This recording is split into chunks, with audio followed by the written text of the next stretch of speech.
joke yet, have you? Did you hit go live already? Yeah, he hit live. Does anybody have a dad joke? Or should I do it? No one has a dad joke. Just start the intro. What has one head, 1 foot, and 4 legs? I don't know what. A bed. That is so gay. Oh, no, you're not unmuting my trombone.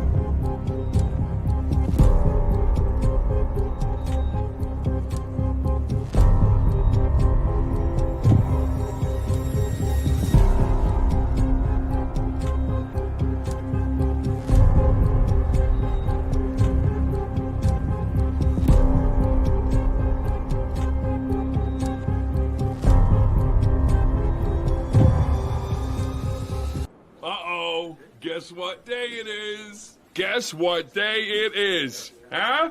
Anybody? Julie, hey, guess what day it is? Oh, come on, I know you can hear me. Mike.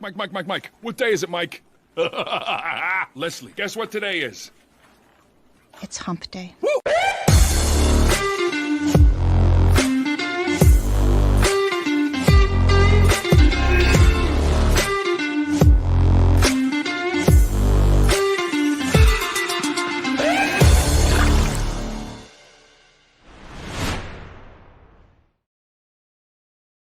Hi, welcome back. It's Hump Day here on the TheShagsworth channel. And of course, don't forget the brand new Midweek Hump channel, which Jesse's going to throw in the chat in just a moment here. Great to see everybody. We're back with episode 106. We're here with a good friend of ours who's never been on the show. 2 years in, never been here. She's usually asleep. But we were able to keep her awake. So Gothix, welcome. How are you doing? Shout out to Coffee. She's on mute. Nice and muted. She's muted though. The coffee ain't kicking just yet. As I was just saying, for you, I will keep my eyes open, and I have messed up the audio. So who knows? Let's see how long I can go for. I'm usually in bed by now. Well, thank you. I know it's late over on the East Coast, Beast Coast. Yeah, no. What have you been up to recently? You've been busy. I see you're making the rounds. You're getting around. I'm busy, but I'm not. Like, I'm not busy with my own channel, but I'm going on other people's stuff. Yeah. I go through like this back and forth where I'm just like, I don't really know what I'm doing with my channel. I'm trying to figure it out. But until then, I'll just hang out with other people. Is that what happens? That never goes away. Oh yeah, I was gonna say, is that what happens once you get to that upper echelon? You're just kind of like, I don't know what we're just. You got to keep reinventing or what? You know what? It's something that I'm still trying to figure out, because on Twitch, it's like I had a goal in mind. I was like, I wanted to be super popular.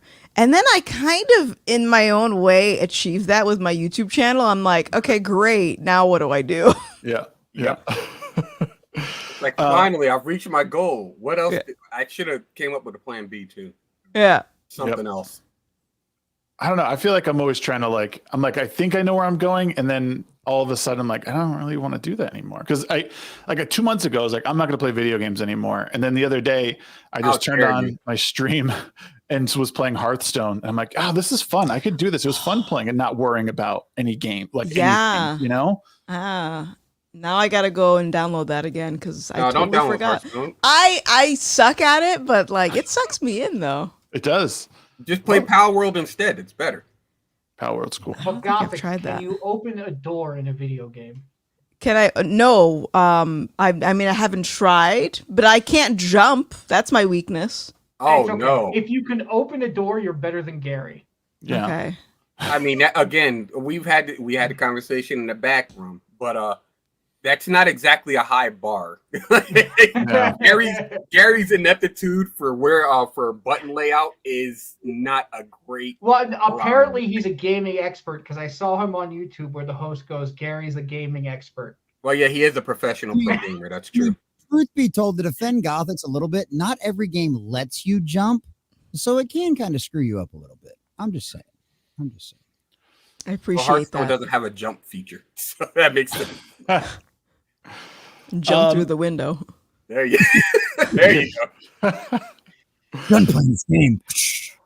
Well, it's great to be back. As always, Vanessa, thanks for joining us. And like I said, it is late. We won't. You hop out whenever you need to go to bed. But All right, see you guys. I'm leaving. let's make Saul take your place or something. He can come take your place. I mean, I've been told we look alike, so we might be able to pass him off as me. you guys There you maybe go. wear the same glasses. I don't We think they do. look alike. We get the "Are you related?" comment a lot, which is really weird. You're just two beautiful black people. That's about it. Okay, I appreciate that comment. You can tell him I said he's beautiful too. I will. It's gorgeous. Let's go around. What have you guys been? No Green Rocks. What have you been up to, bro? I know you're having car trouble. Are we any closer to? No word yet on that, so I might be SOL, but I'm trying to figure it out, trying to keep the stress levels low, so I don't curl up into a ball and cry in the corner. But I've been editing, which has been saving my butt from keeping the mind occupied, learning a lot. And yeah, I'm not sure what I'm doing on YouTube either, Gothix, much like you, because YouTube tends to put you in a little spot the second you do one or two videos on the same topic. Mhm. So I'm looking into alternatives to make longer formats videos for myself, less for other people, because it's very difficult to communicate with other people when they're not communicative. Communicative. That's a word. I'll give it to you.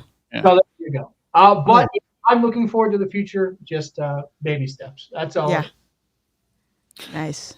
No Green Rock. It sounds like your mic. You're grabbing your webcam mic or something, and your other one's off. I don't know. It sounds like you're really far away. I don't know if anyone else is hearing that too, but that would be correct because It was on that mic. there we go. Oh. Beautiful. You sound awesome now. Oh, stop. This is why I come on the show for the praise. Praise me, people! Rocks, you suck. That's what we're for. Sheep, what have you been up to, brother? I am fresh off the dentist chair. I had to get some getting some dental work done. Mhm. One of the primary reasons, for those that don't know, why my camera's off now, why I haven't turned it on in a while, is I broke one of my front teeth, and that was like the final straw for me. I gotta get a lot of dental work done. So camera's off while I'm still ugly. Aside from that, this weekend we finally got the garden together. Everything's looking good. We got to get some more veggies to throw in there, some more tomatoes. But I also built a bookshelf. This bookshelf that I've been talking about getting set up because I have too many damn books. Mhm. Finally put it together. I measured 2 of the shelves wrong, and that's fine. I just reinforced them with I made it work right now. Nothing's falling off, and I'm happy about that. Otherwise, I've been doing that. Been selling Rippaverse books, or helping sell Rippaverse books, and on top of that, drawing this manga. Still playing Dragon's Dogma because the game is it's like my drug. It's my drug, and it's fine. I'll take video games over other paraphernalia. Yeah. Personally. Yep. Aside from that, drawing manga, doing things for the squid and her mama. That's pretty much it. I almost wanted to throw one of the dogs out the window. Dang. Is one of them he fearful, I guess you could say, of like machine noises. I in a way, like I'm using like a circular saw to cut wood and whatnot, and sander. And anytime they go off, he turns into a Nokia phone, just starts shaking all over the place. So I'm trying to work, and I'm like, dude, if I lose a finger, you'll lose 2 legs. Like, cut it out. Like, you're gonna have to leave me alone for a minute. So I think he's developed this kind of stigma of the shed. Anytime one of us walks to the shed, he just starts shaking because of me. I apologize. He'll get over it though. That's about it. That's what I've been doing over the past week or so. Nice, man. Jesse, what have you been up to, man? So I got good news and I got bad news. Uh-oh. The good news is I had a pretty successful birthday stream last week. That was a good Yes, time. you did. That is very unfortunate. That was fun. Thursday was fun. Yeah, because we're trying to raise money to move, and we're still trying to find a place to live right now. We're supposed to be out by the end of the month, and the market for rentals when you've got 5 kids really sucks. Especially right now, the things we could afford 2 years ago we can't afford anymore. So we're still doing donations. We're still fundraising. So come hang out on my live Shout out to stream. Bidenomics. Know what I mean? Yeah, no, literally shit we could afford 2 years ago is $200, $300, and $400 more a month than what it was 2 years ago. Damn. Wow. Yeah. It's that fucking insane out there right now. Like shit you wouldn't have paid $1,000 for fucking 3 or 4 years ago. They're wanting $1,400-$1,500 now for. It's fucking insane. It's So I'm appreciative of where I am now. right? No shit. So we got that going on. And then my chicken, who had been sick, was having some issues. We had her in the house. She finally croaked out Sunday right before my Doctor Who live stream. So yeah, that was fun. That was fun. Yeah, that wasn't a good time. A little midnight. So now we're down to 3 chickens. And yeah, that wasn't fun to do with the family and the kids and everything else. But on the brighter side of things, we are officially monetized over there on YouTube again. That happened last week. That was awesome. We got all the memberships set up and stuff like that. And we just crossed 600 subscribers last night.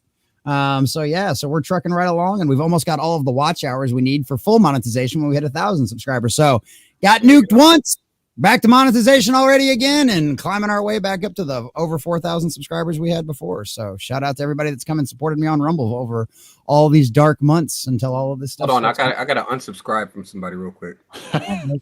That's fucked It's up. all right. We're already at 608. It won't matter. It wasn't just like 601. No, we're like 608. So go ahead. I mean, Go yeah, ahead. you'll reach your goal. I'm just making it harder for you. I mean, for somebody, It's just no one with specific. friends like this, boys and girls. I'm telling you, with friends like what kind of wonderful support I have from my friends. It's just they've always got my back. It feels so. Shut good. up.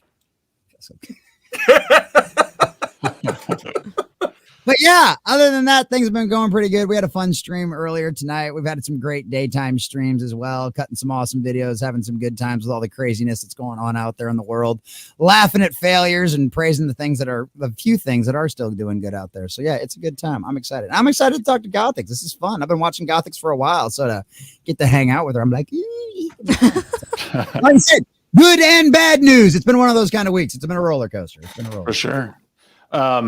Yeah, guys, and if you haven't checked out, I know I did a very contentious interview this past week with Dick Masterson, who it was fine. It was a fine conversation.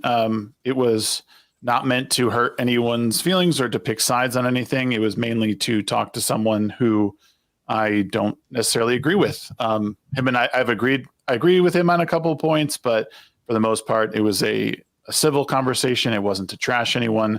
I still support Eric July quite a bit. I like what he's doing. I really enjoy the risks he's taking. Well, that sounds weird. I like that he's taking risks to create a new parallel company. It's a definite risk. The man threw $100,000. Yeah, originally it was $100,000 that he saved up over years into a project that could have completely sunk his shit. But right. It worked out for the better for him. Mm-hmm. Yeah, he said flat out he expected at most maybe to make like 25K off the first campaign. Mm-hmm. You know, maybe 50 to try to make some of his money back so he could keep going. And that got and we just went in there and we were just like, Geronimo! I mean, most startup companies, they're functioning in the red for like the first 2 to 5 years. So for him to just shoot directly into Save Zone within like the first night was kind of crazy. Yeah, no, it's wild. Awesome. So yeah, I mean, just check out that interview if you can. If you're someone who feels they can stomach it. I know some people will not, but again, the attempt that I'm doing with my show, Ready Set Shag, is to talk with people who I agree with and who I don't agree with, especially being someone who is very in the middle of everything, as I'm not employed by most people. I work for another company that has nothing to do with the internet. Obviously, don't work for Eric July.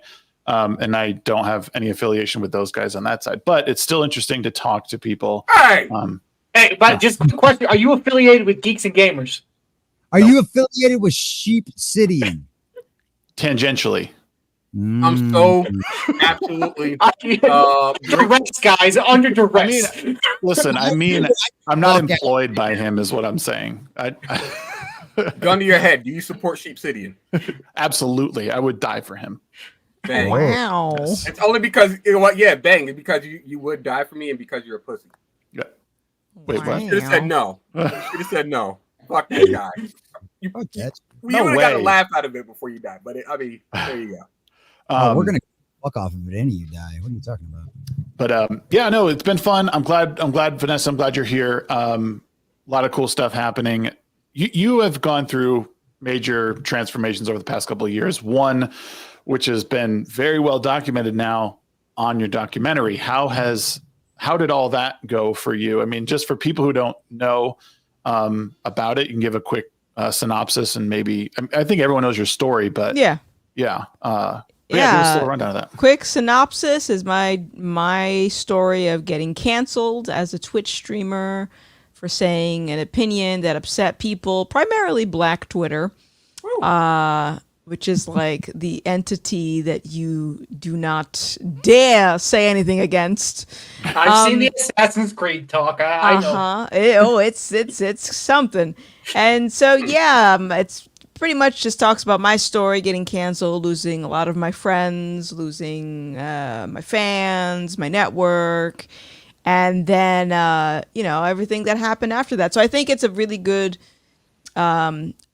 story for pretty much anyone who has an opinion on the internet, because I tell people you're going to get canceled at one point. That's the literal term, or the specific term is you're going to upset some people and they're going to go after you because you're on the internet and you're breathing. Yep. And you can't do that. So, it's been out since December.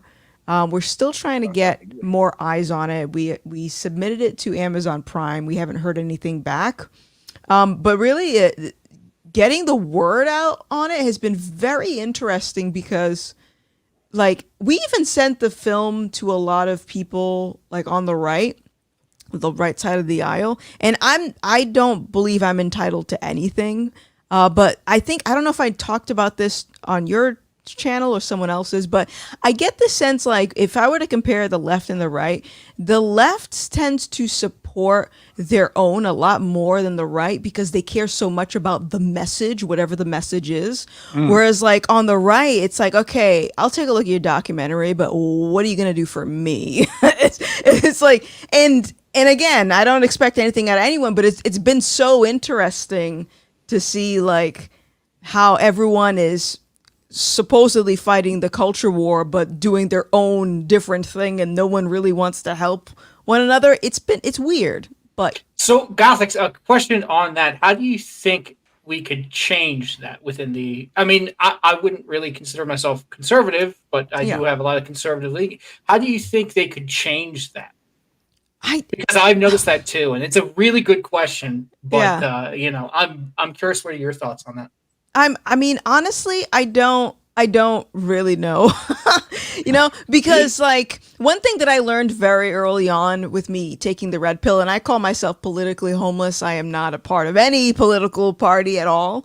But one thing I noticed very early on is, like, the idea of us being on the same side is actually a farce because we're not really on the same side. Like, we agree that we hate wokeness. We agree that we hate primarily the stuff that's on the left, but everyone has their own different idea of what conservatism or libertarianism or republicanism is.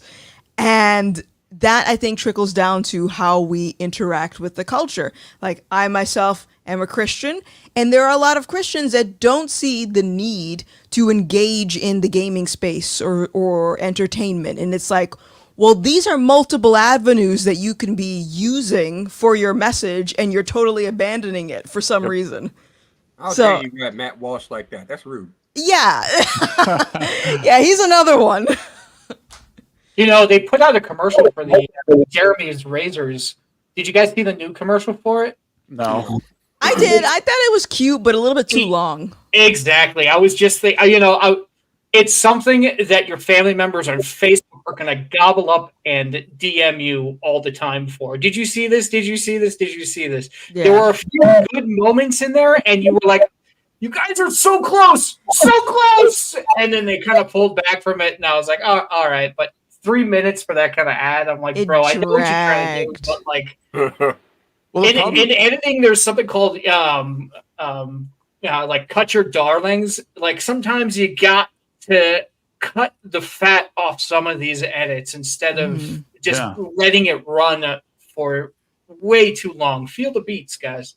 Well, I think the big issue too with the problem I have with the Daily Wire is it doesn't seem like they're doing anything to just make a good product. Everything is about it's all conservatism. Other side. Like we don't want to engage. You know, like all their movies, all their messages just seem to be like, let's push against something. It's like, just report the news. Just make a good razor, damn it. Like, I don't care. Or make a parody movie that doesn't have like conservative stuff. Just make a funny movie. I mean, like nobody. I think a big problem is I think people view this conversation as, oh, you're criticizing the Daily Wire. No, it's more constructive criticism because we want them to succeed. We want the culture to change. They have, a lot of us are small, so we don't have the power to do the same things they can do. So if anybody from the Daily Wire is listening, just take that as constructive criticism. Don't get butthurt by it, please. Well, I absolutely want them to get butthurt. Do you think it'll change anything though, or they'll just double down? No, that's what I'm saying. If they want to be better, they got to do better. Now, I mean, I was told that by a leftist, by the way. That's why I'm be better. Be better. Be better. Be better. One of the things. Be better. Be better. I forget. Can't I just build it back, or like? It's something better. So yeah. One of the things that I was talking about on my stream either today or yesterday, my morning stream, was the problem with a lot of the artists out there, and it doesn't matter what side they're on, trying to interject their own message into their art. And one of the things that I was talking about today was, if you're a good artist, right, your morals and values will shine through your art. And one of the examples I used was Eric July, just because he's one of the most ones in recent memory. I mean, you can go back to Tolkien, you can go back to, you can go back a lot farther than that. But say what? I was saying Moorcock, Stanley, there are a lot of people out there. Right. So you can go back and do that. But I used Eric July as an example because we know what Eric July's perspective is, right? Anarcho-capitalist is hardcore libertarian, as you can basically get decentralized everything, right? So you read his books and you're reading a good superhero story. It just happens to be set in the backdrop of essentially Eric July's perfect world, where everything's decentralized. Your EMS and your cop is handled by a subscription service. You know what I mean? So it's like that, so his morals and his values, but he's not beating you over the head with it. It's like the EMS guy or Gooding isn't coming in there and giving you a speech about why his system is better than what the government system of old was that we had. Gooding's just doing a good job doing what he's doing. So if you are a good artist with certain morals and values, you don't have to forcibly interject them into your art. Just make good art and it'll shine through. Absolutely. Yeah, I mean it's hard because it's hard for people because we're all, I don't know. Peons. I don't think it matters. Got you. Okay. We're always looking, kind of like Gothix. You either said a pre-show right when we started, like you want to be heard and seen, and because of that, you are like mimicking the people that you like love and admire. Mm-hmm. So I think a lot of times it can pull us away from doing a more authentic job in creating content that is genuine to us. I don't know. It's a hard thing to explain, but I mean, that's the gist of it. I think people need to take a step back sometimes and really dig down into what it is that they're trying to do. There doesn't need to be a message with everything. Sure. But the core of it should represent like what it is that you're, especially like in the YouTube space. Like you don't need to be preachy with people, but it should have your stamp on it. Yeah. But too many people, I think, try to mimic everything that's around them. I mean, because they see, oh, hey, this is working for someone else. Right. I've battled that. I mean, that's an ongoing battle, I would say, is like what I was mentioning earlier. I'm still trying to figure out what I'm doing with YouTube because I just reached the point where I just got into this repetition, and it's like, okay, what gets you views? Outrage. Reaction videos, rinse and repeat. Like it's just, I can't do it, man. And that's not me. And like, I started streaming live, doing obnoxious stuff, but it was something different, something new, and it had my own spin on it. Where it's like, if I'm delivering, because now I'm past the point of just complaining also. Yeah. Like me just complaining about the world. It's like, that doesn't do anything. I want to offer solutions, but people don't like solutions either. They just want to be angry about something. Isn't that wild? It's wild. So actually, I want to ask you a question, Shagsworth, because you mentioned that you have been talking with people on the other side that you might not necessarily agree with. Yeah.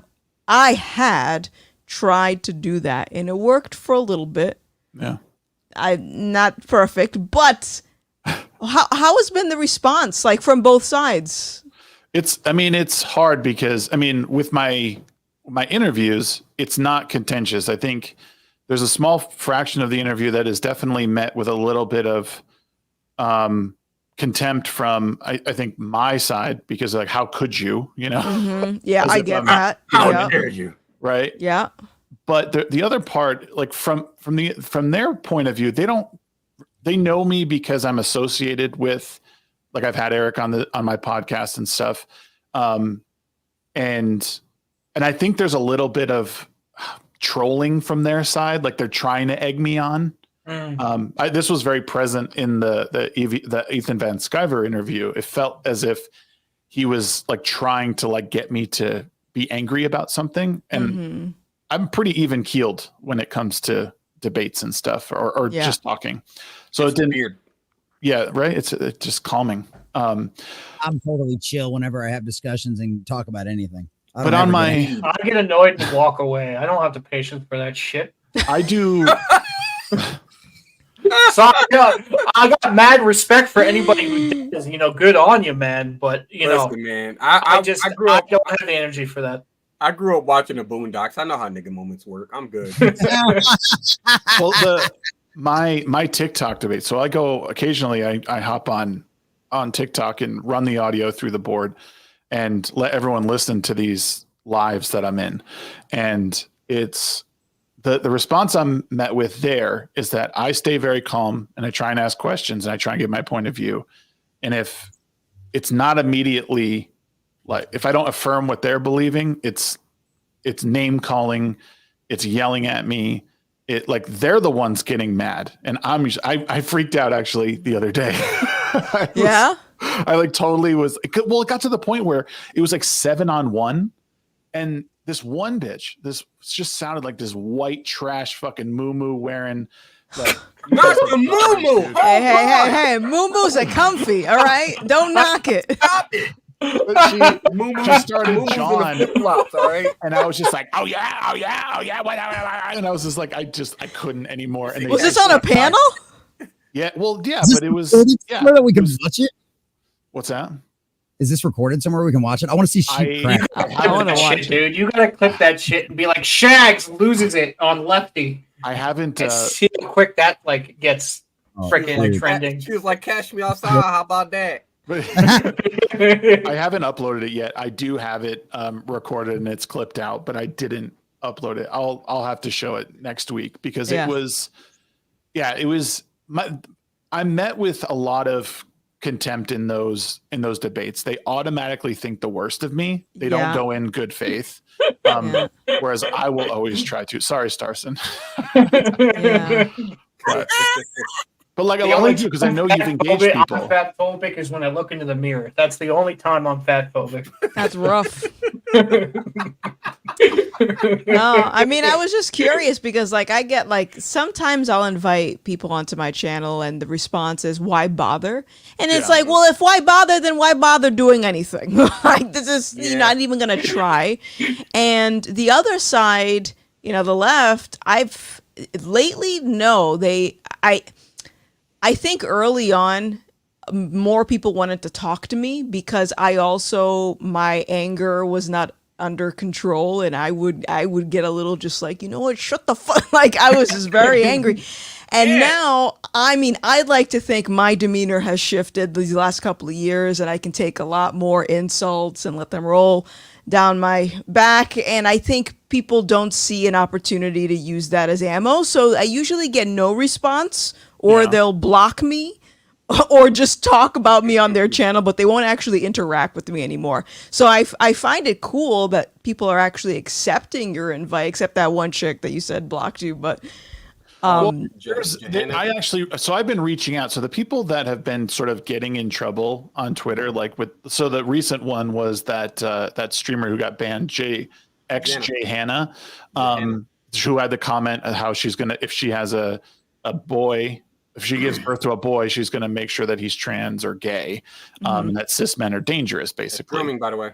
Yeah. So I sent out a message to her and I said, hey, interview inquiry. I'm just reaching out as a moderate voice that's interested in talking with you in a controlled environment. I do a podcast. It's also a show that I try and bridge the gap between ideologies. The topic surrounding women in gaming, the alleged abuse they take is a hot one right now. And I'm hoping you'll indulge me in a conversation. And I just say when I do my live show.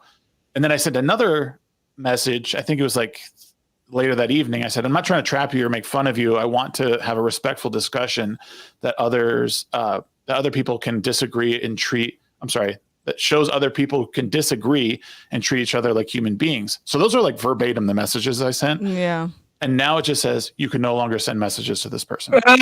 It's literally the nicest thing you could have like written to someone. Yeah.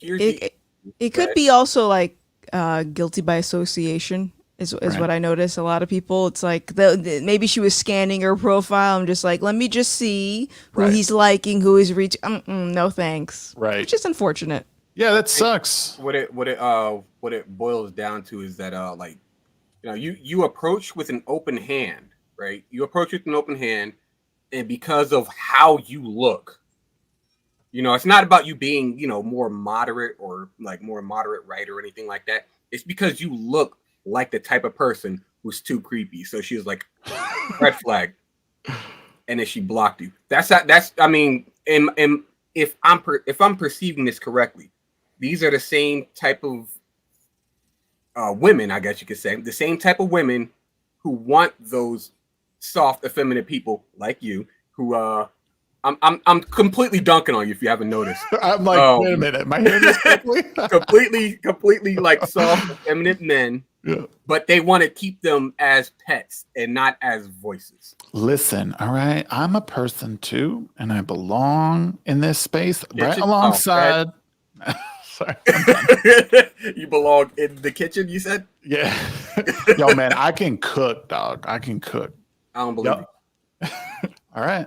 Probably not. I can't cook as good as Mama can or Amarada, but I can cook. Let me tell you. That I believe. Yes. It's hot dogs and beans. Yo, I'll make some mean. I'd eat that. Yeah, Frankie and beans. I mean, I'm cool. It's like the key dad meal. I mean, like, well, my question is, do you put beans on a grill? Beans on a grill? Yes. Like a griddle kind of thing? Like in the can on the grill? Okay, no, I was just making sure you weren't one of those people who says, "Yeah, I put beans on the grill." Wait, how do you put beans on the grill? They don't fit. It falls through the cracks. You put them in a pot and you put them on the grill. You can do that too, but don't do that. Ghetto ass shit is that? That's not ghetto. Well, everybody in the ghetto will slap you for thinking that's ghetto. Excuse me, white trash. Like what the fuck? There you go. Yeah. You know what? You might as well just flip a freaking shopping cart over, light a fire in it, and just stick the can on top. No, How do you think Mexicans cook fajitas, motherfucker? Metastep, it's not fish don't burn. Fish don't fry in the kitchen. Beans don't burn on. Hopefully with not too much salmonella, I'll tell you that. Oh Jesus. Yeah. Nonetheless, like it's funny. This whole like the Johanna chick. It's funny. It's funny that like people like her who think that they have enough like they have the gumption, I guess you could say, the unmitigated gall to point fingers at people for doing things that they did. It's just funny. It's like, it's one of those things where she goes, it's too much toxicity going on. We shouldn't have to deal with this, that, and the other, so on and so forth. And then you find a clip of her saying the same things that she's rallying against not even that long ago. Right. That was my thing, was like, I mean, you can't be surprised when these rules that you advocate for, we gotta shut down hate speech while you're sitting there hating on cis men. You might not like how people act online, but guess what? There's a great thing called a mute button. No one supports people being shitheads online, but it's going to happen. And if you can't stand the heat, get out the kitchen. And that's totally a knock on women. No, I just can't stand it anymore. And and when they refuse, and when something like that happens, when I get a block or when they say, they just reject the message, that to me just confirms they don't really believe what they're saying. And I'm sure Gothix. I agree. Yeah. I agree with that. Yeah. Sucks. Because I really want to have a conversation. Like, I want to hear, like, the goal was, let's kind of forget about what you said. Tell me who you are, because like, it's also important that people know that you are a human being and that you're probably halfway decent. What you said is probably wrong, and we can get into that. But like, I do think there's a human element that is totally lost on Twitter. Like, no one cares anymore about who this person is personally and how they probably are a good human being, right? But saying what they said is problematic, and we could walk through that if I have the ability to, first set up as, hey, who are you? What have you done? Where do you want to go? Make them feel comfortable, even though I don't agree with what they said. And that's eventually where I want to take these conversations, is to a place where people feel comfortable. And now the other side of the aisle, like my audience, can be like, oh, okay, I get where this person's coming from. It's still a shitty thing. And hopefully you understand that you can reap what you sow. Right. End of story. Yeah. Well, keep trying at it. Basically. That's all I can do. That's all you can do. I mean, like, as long as you stay on the straight and narrow, that's what really matters. Yeah. And it's one of those other things too. And I said this last time we were talking about Shags's little trips down into the depths of hell and the 7 levels of Dante's Inferno. When he had his 5 Grand Moff Tarkins. Yeah. Yes, exactly. It's like, he's probably not going to convince any of these people he's talking to. He's probably not going to change their minds. Maybe he'll get lucky and plant the seed of doubt or something like that. But the people in the audience are the people whose minds he's going to change. Those are the people that are watching this. And some of them are probably still undecided. But even if he reaches only one of them, it's worth all of the hours he puts in, because guess what? That's one person you're going to save. And that's totally worth it. So. Right. I mean, and really I think the overall goal is, and I think something that people can learn from, is that at the end of the day, well, you're not going to please everyone. You used to, I mean, the tribal mindset, I think, is innate within us. And that's where we sort of default to. And we used to just be in our tribe. Now, and talking with a good friend of mine, we kind of were talking about this, is you don't even know if your neighbor is part of your tribe anymore. But these conversations are to help people, everybody, take a step back and just give people a chance, even if it helps any of you guys, like, take an extra breath while meeting something, or, you hear that someone, like, wants to do this. Oh, wait, what would Shags do? It's kind of stupid to say that, but like, that's kind of the mindset, is if someone can see me do it, maybe it can inspire someone else to do it. Even one person. in the audience, wherever. Like that's what I think is like my purpose right now, is to help people through these difficult conversations, even with people you don't like.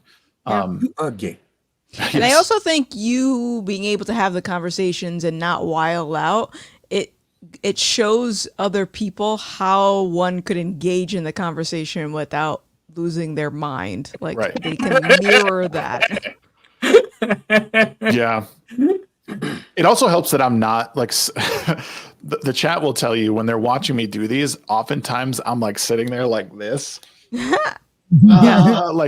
Like drilling a hole in my head with my finger, trying, but it's different, right? But it is different in purpose. It's different in person. There's way more respect in person.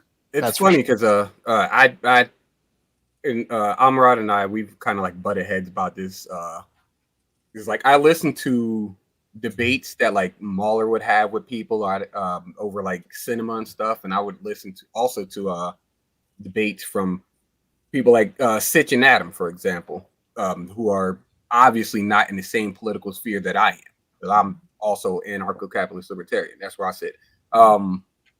But I listen to them, and Amarada would ask, "Why do you listen to this? Like, why do you always listen to this if you're always going to be like, combative against the other side? They have like the wrong opinion, or they're stupid or something like that." And it's like, well, it's like a samurai, for example. Like I'm getting the cheat sheet, babe.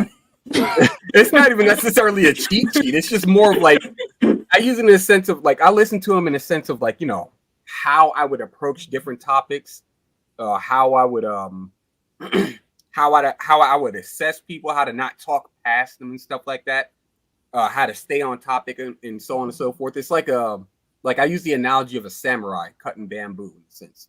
And then somehow she gave me a better analogy of like you're watching basically the bamboo's not fighting back. And I was like, well, I'm watching a samurai fight another samurai. And she's like, basically that other samurai is just bamboo. And I was like, but that's not the point. I'm watching other people's techniques so that I can know how to use my own technique or how to better hone my technique. So that when I approach these conversations, it's not just, oh, they're going to completely trounce me with stupidity. That's where I'm trying to get to. Yeah. Well, the good thing too. Huh? Oh, well, no, I was going to say the good. You stop. the black man is tough. Hold on, I got to get the right profile picture for this one. Which one? I don't have it. I deleted it. Damn it. Doesn't matter. The black man is talking. No, Shags, you got to pay for your reparations somehow, man. See, like she says in the chat, she doesn't care what side they're on. They're objectively stupid and hurts her head. It's kind of funny though. It's kind of funny. It's like you ask her, she gets into more arguments online than I do. I legitimately don't even look for this shit. I'm just like, dude, look, you are where you are. I'm gonna tell you my part, but if you don't get it, then I've done all I can do. All right. I'm gonna lift him up and drop him on his head. That's what I'm gonna do.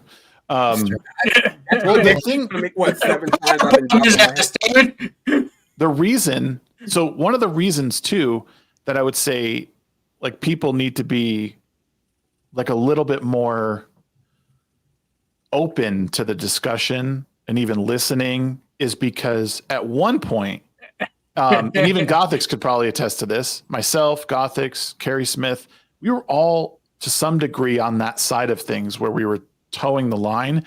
And I think because we were open-minded about stuff, we kind of came to our senses. And like I said, I'm politically homeless as well. It's something that I think when I first reached out to you, Vanessa, like I was saying, like I don't even know where to go, but I find myself gravitating to, the right side, but I don't fit with everything over there. But I see myself as so much more open, and and that all this stuff might like I'll sway here, back and forth. Fluid, I think that's the best perspective to have. Instead of staying stuck in your own ways, to be able to take new ideas and either accept them or adapt them.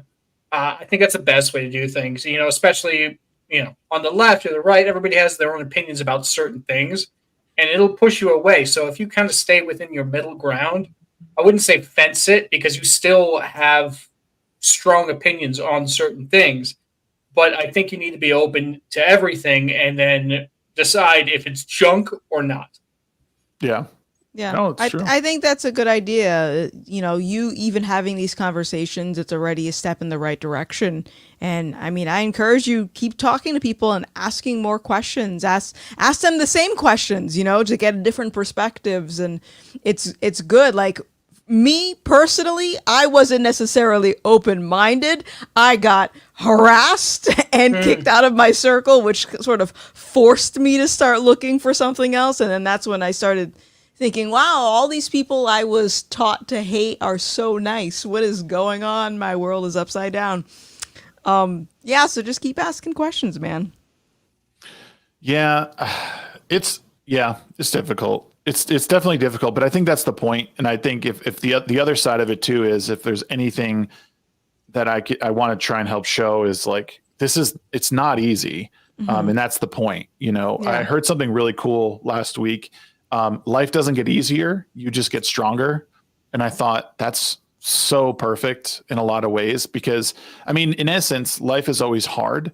And when you do get stronger, life does get easier. But you're building muscle, just like when you go to the weight's not getting lighter; you're stronger. You can lift that better. So in the same respect, like intellectually. You start off in one place and things are hard. It's hard to listen to certain things. You don't want to listen to people. You don't know how to engage in certain topics. But the more you listen to them, the more you realize, oh, now I can, like Sheep said, now I'm just looking to see how these people are reacting or what they're saying. And then I can also use that. I mean, it's one of the reasons I like listening to people who are way above my intellectual level because I see how they debate and also what information are they using. So.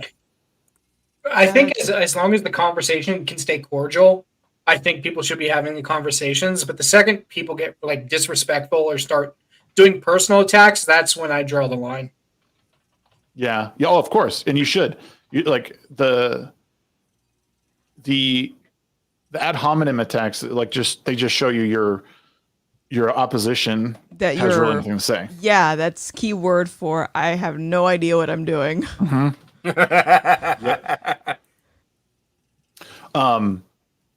So let's move right along. I don't want to talk more about me, but there was stuff that's been happening on Twitter that I saw that we were talking a little bit pre-show about, and I guess we can kind of gauge the room a little bit more on what's happening. But there has been there's a clip going around of Nick Rekieta acting a fool. Let's just say that. Ask you a favor. Can you bring up Ripa's tweet for the because his response was wait. No, we got to get the introduction from our boy from the middle of nowhere. What's up, Grant? Hello. What's Hi, going on, Grant. guys? My brother. How is everything down under?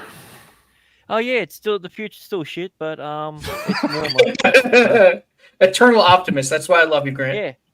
I still need the everything's fucked, but nothing's gonna happen. AI overlords are gonna overthrow us soon, so it's a good day.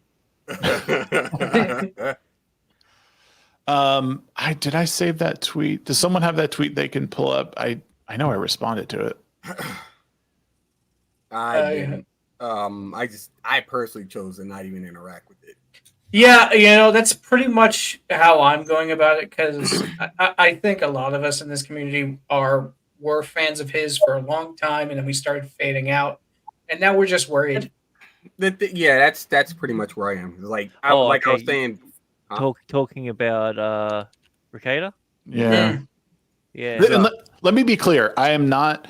This is not to bash him. This is not to say anything negative about him. It's certainly I'm worried because I've been sort of watching clips and streams where I'm like, what's going on here? It seems. And then Eric's tweet today was just it was very heartfelt. It was very well written. I said this was really succinct. It was well put. It was something that I thought it's a private chat now. Yeah. I worry is all. He put on a cursed necklace about a year ago, and I'm wondering if it has anything to do with it. That's the bad juju, man. You got to get the evil eye to protect yourself from that shit. I have a exorcist he can call. Oh.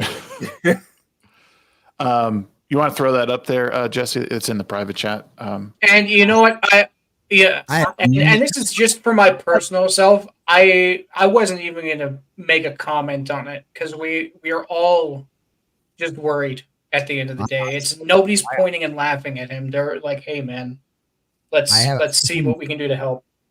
I guess I'm the only one that has no idea what the hell's going on. Look in the private chat. I have the tweet. No, I've got the tweet. I still have no idea what the hell. I still have no idea what this clip is about. Nick. Okay, I'll DM it to you privately. It's not something we can bring up on stream. Oh, was he doing what I think he was doing? I don't know 100%, so I'm going to say I can't confirm or deny. I would say I have a theory on it. I would say there's enough theory crafting now. Yeah. Well, I mean, with the amount of alcohol that one like him consumes with his size of body, there might be some sort of performance issue. That's why it didn't last long. I was going to say that's why. Shit! Well, that's why I was like, it didn't really seem it. Grant ain't pulling no punches. Dude, there's no whiskey dick's a real thing. All right. It is. I wish I could be in. I wish I could be in a position where, like, I could be completely impartial and just sit here and theory craft, no problem. But I've been following, like I was saying, before the show started, I've been following Nick since before, since the beginning of the whole Vic Mignogna situation, which is what initially got me back into YouTube and stuff like that. Yeah. So he was one of the first people I started watching. So just seeing this happen, I'm just like it hurts to see this shit. I really don't want it to unfold as it is. I need for him to pull like a redemption arc right now.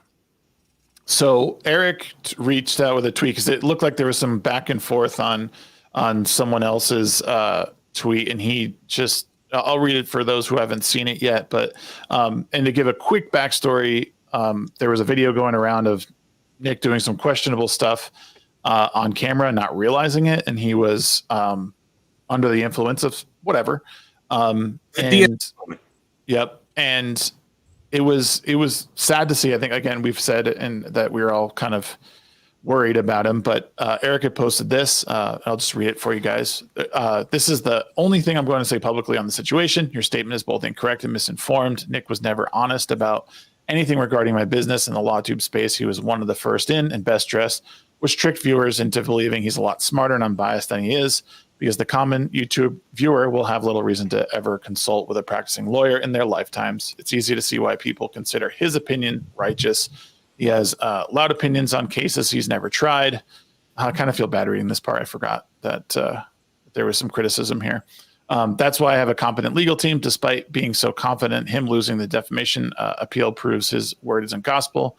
It also seems to have been accelerating his spiraling. Despite going on a 6-hour drunken rant about me, I have said I hold no animosity towards him. He sent a text apologizing, and I said he could call me whenever he wanted to chat. He said he was going to take some days to breathe, and he never contacted me, though he kept taking shots publicly. If he fell out with other people, I have nothing to do with that. But from my perspective, he's left with edgelords and degenerates that he favors. And as you can tell, they don't actually care about him. Watching Nick spiral out of control has been very difficult to watch. I don't like it. And it's not simply because I thought favorably of him. It's because this man has a family.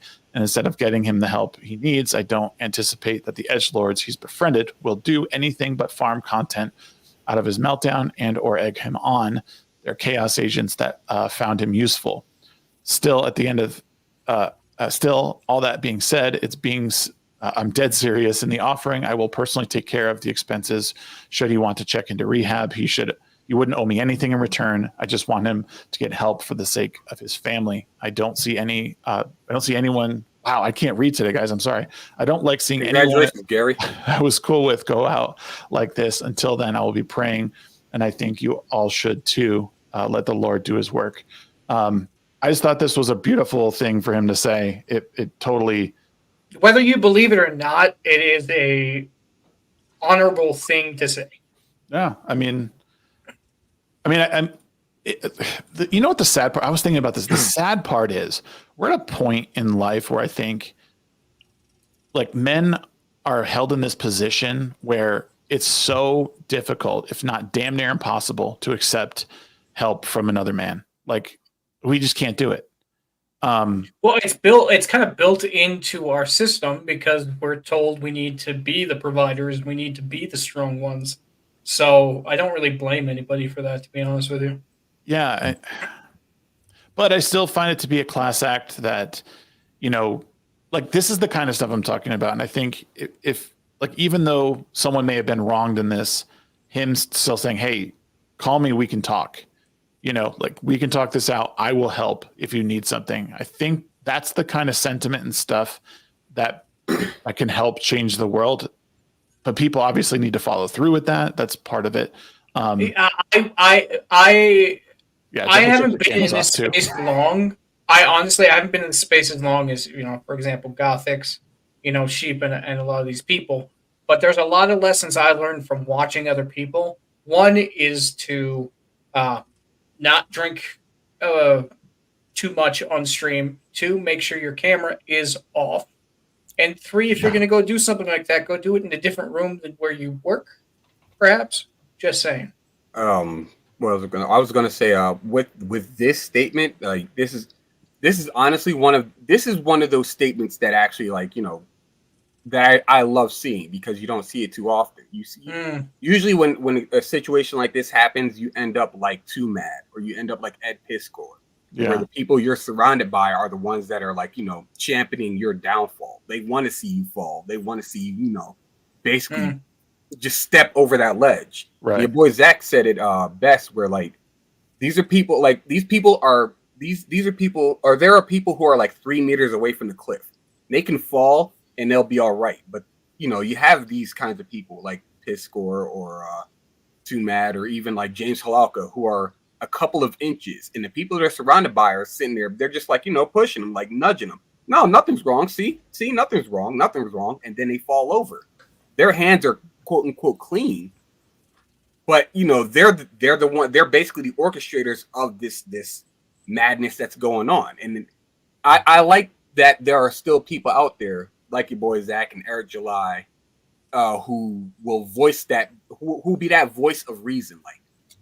Regardless to what we may have had, what kind of like indifferences we may have had in the past, it makes no sense for me to sit here and go against my morals specifically because you wanted to you want to go down this route. No, I'm not going to allow you to do that without like a fight. Mm-hmm. Like we want to see you get better. We want to see you go through that redemption arc and just bounce back. Nobody ever wants to see someone just go down that dark path. Yeah, that's why and I was saying this before, where the people who do care have either A, turned their backs because they can't stand to see you like this, or B, they completely they're out of reach, basically. Yeah, like he has friends, he has close friends in his personal life who can't get to him, and then there are these other morons online who will continue to egg him on. No, he's sick. That's all. He's getting over a sickness. I don't know any sickness that allows you to be safe, sick enough to be able to still stream for months. Yeah. It's not a sickness, or it's a mental sickness. Let's put it that way. I want to bring up Diesel's comment real quick too. He says, congratulations, dude. I'm a recovering alcoholic. I'm 9 years, 6 months, and 8 days sober, but who's counting? This really bothers me. AA works. I'm living proof. I've been praying for him since I saw that video. And there's AA does work, and I do think part of it is the person needs to be ready. Yeah, you have to actually go. That's the biggest thing of it. And if there's an excuse that's been made, he's made it. That's the thing. So yeah, it's nothing's going to happen until he's going to allow it, and we don't know if he's even there yet. This might not even be his rock bottom. Yeah, and I hope that's not the case, and I hope that he realizes he has a ton of support online, and I hope he reaches out to people who are willing to actually help him in the situation. Or you can just tell everybody to piss off, and that's just the way it's going to be, unfortunately. So you can't change unless you actually actively go out to make that change. Like there's still wind under his wings. All he has to do is just catch that wind. You don't have to just continue to plummet. You can you can get back to that. Yep. Yeah. Nice And metaphor. I would also have people read the entire thing instead of just focusing on certain paragraphs of it. Krabby, I will respond to that though. I do like. You're not wrong in this situation. There is something about linguistics that is really interesting. But yeah, I do think I can agree in that. Like, it may have been a little strange to start off in the negative light in that way, calling Nick not honest. It probably we could argue about if he needed to put that in there. I think the more important part to focus on, in my opinion, is the following 2 paragraphs or 3 paragraphs regarding, him pretty much coming to the grace of God and getting sober. Like I said, we could have that discussion another time. I'm totally happy to have it. But yeah, but there is something interesting about linguistics. I've actually been reading a little bit about the power of how you construct your language and sentences on stuff. So I'm not the most eloquent guy in the world, but I would not be able to write as well of a paragraph as he did over there. So mad props to him. Yeah. Gothix, any thoughts on this stuff? I mean, I don't see any. I mean, I personally don't see. I understand what the person in the chat was saying about not calling him honest, but I mean, if that's the truth, that's the truth. I don't think that takes away from him showing the humanity in his friend. Right. And I think with the internet, people just want an excuse to be mad at something, like I said before. And especially if it's like an ex-friend, it's so much easier to just brush them off and wish the worst for them. And I think it's really great. And I think when I see stuff like that, I hope that at least it motivates other people to mirror that when they get into these spats with other people, because I just don't understand how, you can just write someone off and then just fail to see them for a human being when they're at their lowest. And, I don't know, Nick. I saw that video and I prayed for the guy. I'm just people even sharing the video and making fun of it. I'm like, that's just sickening to me. I hate it. Yeah. Well, moving away from depressing stuff, because I don't want to beat a dead horse with Nick, and I certainly don't want to make a spectacle of this. I feel bad for him, and I really, as we've said, I wish the best for him all around.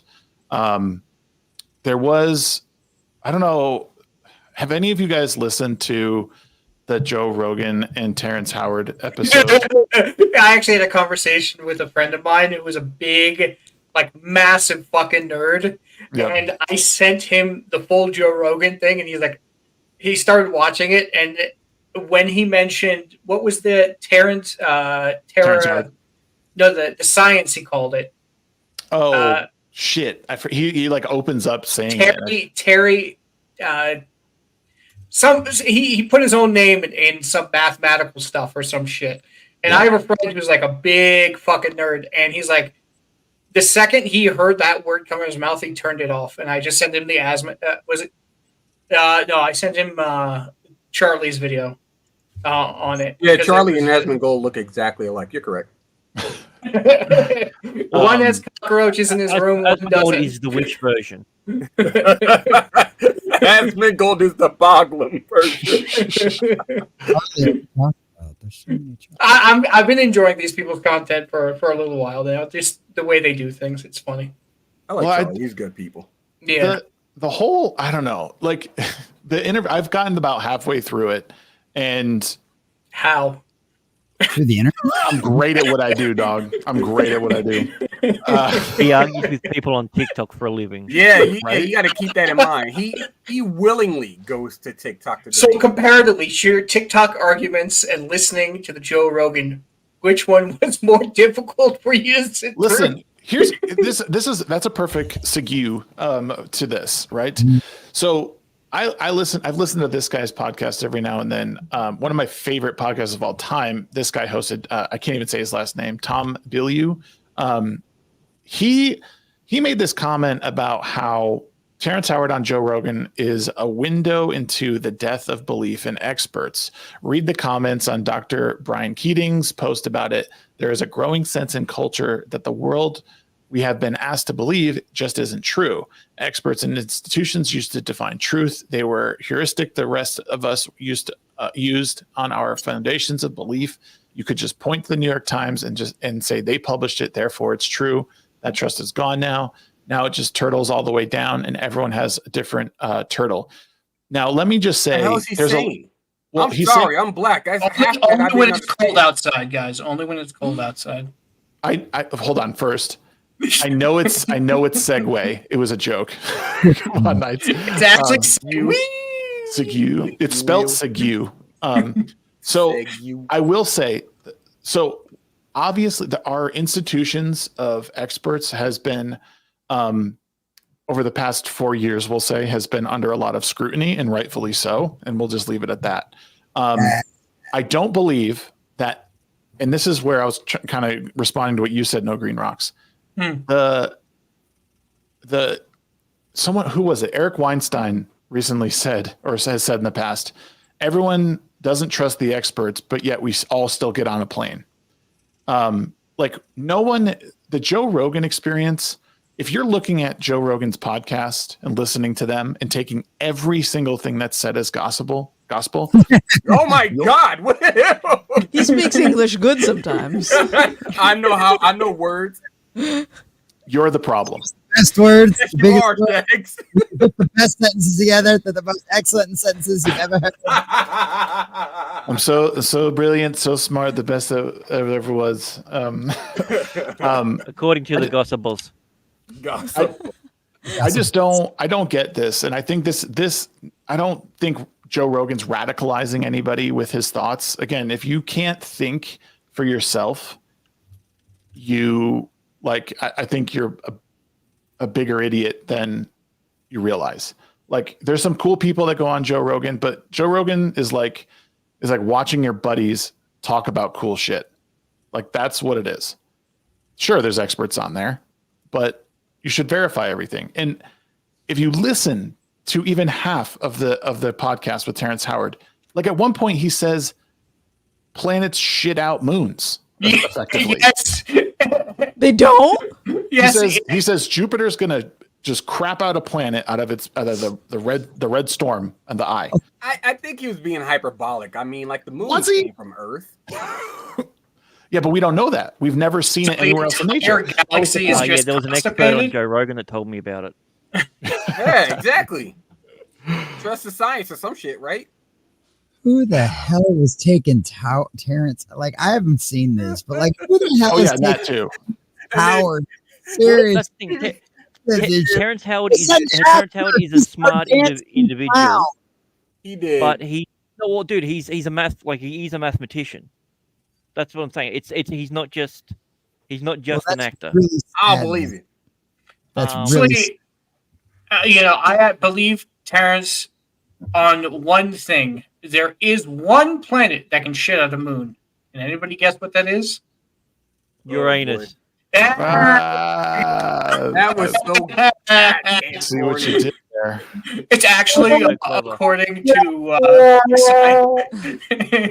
according to a certain astrophysicist, it's called Uranus. I've heard that too. Listen, Mr. Pluto's now a moon. Shut the fuck up. All right. Pluto's not a moon; it's a microplanet, like your penis. Hey, Pluto is a dog, just like Goofy. Colorado, damn it! Yeah, yes. You know what I find interesting though about that statement about Joe Rogan? It's like this isn't a new thing though, where people aren't trusting. Yeah. There's a famous quote by C.S. Lewis. I think it's something to the effect of, "Every historical statement in the world is believed on someone's authority." Yeah.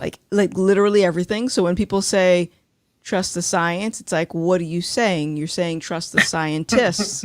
When people say like if, for example, if you've never been to Kansas, you know Kansas exists because you've seen it on a map, but you've never actually been there. Right. So you're It's a giant piece of corn, from what I hear. so giant piece.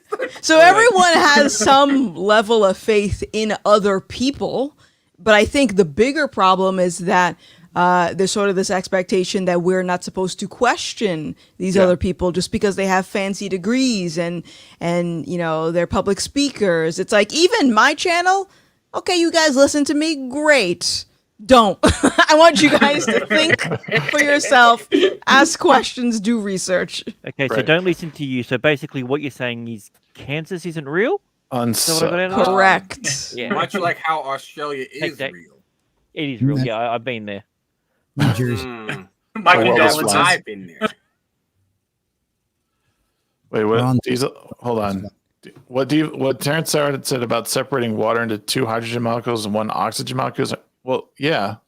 Yeah, that's water. It's almost like that's what water's made of. Yeah. We all took basic science in high school, guys. It's in the periodic code. These is the actual environmental sciences too. Oh, okay. Nice. The world is flat. I heard that. I heard there's actually a lot of TikTok accounts. I've got a question for you. So he'll get someone on there like Graham Hancock that'll spout just as much crazy sort of stuff. Yet a lot more people don't seem to have an issue or are a lot more accepting of what he's saying than someone like Terrence Howard.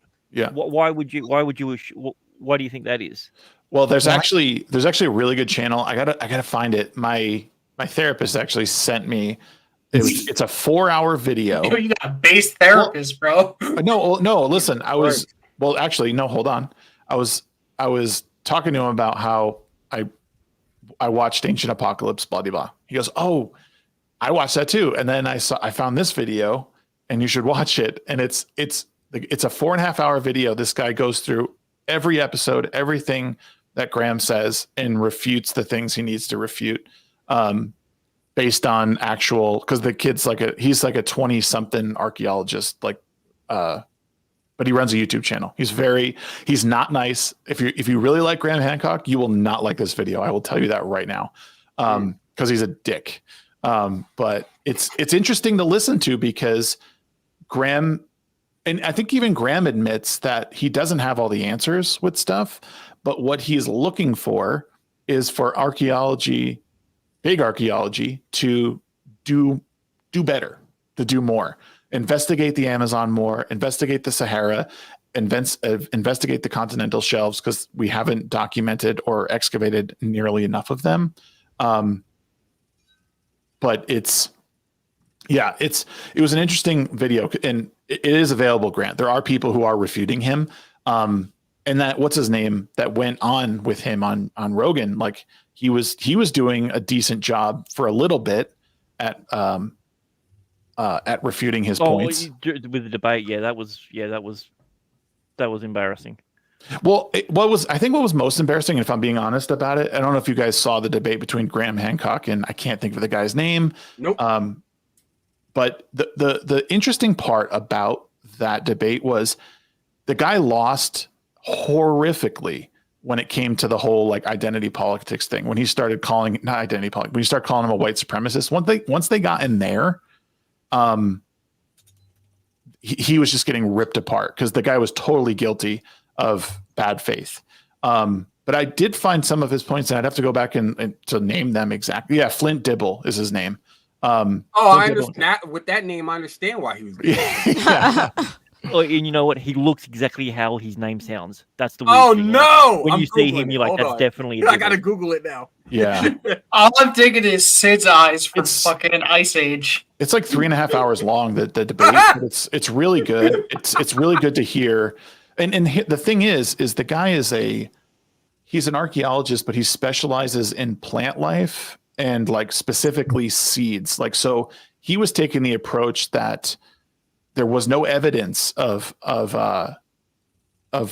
Ice Age farming, basically, because we haven't found anything in the areas that Graeme is talking about effectively.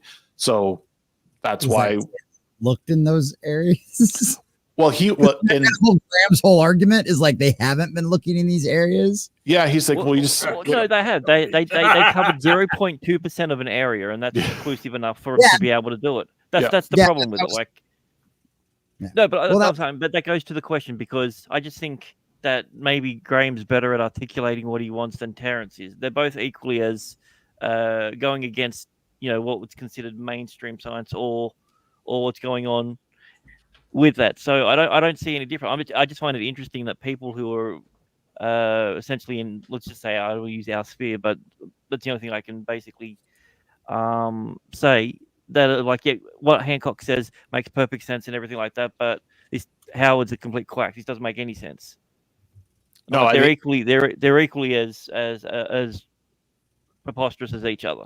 Yeah, no, I agree. And I do think, again, I think that's another thing that is smart for people. Like when you're coming across science or what you suspect to be pseudoscience, I think it's totally right to question that.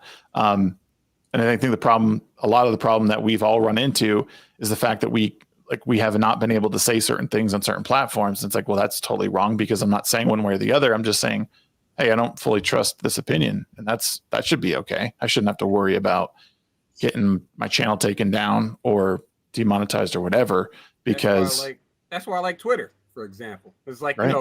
Pre-Elon, I dropped the N-bomb, basically responded to somebody. It was like, it was the funniest shit too, because Ben Shapiro had said something stupid, and then it was something in relation to slurs, and someone said, well, if it's just a word, then why don't you say it? So I said it, and then I got banned. I got banned for months. I'm like, bro, why you gonna do this to me? I'm black. I'm allowed. First off, then I appealed it 18,000 times, and then. But did you have your black card ready for Twitter to verify? Hell, I need a black card for. I'm black. Yeah. And as much as I know how biology works, society is a completely different beast. In that they're like, all right, well, you didn't vote for Biden, you have an ID, you know how to use the internet, you're looking really questionable as a dark-skinned white person. I'm sitting hold up. Well, let me ask you something, Sheep. When did you find out about a computer? That's a good question. It was a while ago. I just found he was born. I just found that YouTube channel, by the way, guys. Oh boy. Mini Minute Man is the YouTube channel that you can check out, that 4.5-hour video of him refuting. And it's false advertising on his YouTube. Mini Minute Man. No, it's a 4-hour fucking podcast. Wait, is he a little person? Yes. He's short, I think. That's about it. Yes. Okay. I mean, Shags, I've stood next to you. Most people are short next to you. That's true. But Shags isn't as tall as people give him credit to be, all right? He's a couple inches taller than me, and that's fine. And you are also taller than me. I am taller than you. But the fact of the matter is, put him next to... Nobody is joking. You put Shags next to, I'm forgetting his name, Static's brother, Legal Mindset, Drex, The Quartering. Yeah, but those guys are freaks. Those guys are freaks. Yeah, they're basketball players. Yeah. Dermy. They can Dermy. They can dunk 5 times over Shags. I felt uncomfortable next to Dermy. I thought, this guy's about to rape me. Speaking of what you're not allowed to say on YouTube. Yeah. Oh, you can't? The worst part about it is, Shags, people disappointed. You said grapes.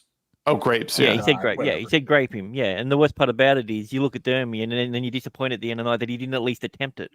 You're like, am I that ugly? Maybe I don't have the best beard at the convention. Jack Tarlad, thank you for the 5 months, brother. Appreciate it.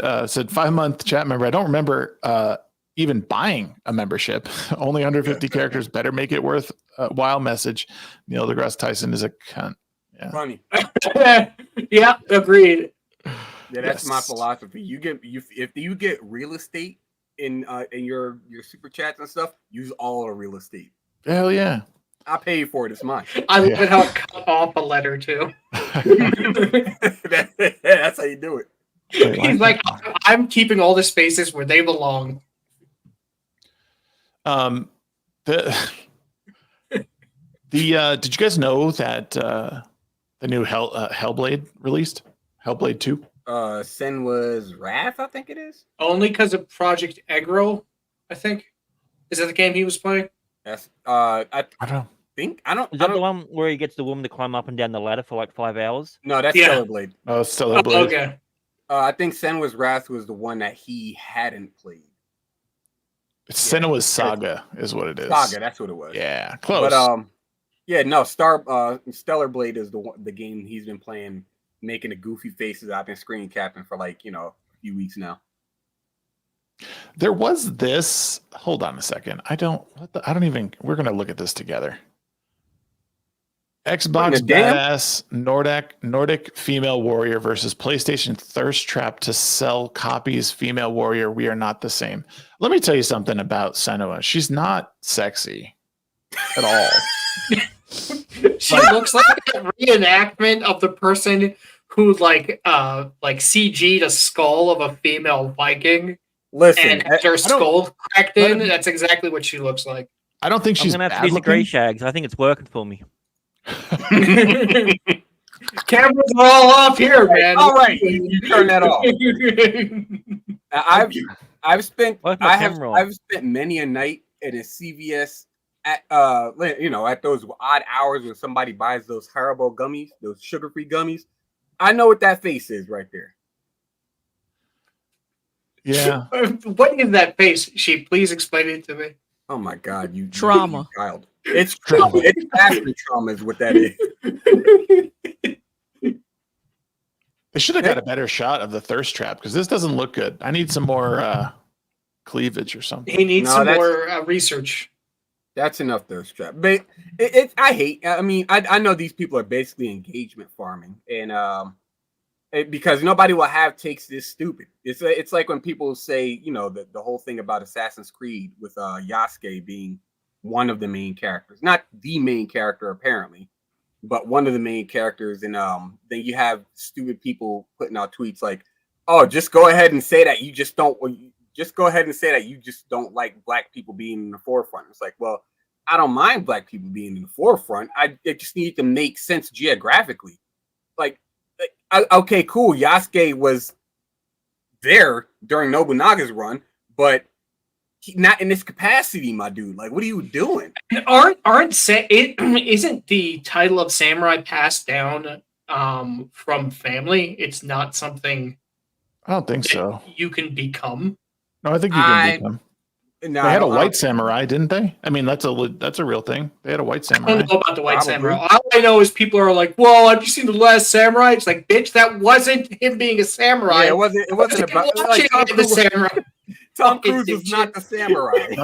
No. I think historically there was, and I think Yasuke was not technically a samurai. He trained. He was a vassal. Yeah, so that was. I mean, at least that's what I read on it. So Closest thing was to equivalent. He was basically like a bard. He would go around and tell everyone about his master. Right. Yeah, that works too. It's funny. I'm sitting here like, you could have picked you could have picked Date Masamune. You could have picked Yuki Murasanada. You could have picked any of the other prominent samurai, like famous samurai in that time, in that period, and you went with one that wasn't. So, do you guys think they're just doing this because they know it drives attention, and they still have the philosophy all PR is good PR? No, they do it to distract people from their subscription services to rent their game. You can't buy this game. Apparently, you have to. If you're playing it at like $17.99 a month. You can get it that way, but you can also pay $120 for it. You could pay $100 for it, or because wasn't the $100, $110 version was outselling the $99 version or some shit? I mean, as long as people keep buying them, they'll keep selling them. Yeah, that's kind of how it works. So that does two things, maybe. So that does one of two things. It either is showing that people don't care about the price and they'll just buy what they want, or two, that there's two parts to it. One, both like that same thing, and that opposition, quote unquote, has way more of a hold on gaming than we realize. Because none of us are paying $120 for a fucking game. I'm not like that. I mean, maybe, $150 over maybe if the last Assassin's Creed game was a game that I absolutely loved and adored, and they did the right thing, I'd be like, you know what, I'll buy the game. They've gotten my trust, but they haven't. I bought Valhalla, and I don't think I've played 45 minutes of that game. It's okay. It's not great. I mean, that's what I'm saying. When I got thrown into Assassin's Creed, it started with Odyssey, and then my brother goes, "Hey, have you seen the previous ones?" And then I played Black Flag, Origins. Like I've played like most, if not all of them. But when you're, it's like what was happening with DC, their live action movies. Like when it first came out, people were like, "Oh, this could be great." We're gonna destroy Marvel in the box office or whatever. And the movies kept coming out crap. And now they have to reboot everything and redo everything. And I think that's going to happen in the gaming space soon as well. There are indie creators who are making some amazing, amazing games. They're just not getting as much attention as the ones who are driving the drama farming. What do you think, Gothix?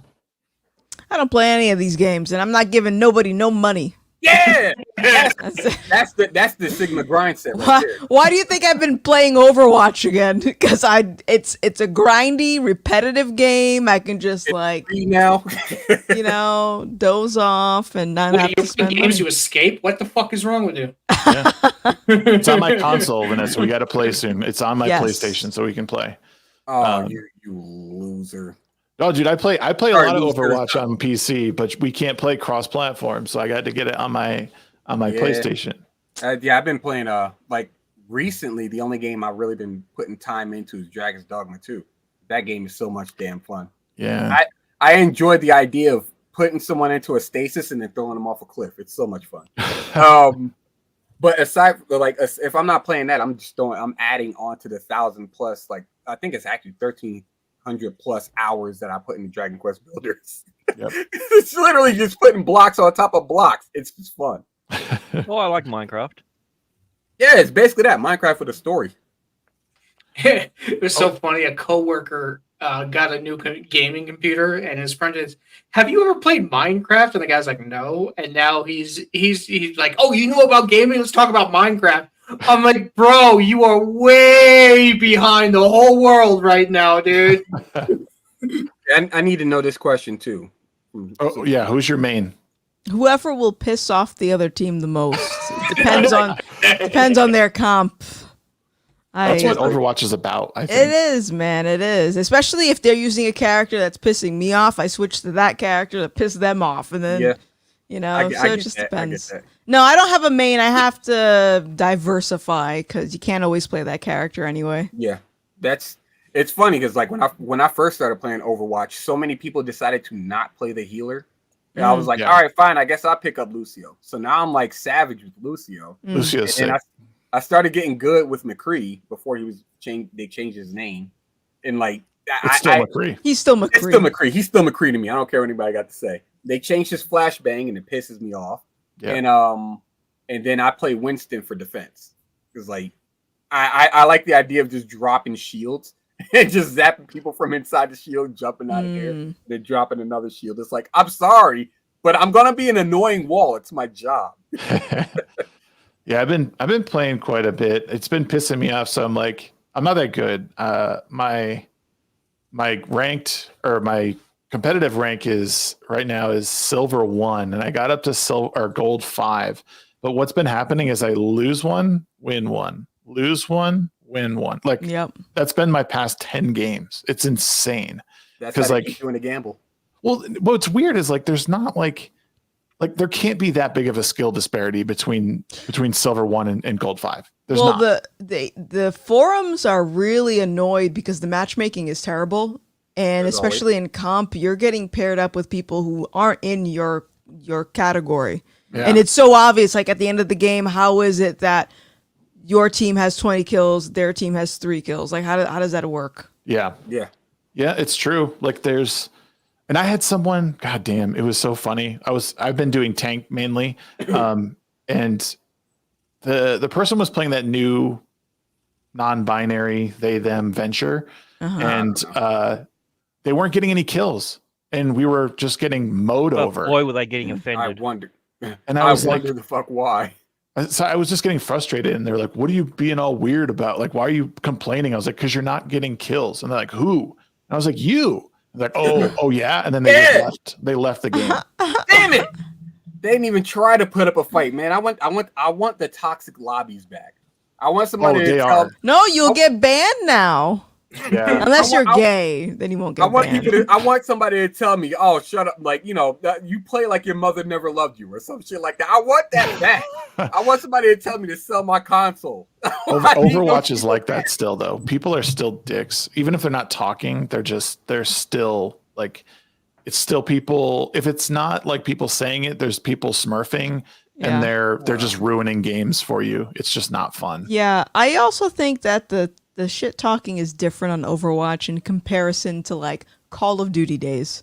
Because Call of Duty days, you're in the lobby, you're talking smack to the other team. Yeah. Overwatch, you're talking smack to your own team. Yeah. It's like if I'm healing and you're yelling at me because I'm a bad healer, well, now I'm definitely not going to heal you out of principle because you're acting like a jerk. No, you're a terrible healer. Then why is everybody else still alive? Right. I don't know, though the problem I find with Overwatch is they can't figure out what they want the roles to do. Like the only role so damage is the only role that they have that's what you do. But tanks and healers also have to damage plus do their role. So, and especially a lot of these new healers is like, oh, you're not doing damage with Moira. Oh, you're not doing damage with whatever that long-haired flower fucker is. I can't think of his name. Oh, Lifeweaver? Lifeweaver. God, he's fun to play, though. He's fun. Life from life. No, he's super gay, but he's fun. Dude, it's the gayest motherfucker. Really? That's the gay one? I would never have guessed. But like he does a lot of damage, and what's the other one? Kiriko. Like if you're not doing damage with these heroes plus doing all the healing, you suck. You're terrible. It's like, dude, you're in silver with me. Shut the fuck up. Like I refuse to play comp. I just don't care enough to like. If I ever do end up playing Overwatch again, I'm just gonna stay in quick match, and like whatever team-based co-op activity thing they got going on, like the Halloween event or some shit like that. I don't care for all that. Like I don't care to try to get involved with people who either A, take it far too seriously, or B, shouldn't even be here in the first place. Like that, it's a very huge like skill gap when it comes to comp. Yeah. It's I mean, it's all Valve's fault. Let's be honest, because if they need to release another Team Fortress game, so then everyone can stop playing all the other ones and play a real good game. But they won't. Well, there's TF3. That's a good segue to the other thing I wanted to talk about was this rumor that Microsoft is going to buy Steam. That ain't happening. Yeah, that ain't happening. Please don't. They can't. Dude, the last acquisition that they made borderlined on a monopoly. Yeah. And the fact of the matter is that they're going to try and do this, and for such a small amount, there's no way in the world. No. It's going to monopolize everything, and they can't because they had to fight tooth and nail to be able to acquire Activision. So yeah, there was a lot. They had a lot. Yeah. Of that. Well, listen, I have an insider tweet, and they said that. No, just kidding. Let me guess. I know a guy. I know a big guy. I know a big guy, and he says, if you guys even know who I'm talking about, you know. Yep. I know Ben Shapiro's voice anywhere. Oh no, it's not him. Now, there's this guy I know, and he was talking to someone who works at Microsoft, and they were making. You'll get a bounty on conversation about acquisition for Steam. I hope to God this is false. And I think, Grant, I think you're right. I think that this would borderline on a monopoly. No, it would be a monopoly. I mean, like Microsoft has Activision, they have Bethesda. If they end up acquiring Steam, if they even do, that's something. Then I think the way that the whole government interference will work is like, nope, not going to happen. Yeah. So. Well, I mean, the thing, I mean, Steam is just a storefront essentially. They're not developing games or anything, but right? That's Valve. Yeah, Valve would be, but yeah, I don't need Microsoft's hands in Steam. Steam's awesome and fine and great. I don't need anything done to it from them. I'd keep their slimy little paws off it. And wasn't it like last week that Microsoft bought a studio, shut it down, and then said we need more games like what this studio made. Yeah, something like that. Yeah, like was it Tango Productions or something like that? If I remember correctly, the people that did Hi-Fi Rush and Evil Within. Yeah. Studio shut down. Yep. It's like, these games are good. All right, you guys don't need to be here anymore. But we made the good games. Yeah, that's fine. That's cool. Now, can we get some games that, like, people like these guys made that we just fired? Do you know anyone that's looking for work? Right, basically. We're gonna go ahead and just close out your jobs and then hire people to do your job. Yep. Oh man. Guys, we're at 29 viewers. We got 29 likes. Let's get one more. It's gonna be someone in chat who doesn't hit the like button. Let's get the 30. I don't think I've hit the like button. Actually, I did. Hold on. Do it. My bad. Do it. No. Do it right No, now. I hit the like button. I unhit the like button. I'm gonna hit Oh this shit. just to make it even worse. Boom. This is a random segue. Yeah. Ain't it? Did you know that you can play games on YouTube? What? No. No. Yeah, Used to be able to play Snake back in the day. Yeah, I was about to say, I know that was something they had. Like, I've They just never seen this now. It's called Playables. It's literally like Facebook-ish games. Oh. No download at all. You just like start. oh man, it's like you know why they did that? Because Netflix introduced that about a month ago. Oh yeah. Amazon, Really? On the Netflix, yeah. Amazon yeah, tried Netflix, that last year too, and it did not go very well. And Netflix has bought up a bunch of like mobile gaming companies. And he's now, Gothix, how did you say to find it? It's on my homepage. It's called Playables. Maybe you can type that in youtube.com/playables. or something like that. Diesel came through with a $5 super chat. Thank you so much, brother. He said earlier, I was trying to say that you can separate water H2O into HHO. You can use HHO to run a car instead of gasoline. Literally run a car off water. Okay, it was really nice knowing you, Diesel. But now don't say that. Everyone who said that has mysteriously ended up falling on a pile of bullets. They either fall on a pile of bullets or they become great friends with Hillary Clinton. Something to that effect. Well, you want to know what's crazy? A crazy stat about that? Three different guys who have made the hydrogen engine for their car have been killed in mass shootings. Yeah, it's true. Interesting that. This Remember we used to buy really games. bad timing. I want to go back to the days of Blockbuster. I want to be able to rent the game or buy the game. Oh, God, I miss those days. Just spending hours and hours trying Looking to find at a games. DVD. Yeah, you just Yeah, looking in my at games head. that you want.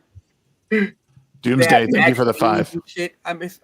Oh, thank you for that, Emperor's Doomsday. Sorry. You're the man. What a Chad. Talk over you. But Or like, Chad, they depending had on how you magazines like identify. Pojo and Game Informer back when it was good, and like a whole bunch of other stuff like the cheat code books. I used to love those books. Dude, you know how many times I went on a website and looked up like SimCity cheat codes and I'd print that shit out? Oh hell! And then you put it inside the box when you're done. Yeah, dude. Yep. I had the fun. I used to go on there and get like all the Mortal Kombat moves and all the fatalities and stuff like that. You used to be able to print all that stuff out. You, Yeah. Well, you print the codes and shit out, and it's got the ad on the side of the paper too. Here's something even cooler. Mine were still all text documents. What are you talking Dude. about? Mine were all like all in text format and stuff. I used to go to the library and they'd have gaming magazines there. They'd buy them each week for it, and we could use the photocopier. So that's literally how I got all my cheat codes. Yeah, that too.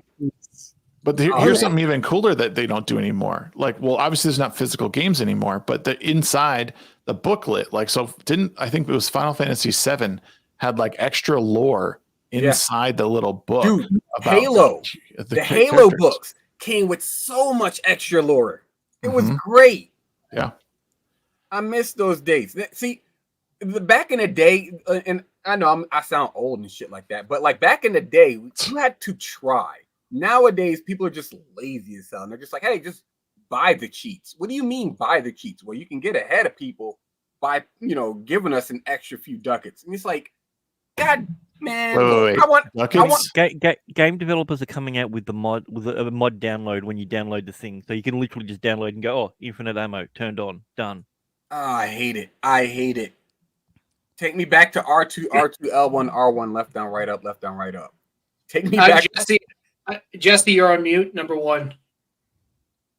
Very muted.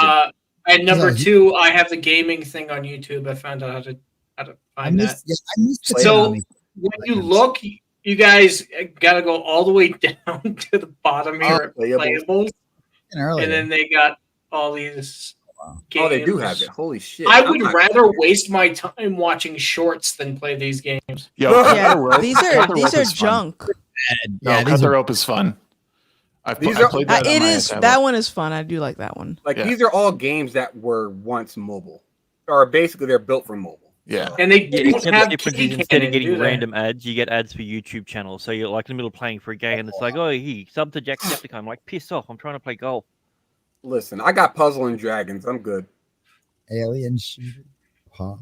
Yeah, what's up, Hypnotic? Good to see you. Hey, what's up, my dude? What's up, Hypnotic? Yeah, that's so. Funny Yeah, it's impossible to find. Oh yeah, real quick plug to thank you, Sonia. We do have our Midweek Hump channel that's up and going. We're actually live over there right now, trying to get watch hours up, and also just let people know it's over there. If you haven't subscribed, head over there because we'll eventually move the show over there full time once we get there. But we want to hit that goal as soon as we can. So if you're not subbed, please do so and tell your friends all about it. Thank you, Sonia. Yeah, do that shit. Yeah. I need someone to scratch my back. I can't Good luck. You're married. What are you married for? Go get her, scratch your back, dude. Yo, dog, she's sleeping. Get a back scratcher. Oh, wake her up. Oh yeah. Yo, bitch, come scratch my back. What Shags doesn't know is that she listens to every playback. Sorry, honey. He's gonna come home. He's gonna come home. He's gonna get smacked in the back of the head. He's gonna be like, "What the fuck?" She's like, "I saw the show last night." Oh. What am I again? The most beautiful girl in the world. You're gonna be like that dude who's that battered boyfriend with the fast food. Yep. Who got you all of this food? You did. Oh, okay. Gothix, I don't know if you've this is something I could see you talking about. The dude from who was doing a commencement speech in college was getting a lot of shit because he was like telling women that they should like feel good about like becoming moms and wives. Have you seen or anything about this recently? I don't really know. Was he a Christian? Yeah, he was doing a commencement speech at like a Christian school, and I can't think of his name. Hunter Harrison Butker. That's who it is. Well, Harrison Butker. Butker. People were getting mad that he was making this speech. I want to see if I can find the. I don't think I watched. I only watched the clip. Yeah. You can't say marriage is good at this day and age. That's a terrible thing to say in front of children. That might grow up and do it. The last thing you want is women being excited about having children. That's the last thing you want. His favorite ring wasn't the Super Bowl rings; it was his wedding ring. What sort of lesson is that for kids? Yeah, that's horrible. That's horrendous. How dare you want Harrison Butker's controversial commencement speech? So it's 20 minutes long, but there's a 2-minute clip that I'll bring up. And okay, I will make the assessment, and I will decide if it was outrageous. Let me see. Judgment from Gothix. You heard it here first, everybody. That's right. 2 minutes is 14 minutes too long for me. Anything more than 36 it's seconds. still not as long as the fucking Jeremy's Razors commercial. Bro. Okay, let me put this up. It's a Catholic college. Okay. And I think his girlfriend was in the crowd too, so. Figure that. Her wife. Sorry. I mean, that's no wonder people are upset because he's married. Yeah. His girlfriend was graduation speech talks about marriage, happy life at the Catholic school. Oh no. I would like to start off by congratulating all of you for successfully making it to this achievement today. So he's you as in women, by the way. The words Harrison Butker's speech were the second most searched on Google Wednesday because some took issue with Butker's message. Yeah, take that, including this Slovakia. part You're number directed 3. at women Yeah, graduates. Celtics are still number Some 1. of you may go on to lead successful careers in the world, but I would venture to guess that the majority of you are most excited about your marriage and the children you will bring into this world. Oh, I have some thoughts. That's Lauren. Yeah, I bet you do. Of course she does. Tell us, Lauren. Tell me your thoughts. Innovate Her, a Kansas City group that supports and empowers women leaders. The fact that they've been put into these boxes. That's very scary to me. Because when you tell people things about themselves enough, they tend to believe it, right? I didn't feel like he was threatening me as a woman or making me any less of a woman. Allison and her friends say they felt mostly support among their fellow classmates. And I think that you have to say, like, yeah, maybe that isn't exactly like everything that the way I would have said it, but I respect that is what you believe in. This lady needs a cameraman. Class back in middle school. Camera person, you bigot. That's what I said. Convert to the faith, become my wife, and embrace one of the most important titles of all, homemaker. Lauren hopes these students are mindful of all possibilities. For many of them, I would imagine motherhood probably isn't really top of mind, particularly in that moment. Oh, it's because you're their teacher. That's probably why. I don't know if she's a part of the school, but she's just some random broad from off the streets. She's an activist in Kansas City. They said that in the beginning. She's the leader of some women's empowerment. Oh, yeah, so it's not. Yeah. It has Jesus written on the board behind her as well. How is she not burning? Of possibilities, many possibilities, not just one. And these students say they're mindful of their own past. I don't know. They didn't show the full clip, which is fine. But like that was the gist of it, was him saying like, it's a Catholic college, first of all. So it's likely that a lot of those women want to be homemakers and do that. But I want to hear your what you heard. Like, let's hear your. Yeah. Well, I mean, I would be interested to know how many people who actually attended that school were outraged because, as you said, it's a Catholic college. I'm not Catholic, but I mean, we share pretty much the same principles for the most part. But I mean, he's not wrong in the sense that this whole boss babe mentality is just a farce. And it's like, I think the greatest thing that a woman can do is take care of the family, create a family. Not everyone can have kids in it. Okay, that's one thing. But trying to pursue a career as like your top priority, you're not going to take that money with you when you die. Mm-hmm. You're not taking anything with you. Like, imagine just the parallel here, right? It's like on the one hand, you're getting mad at the idea of serving your husband, but on the other hand, you will serve your boss and you will do literally whatever your boss asks you to do.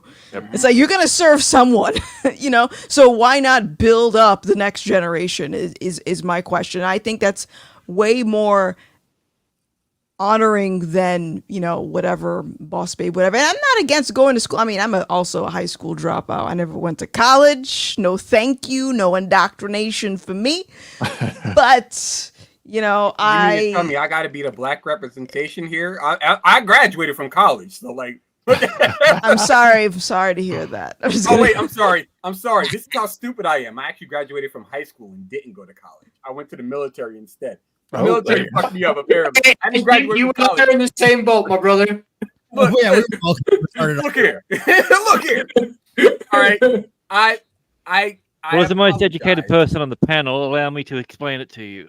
I apologize for being the white person of black people. Go ahead, queen. And I apologize for the opposite. Thank you. Well, I mean, I apologize for my space about laser. that thing. Like with the whole like girl boss thing. What's going to be written on her grave when she died? A loving wife, mother, grandmother, etc. Not she was really good in 2014 when she struck the deal with so and so. Right. Yeah. No one's going to remember that. No one's going to. I heard something. Oh man, I think it was probably some TikTok thing. These come across my feed all the time. It was like your kids are never going to remember that your late nights at work. Your kids aren't going to remember the overtime. They're not going to remember the deal that you closed. They're going to remember that you weren't there. Yeah. And it was like the most heartbreaking thing, because there's many times that like you will put in the extra hours because you're trying to support your family. You will and it's one thing. It's why I do 3 streams a week now. 3 streams, and the other days of the week, I'm trying to be present with my family, because there's no time that I can replace with my kids now. They're young once. For the first time today, I walked away from my son after dropping him off at school without him running and crying that he wanted me to stay till he walked inside. He used to want me to wait and have him walk inside with his class before I left. And today I said, "You're an embarrassing person." So. He's done with you. Sorry, Shags, he's done with you, man. It's over. Well, that's what I mean. The chapter. Gotta make another one now. That chapter, done. So you both cried and were incredibly proud. My eyes watered as I walked away. Yes, I won't say I cried, but I was like, "Dang, that's." He was on the precipice of tears. I'm gonna hate becoming a father, because if it means that tears might pop out of my face. Look, man, I gotta be stoic at all times. It's a certainty, my friend. It's the most stoic black father. Wow, that's a new thing. Just not caring. Listen. Here's the benefit to that, right? Next thing you're gonna tell me, he's dating a white woman. funny that. Listen, look, Amarada and we're gonna have kids, and she has the added benefit that we go to go get the milk, because we have shares with cows, so we go get the milk, and also I don't smoke, so I'm not going anywhere. I think only like 2 people got that. No, I got it. Yeah, I think people got it. Just well, Jesse didn't get it, clearly. No, brother, my little sister's black. Okay, like trust me. I know who daddy is. Like, trust me, I know exactly how that shit goes down.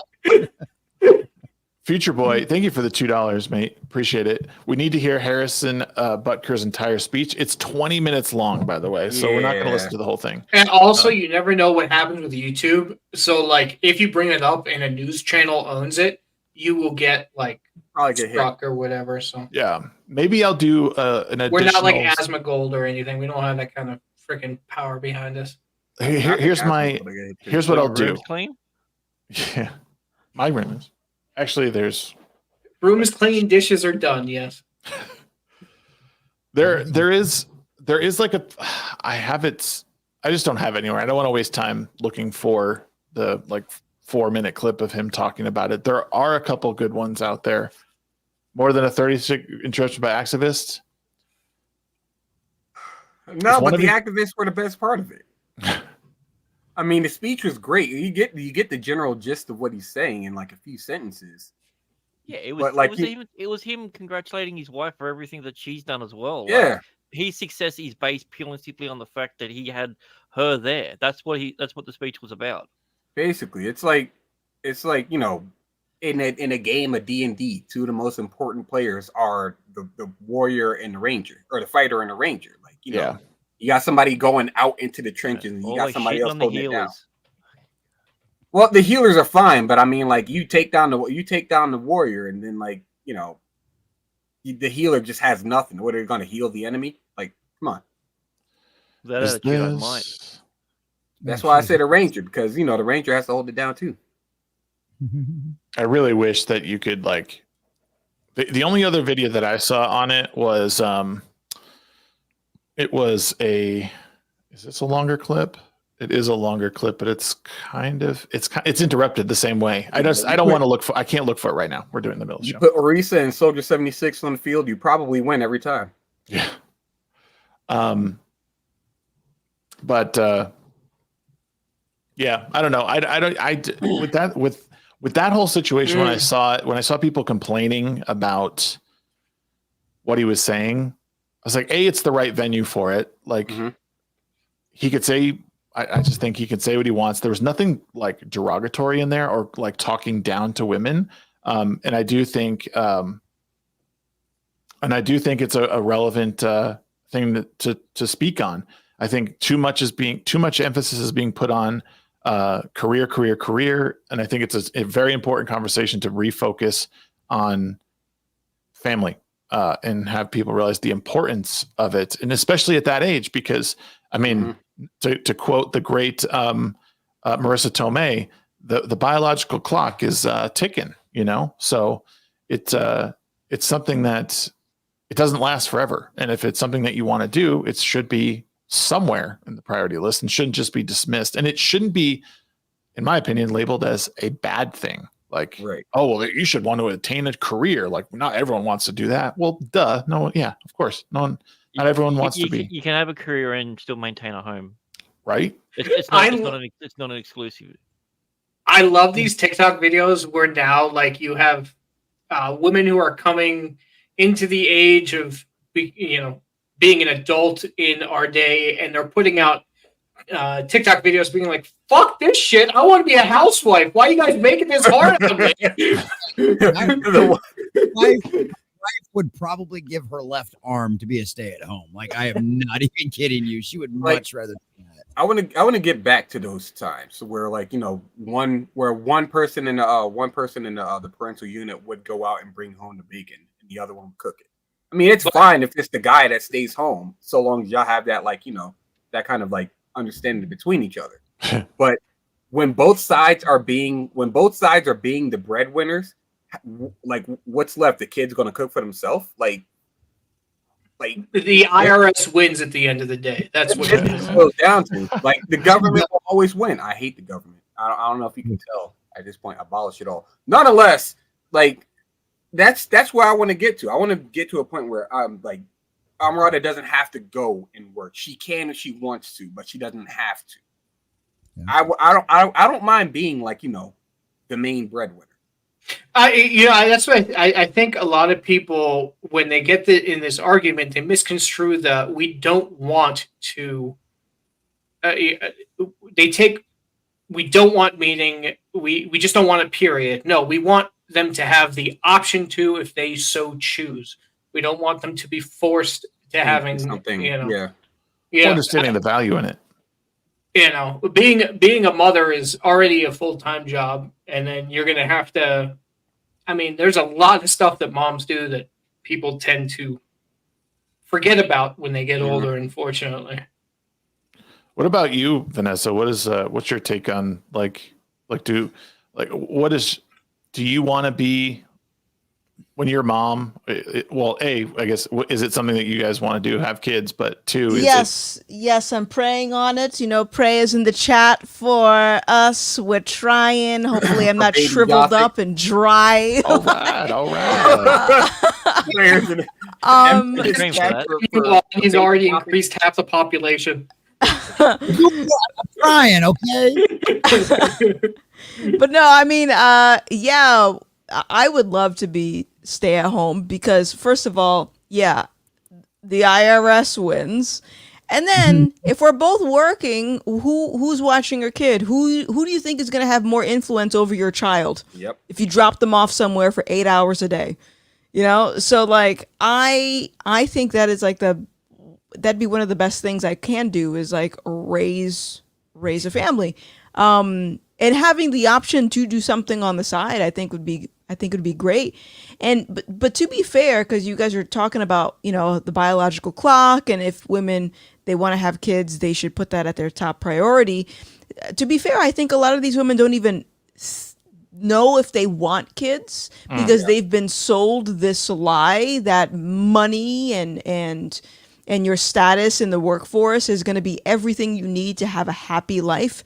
And I think it fails to acknowledge the finite nature of humanity and your job in itself. It's like you can literally get fired tomorrow, and as we talked about, lose everything, and then what do you have to live for at that moment? And I think people, especially with the TikToks, they reach a certain level of status, they get all this money, all these promotions, and they're miserable. It's because they realize, oh wow, I have to pay more taxes, I have more responsibilities, and I'm alone. So, yeah, it's like, no, we're not. The reason why they have 100 dogs or cats or something. They're trying to fill a spot. Yes, absolutely. Yeah. Those poor cats. Yeah. Yeah, Those cats can take care of themselves. Don't abuse cats that way, ladies, please. That's what I said about the freaking She-Hulk show. That was obviously written by a bunch of 40-year-old women that have lived in San Francisco their entire lives, never got married, put their career before everything, and now they go out and get drunk with their friends every night, hoping somebody will pay attention to them. Where it's like, it's a little late at that point. You know, you decide something else in priority. Here's the counter argument to it. So Mormons, they do everything right out of like high school. Basically, you like.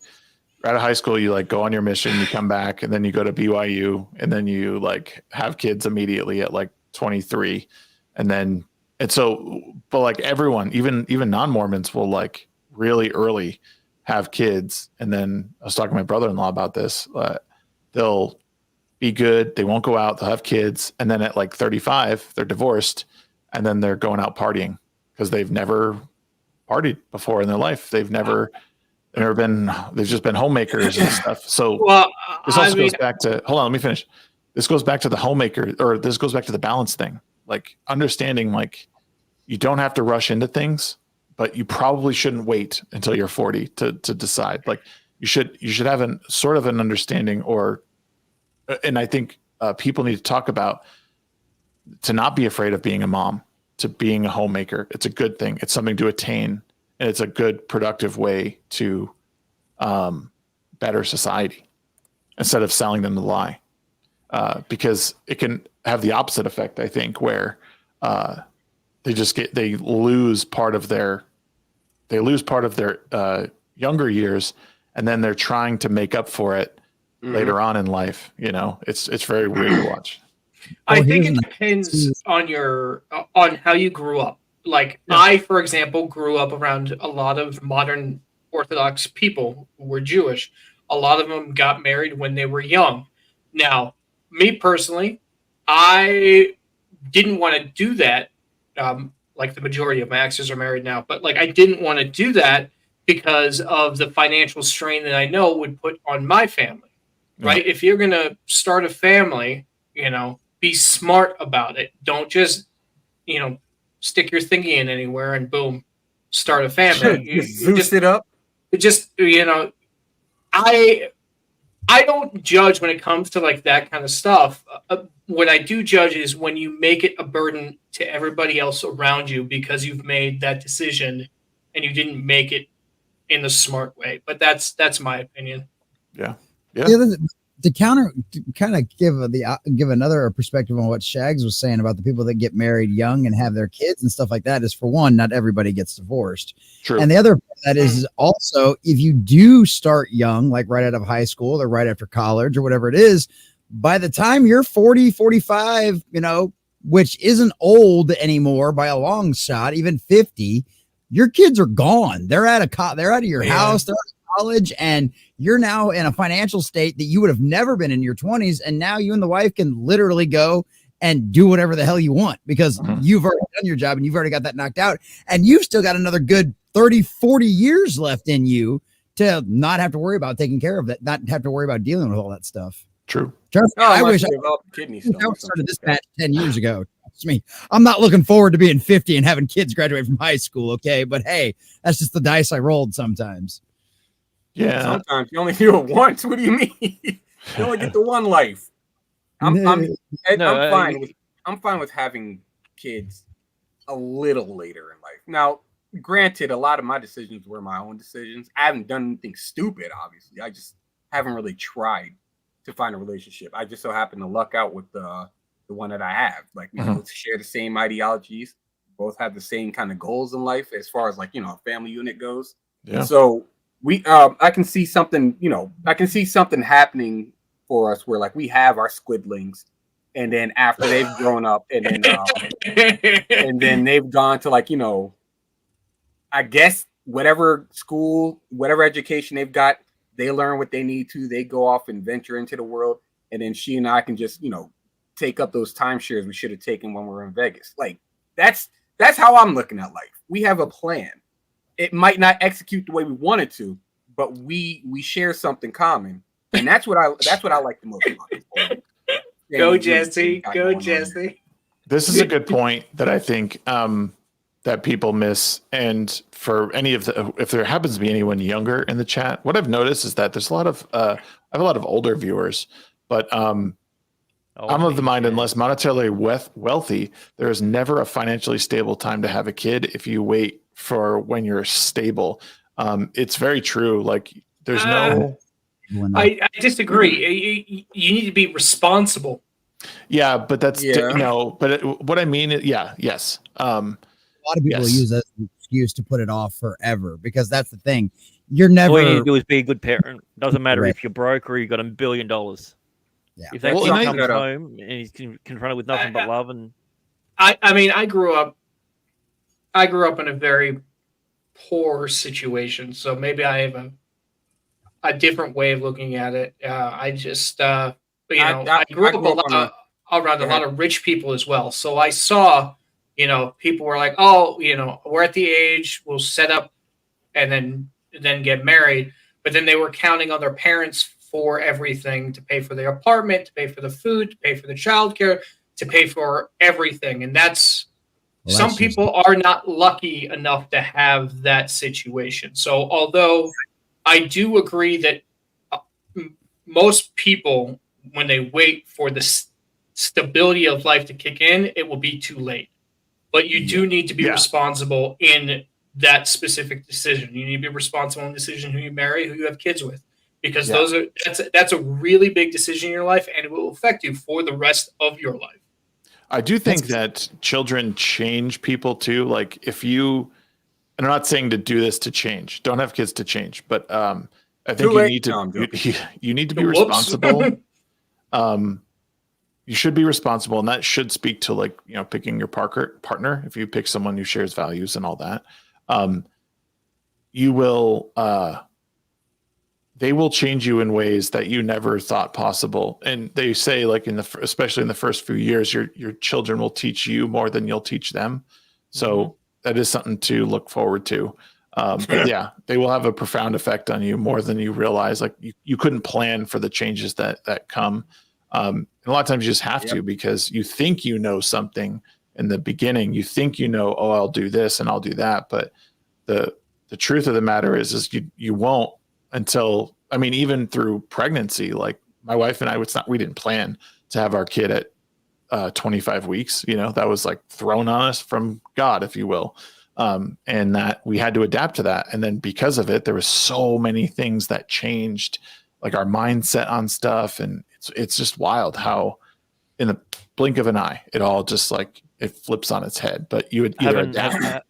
Having a preemie myself, I understand exactly what you're saying. It's at that moment, everything means nothing except for that kid.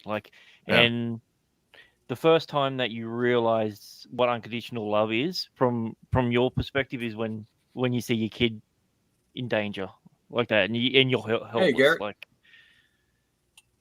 up, Garrett? Yeah, he makes a good point too, because when you marry the right person and you have kids with the right person, it will push you to heights you never thought you could reach. Yep. I think the best joke in life is when you tell God your plans. It's pretty funny. I stopped a few years ago, and I'm just like, show me where you want me to go. I'll walk wherever you want me to go. Here's the thing. It's funny because there's actually a story behind that me using that joke. Yeah.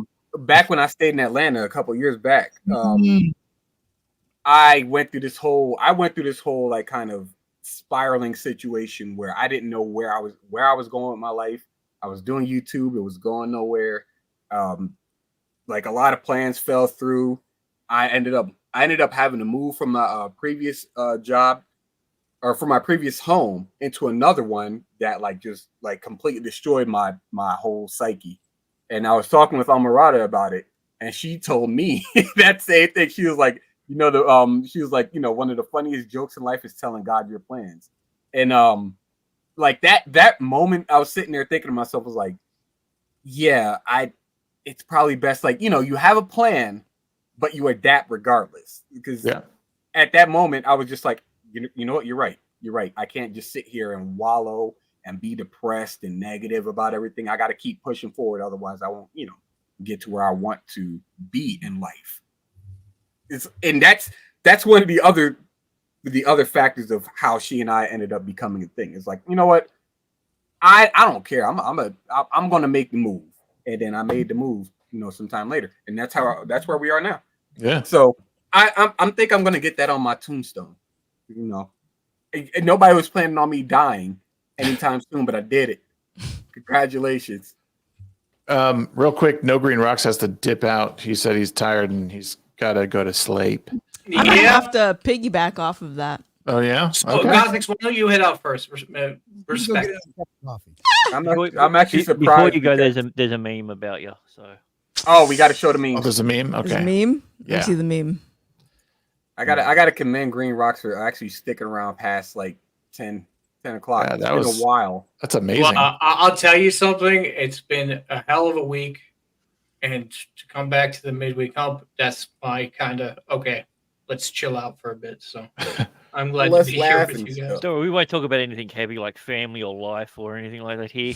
Yeah. As long as you don't talk about cars, they'll be okay. All right, so I'm driving this one car. You said car's not a Buick. Hey, where's the meme? I don't see it. Is it Grant's? The Legion. Nothing. Oh, yeah, might be. Oh, Well, there's only one. Yeah.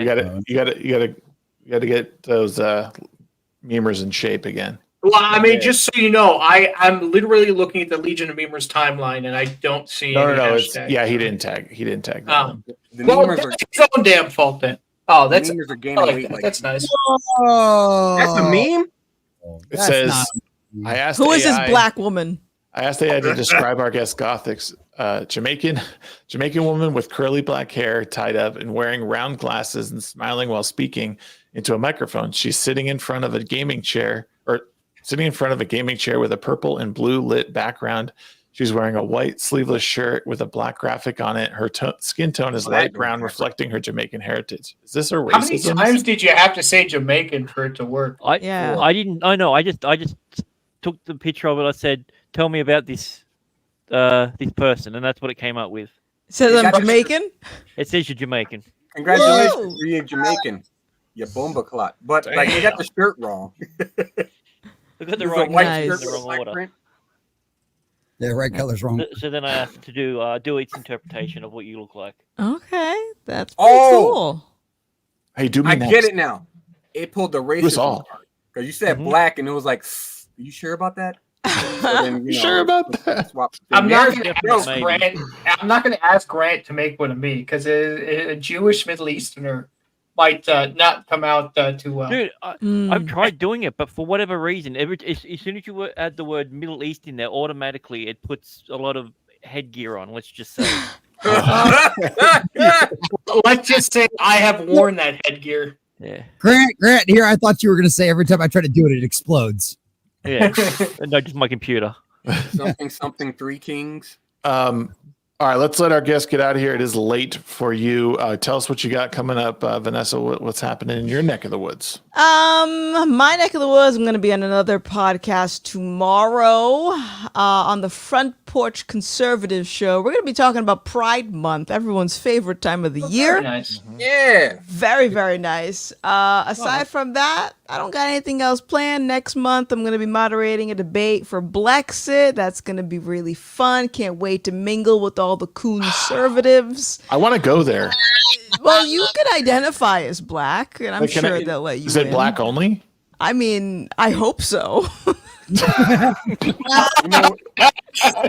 We trash pandas got to stick together somehow. It's in Detroit. How It is. Jimmy Kimmel and Justin Trudeau are going to be there, from what I hear. Oh boy. But yeah, that's all I got going on. You know, I had a really great time. You should move the time slot for this like 5 hours earlier, and then I'll be on more. Okay. Maybe just because you asked, I will. Okay. All right, Vanessa. Thank you so much for joining tonight. It's been fun. All right. Thank you guys. Enjoy. Nice hanging out. Have a good night. All right. See ya. And be sure to check out her movie or documentary on Amazon when it does come out. It's I think it's on right now. You can watch it on. Is it loop.tv? Oh, Loop. That's what it was. Loop. Loop. Let me just make sure that's right. I think. No. No, that's not it. It's something.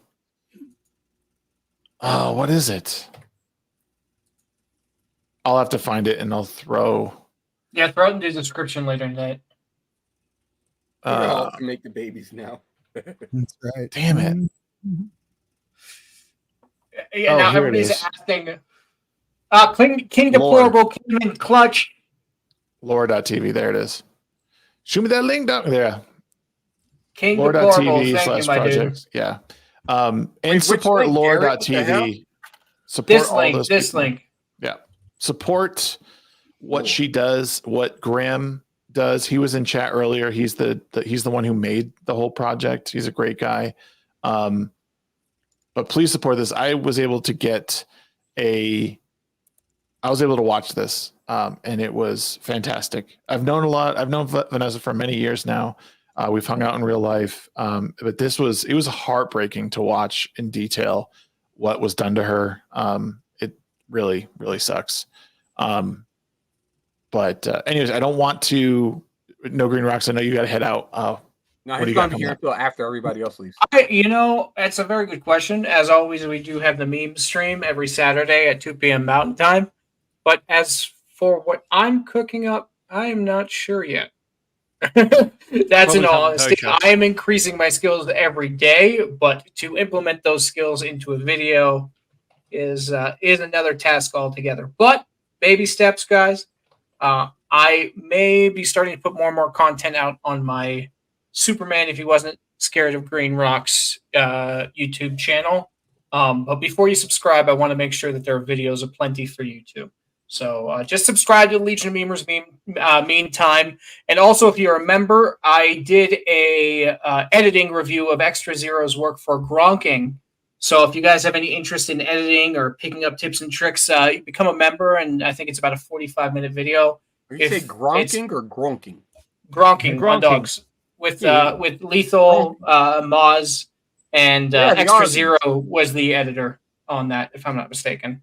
So if you guys want me to do the same thing for you, just DM me. I don't want to deal with any copyright issues. So if I know you personally and you want your work reviewed, I will make a video, put it behind the paywall, but give you like whatever you guys want. So just let me know. But other than that, I will see you guys next week. Love y'all, and thanks for having me on.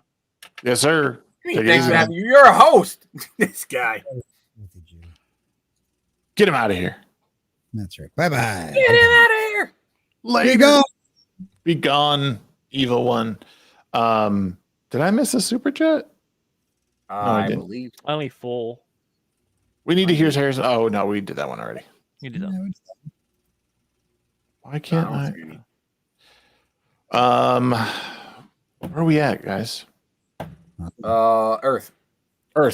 Welcome to Earth. Holy shit! I see. You say the magic words and he shows up. I thought you were supposed to be working. Not tonight. Gary's on a little vacay. He's on travel. Nice. On travel. I heard my bat signal. It was talking about having kids young. So I had to show up. My bat signal. Nice, man. What are you been up to? Oh, you know, just work, doing shows, constantly trying to make a show. I'm having a struggle, Rose. Okay. Can I talk to you guys real talk? Right, man to man. Real talk. Yeah, just between us. Don't tell nobody. I won't tell anyone. Just one just person. 4 or 5. There's a blue chewing gum that helps with that. I've tried it. It works really good. Dude, I don't have a problem with that. Gotcha. I do not have a problem with that. Go ahead and tell us your woes. I'm recording. All right, bro. What? Go ahead. I'm sorry. I got flashbacks from an old employer. Just sign this if you could, and you can say whatever you need. No. I better put down my mug. I'm feeling like I don't want to be a host. You know? Bro. You ever get like feeling like that? Yeah. I get that sometimes. I feel like I work the best when I'm doing work, when I'm editing stuff, when I'm setting shit up, when I'm doing stuff. You know, I feel like that's where I work the best. Right. I don't like being in the spotlight. I don't like none of that. What? No, All right, you I don't. convince me. I'll do it. No, it's like just in a weird rut. I feel like. Well, I mean, that happens sometimes. It's like, you know, you gotta find something that sparks your creativity again and get something that lights that fire back up into your ass again. I don't know. Yeah, Think so of a new another kid's on the way. Bury a body. I mean, I don't know. I don't know. Burn a village. I mean, plunder a city. I mean, I don't know. Y'all, like we just heard about, you know, that guy Yasuke helping burn down villages and stuff like that. So I mean, pull a Yasuke every now and then. Yeah, there you go. So I just gotta burn shit down. That's what it is. Yeah. That's it. It'll liven your spirit up. Or maybe, I mean, you know, drink wine out of the skull of one of your enemies. I mean, that'd make you feel powerful. Dude, how do you do that? I want to do that. See, that's what I'm saying. You've got to plug up the base. There is a little tiny hole that will leak out. Yeah. Yeah. How do you plug that? I just anything. Anything? Okay. Yeah. A little epoxy works just fine. Little I don't know. I think it's because like we're in this kind of limbo with normal world where we're like just doing kind of what needs to be done, but there's no like focus and no like direction. Like I want to build up a direction and I want to build to something, but there's been kind of no, you know, there needs to be something behind it to go, because like for all of its faults that, you know, I would see Loud with Crowder, it's got its angle, it's got its direction, you know. Friday Night Tights, we got our direction. Yep. Normal World, I feel like it's a spot for people that don't want to pick a side so much, and in this time, it's like nobody wants that. Like I'm 100% like fucking done with politics. I hate it.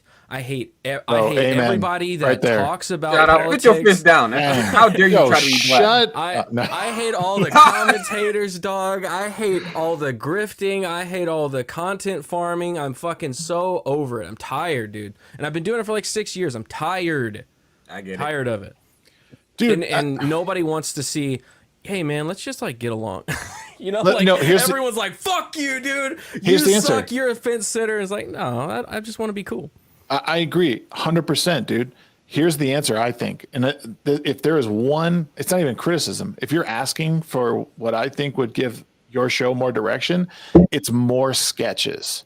Like, don't even dude, do more. I know, dude. You make that could be a thing, because the one thing I think people need to avoid is that the Daily Wire dread of like we're pushing against liberals. That's all we do. Derp.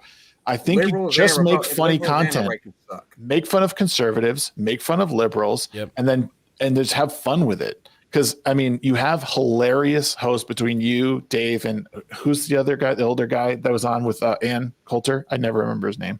Jeremy wants to know my location. What the?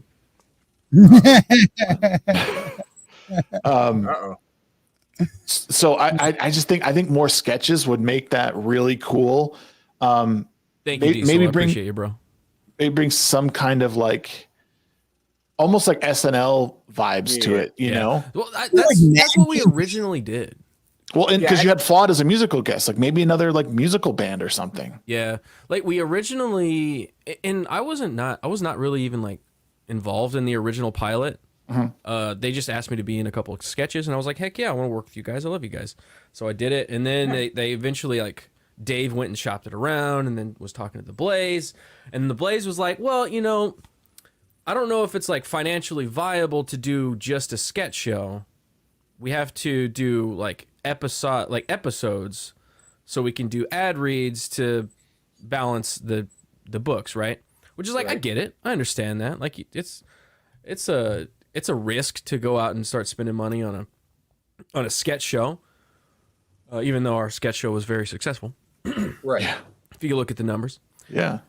So we ultimately were like, okay, well, let's do a late night-esque talk show where it's kind of like a variety thing and it's a little silly and we have some sketches. But I think in our heart of hearts, we always want to just do sketches. Like, that's what I want to do, at least. I'll speak for myself. I'm like, I want to just do sketches. It'd be great if we could just do that. Cut the whole talk show. Because ultimately, here's the problem with it. I love talking with Dave and Angela, obviously. Love hanging out with them. Good friends of mine. It's always fun, like, when we get in that flow, hanging out. I like meeting the new guests and having conversations with them. That's always fun. But I end up talking about stuff I don't give a shit about.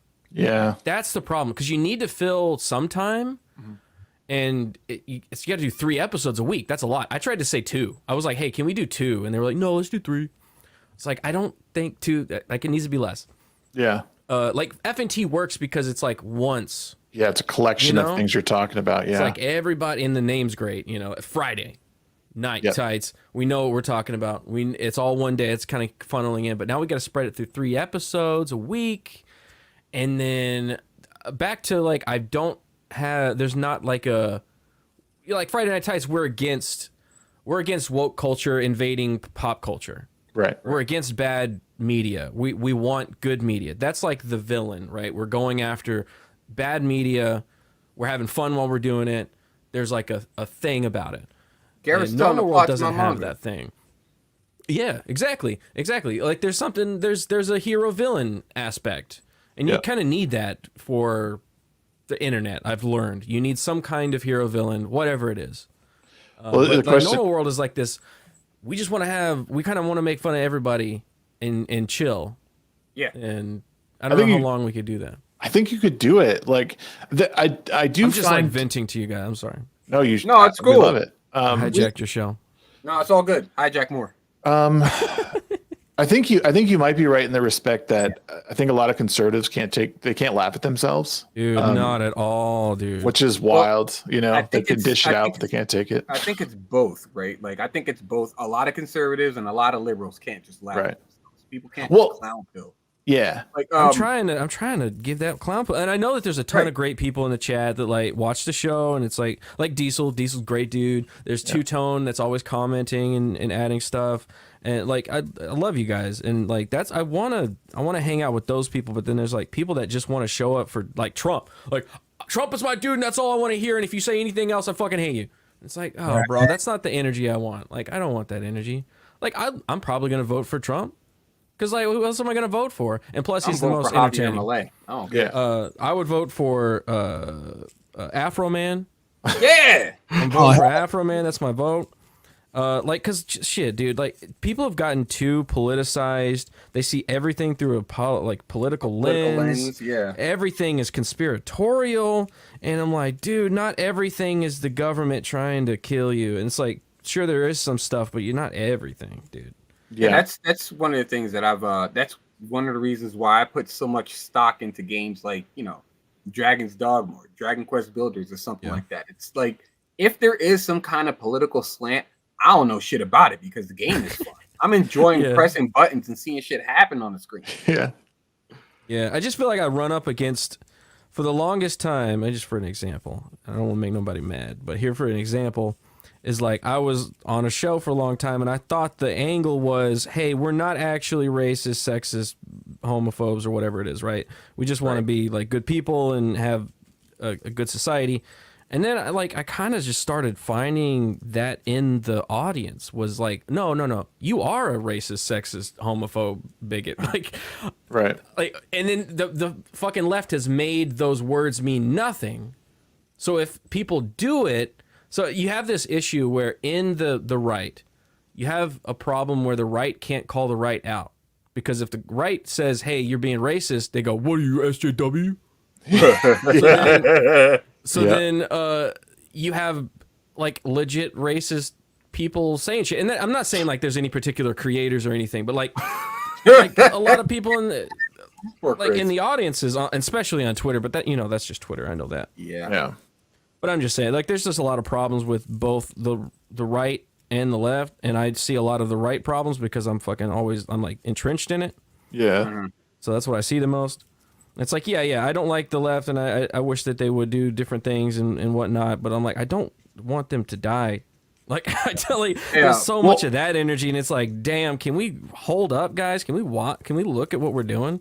I think a lot of the answer too is like it's been said a couple times in chat, but like if it's with Normal World or something you another project you do, I think you just have to do it. Like that's why like I know that no one else is trying to have conversations the way I'm trying to have conversations. That's why I'm trying to do it, because like I know that no one is doing it, so I'm trying to blaze the path where I can. You have the same opportunity. Like people know who you are. You could start something that is apolitical in nature, that takes shots at both sides, that you're not the host of, but you run in the background or whatever. Yeah, like I kind of want to just be a well-paid showrunner. Yeah. Like I'd love to take a back seat. And this is the thing, like when I joined Normal World, it was 100% because I wanted to work with Dave and Angela in the team. Like that's all. Yeah. I like those guys. I like hanging out with them when we worked together, and I wanted to work together again. I didn't want to be a host. I didn't want to be the guy in the spotlight.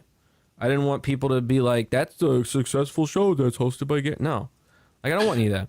I want that for other people. Like, if that's what Dave wants, like, I know that, he wants to make a show and it wants to be successful. He's a showman. That. Yeah. He's a showman, right? Yeah, I want to build Dave up. I want him to be, like, a great host. But I'm in this position where it's like, well, you're both hosts. It's both your show. And it's like, I'm fine with it not being both our show. Like, it could be Dave. It's obviously Dave's show, right? He's a notable name. There's people showing up for that, and I get that, and I'm all good with it. Like I like that. So why not do that? Why not say to the Blaze that you want? Like, I mean, is it possible to maintain a role in there and have like another showman essentially that Dave and that other person could like really start to like grind on it, and maybe you work on like developing some of the skits you know what I mean? Like the direction. Because right now we don't have any direction because both me and Dave, and I'm fucking spilling so much shit. You should know what this, not you guys, but like the whole show. But like, all right, guys, that's the show. We'll go ahead and end the stream right here. Like, what I mean is like, I've got my other stuff going on, right? I've got a priority that's not that show. Like Nerdrotic, I've got loyalty to Nerdrotic. I'm working on his stuff. I'm doing FNT. That's my main gig. And I told him that. I was like, hey, that's my main stuff. I want to work with you guys. I'm going to come over there. And then Dave, he's got his comedy. Yep. So he's doing his comedy career, and I fucking love that. I love he's getting bigger stuff. He just did a show with Russell Brand and all these great people in this huge auditorium. Is fucking awesome. So it's like neither of us have the time to really dedicate to the show solely. So there's not been like somebody captaining the ship. It's like we've been sitting in the car, but we're just going in a straight line and nobody's doing anything. Right. So I would like to be like, hey, what if I don't do the show? and I plan this show, and the show has a direction and we go places. Because I would like to do exactly what you said, Shags. I would like to go, no more episodes, full stop. No more episodes. We're doing just full sketch blocks episodes. That's it. But obviously we have a contract and they want to fulfill that thing and want all that stuff, and it's like, well, okay, I get that. So I'd be like, what if we de-emphasize that show? What if we make that more, instead of like a variety show where we're trying to make it all, we're putting a bunch of effort into making sketches every single day and things and every single day and having all these guests come in. It's like, why don't we just get the baseline guests that we like to vibe with, like the Matt McClowry, the Derek Richards, the people that we like have had on the show like 5-6 times, Flawed, right? Yeah. Like our crew, we get our roster of people. It's like Cheers. The people show up and they go, I like that guy. I like that guy. Everybody knows exactly. Everybody knows the names on the show. It's not, we're not introducing nobody to XYZ. It's that, and we just chill. We just sit in a room and chill, and that's it. That's all we do. And then we take all that energy and then put it into sketches. That's what I would like to do, and like focus it. See, now it's funny because like I started a show. It's like a one-man show, and I couldn't maintain it primarily because I want to do too much shit. But I called it the Chopping Block, and it's obviously in reference to like sheep being led to the slaughter, chopping block. I was using a whole play on words thing, and the phrase was like, we take a block of your time to chop it up. And I was like, I'm gonna make this work. Now, what I did with that show is just basically not what I wanted to do.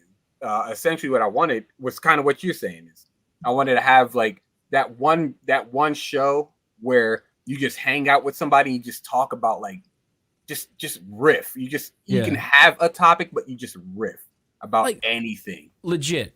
And I'm not blowing smoke up your ass. I'm not gassing you up. I have more fun on this show than almost any other show I do. That's a lie. Let's fucking go. Because I feel like I don't know. It's in a weird way, like freer. I'm not on FNT. Love those guys for real. Like not shitting, but I'm working. I'm making sure that I have articles pulled up. I'm doing that kind of thing. Normal world, I'm working. I'm making sure we're hitting these things. But on here, I come over here and get to shoot the shit with you guys. The same thing with Bay Staff on Mondays with Flawed and Adam and stuff.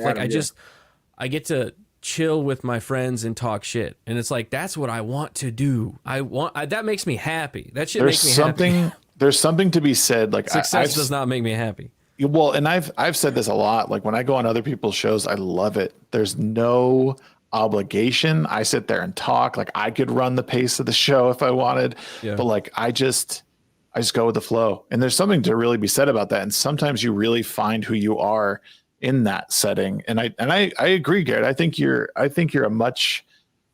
I mean, you do great stuff all around. You have great things to say. Appreciate it. But I find when you are most comfortable like in someone else's channel because you're the guy who just wants to like chill. And this super chat is a good segue. You're like tired of politics. You're spot on. Like, thank you, Future Boy, by the way, for $2. Sorry to talk. Shout out to you. You your $2, 2 ducats. But I just think, this is part of the burnout cycle too, is you do the same thing too much. Like you're running Normal World, you're running FNT, and you don't balance it out enough with, I wouldn't say burnout. I'd say it's more of monotony. It's like you do the same thing enough times and it's like, but it could come both. Yeah. Like, I don't know. It's just like, there's things like what I love about FNT is that the half that I'm not working, the half that we're just kind of making fun of each other and fucking around. Like, I love that shit. That's the stuff I love doing. When I'm streaming on my channel, like everybody that's showing up to my streams, they know what the deal is. They know I can't read. They know I can't host. They know that shit. Like shit's gonna get fucked up, and I'm happy with that. I love my chat. My chat's fucking awesome, and it's the same thing here. It's like that's what I'm happy doing. I've found out through being moderately successful. I'm not gonna say I'm like fucking making a bunch of money and being Jake Paul or something fucking huge on YouTube. Oh God, Jake Paul, the scammer. But I've gotten some amount of success, and I've been around people that are way more successful than me, right? And I've seen it be a burden. It's a drama-filled bullshit machine. Yeah. When you're successful to the point where everybody knows you, you're getting all these views, you're doing all this stuff, it fucking sucks. And I don't want that. All I want to do is make enough money, my family's comfortable, and I want to make fun shit. Like, that's my goal. And I think, maybe that's not like a lot of people's goals. That's my preferred lifestyle. But I think I've been around enough success to know that, you know what, that's not the best part. That's not what you should be striving for. Right. At least that's not what I'm, me personally. Yeah, like for example, right? Like Eric, dude, yes. Basically $10 million in almost 2 years off of comic books alone. And he's expanding. He's getting into animation. Yeah, it's awesome. There's rumblings of maybe some video games happening at some point. What? There's talk about different apparel, different like toys and statues. Like he's going into like multimedia. He's stretching as far as he can. And I'm just like, bro, I just want to warm up. That's it. Like I don't need too much. I'm of the camp of I'm fine not being the best in the business, but I want to be the best at what I can do. Yeah. If that makes sense, dude. And that's one of the examples. Sorry, I'll let you go. I've been talking too much. Nah, you good. I was about to say, it's like I want to be like, I want to be the best husband to Amarada. I want to be the best father to my kids. I want to be, the best around. The best. That nothing's gonna ever keep me down. Yeah, exactly. Yeah. I don't know where I was going with that, but like, you guys get what I'm saying.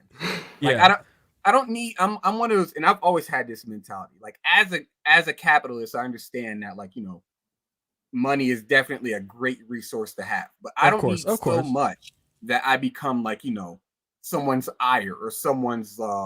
I become everybody's like, target, most sought after target. Yeah, exactly. Like, I'm fine with having enough to take care of my family, and like, give them whatever generational wealth comes from that. The people that follow Eric around and just suck his dick and whine, and they're always riding his shit. Like, what the fuck? Last night, I was playing around with ChatGPT, and like, I went down that weird rabbit hole of a story thing. Yeah. And then somebody was like, yeah, what are you working on, Eric July's comic books? And I was like, y'all guys are weird, dude. Like, you're coming into my random thought tweet and talk shit about a guy that's in my sphere of friends. Like, you're acting weird. It's like, that's weird behavior, dude. Like, that's not, if you were in front of me, you would not be doing that. You'd not be doing. And I told him that. I was like, this is weird behavior, bro. Like, you have clear, like, anger issues, and you need to get help. And I genuinely hope you get it. And they can't take that. They read that, and they think I'm being snarky. They think I'm being whatever, the blah blah blah, because they're insane. But it's genuine. I'm genuinely like, I hope you get help. I saw like, and it's kind of touched me a little bit. Giggity. On hey, that's my giggity. On Christmas fucking Eve, dog. On Christmas Eve, I was just kind of scrolling Twitter while I was waiting for my kids to go to sleep for no particular reason. As one does. As one does on Christmas Eve. And I was scrolling my mentions, and some person tweeted out this long paragraph of how much they hated me and they thought I sucked. And I honestly did not have the reaction of like, oh man, somebody hates me online and I feel bad about it. I was genuinely like, that person has got a problem. Like, you're on Christmas Eve and this is what you do with your time. Like, I genuinely hope that God blessed their life, and they have changed their ways, and they have gotten a better life since then. Because, like, that's sad. That sucks. And that's why I'm like, fame is weird, because it just brings, and I've got like just the smallest little nibble of what that could be. Well, I could not imagine that. And that's the thing. Sorry about those tweets, by the way. What? I know, bro. I know how it is. What I hate about all of it is. It's like it's tribalism. We all know that people just want to feel a part of something, and a lot of it is like this, like, sort of clout chasing, and both sides have it. If you watch these conversations go on, there's like the same retards in these fucking conversations every time, and it's like, go to bed, go back to your fucking life, leave us alone. To kind of hammer even more on that point, though, like, it's like when Eric got the award from Northward University, right? Yeah. And like, people, like, we were all clowning him on his attire. Like, he looked like, people were saying he's like one of the best dressed. People were saying he's selling oranges on the corner. It's some of the funniest stuff out there. And like, you have these other weirdos that are just sitting there. They're now trying to cancel the college. Same thing with the comic books for kids, trying to cancel the donation institution and whatnot. And it's like, over what? Why are you so, like, that's my thought process is like, what is going on in your life that you have to direct your ire to someone who doesn't even know you? Yeah. Like, and you go, okay, you're a hypocrite. You talk shit about Disney and Marvel and stuff. It's like, well, yeah, because I watch movies. When the movies start sucking, I start going like, hey, could we get better movies? Right. And then I look into it and I go, oh, that fucking person, specifically that person that made the movies that I hate, like, I'm going to be like, yo, can you not do that anymore? That's it. Right. But the way that they do this thing is like they pick people like Eric or like whoever or like Gary. They'll do the same thing to Gary, and they'll be like, "Now I'm your fucking mortal enemy." It's like, why? Like, right. Why? Yeah, their whole identity is based around is hating it, and it's just weird. And like, I'm nobody, and I have one conversation with Dick Masterson. No, you're not. I've seen that movie. You weren't in it. You were not in that movie. I have one conversation with Dick Masterson. I have one conversation with Ethan Van Sciver, and it's like, how could you? How could like unfollow or? Oh, by the way, I wanted to talk to you about that. I'm unfollowing you. That's fine. I've unsubscribed already. Do you, boo? Damn. He's still gonna show up to the show. He's just gonna let you know that he's Let me be on your channel to talk about my shit. Hold on. Oh, you fucked up for giving me the megaphone, Shags. You about to get wrecked. You done got it. But that like right, yeah. It's just it and to think like that I or anyone cares, right? Like I'm sure Gary and I'm sure Eric at some like to some level it's just like, what? Who the fuck? They're not reading their mentions like on that shit. It's like I don't know, man. But I feel like as you said, I genuinely feel bad for the people that do this because like let me tell you, everyone. There's so much more outside of these monitors and Twitter. Like it's insane. There's a whole world. There's this thing up in the sky. If you look at it at the right time of day, it will cause your eyes to burn out. It burns. It's called the sun. It burns the skin. But it's really good for your body. It's called vitamin D. Don't take the pills. That's fake vitamin D. Get the real vitamin D, the sun. Sunlight is the best disinfectant. Yeah. Like touch grass is the best phrase to come out of the last year or so. Yeah. It's like it's for real. It applies to every single person. It doesn't matter what political aisle you stand on, doesn't matter what group you like, it doesn't matter what movies you like to watch or don't like to watch. Go touch fucking grass. Go outside. Except if you have allergies, then yeah, avoid the grass. Touch a tree. Yeah. A tree. Hug a tree. Hug a tree. Buy some chickens. Get chickens. Like, go Chickens. outside. Touch a chicken. Go touch a chicken. Go hang out with some friends. Go make some new friends. Go start a hobby. Like fuck, dudes. Like take a walk. It ain't that serious. It's not that deep, dog. It's pretty funny to it's cool to hear you say these things, Garrett, because I think people think like when they think of someone like you, they think, oh, this person's perpetually online. All they do is stuff on the internet, and all they do is blah blah blah blah blah. But like, I think it's good for people to hear your perspective on stuff, even the stuff you're working on, and get the sort of real side of it all, because it's not all fun and games. A lot of times, it's difficult for AU and other creators and people working. But like, I know that you're someone who gets out and does a lot of family stuff, and your stuff is planned out pretty religiously. Like we almost know you're here every week listening, because you're editing and this is what you do. So, but it just like, it is refreshing to hear this from someone who does have the platform that you do, however big or small you think it is, because like, I don't think people realize that that's like going on, and So that's a lie. The most down to earth person on the internet is Grant.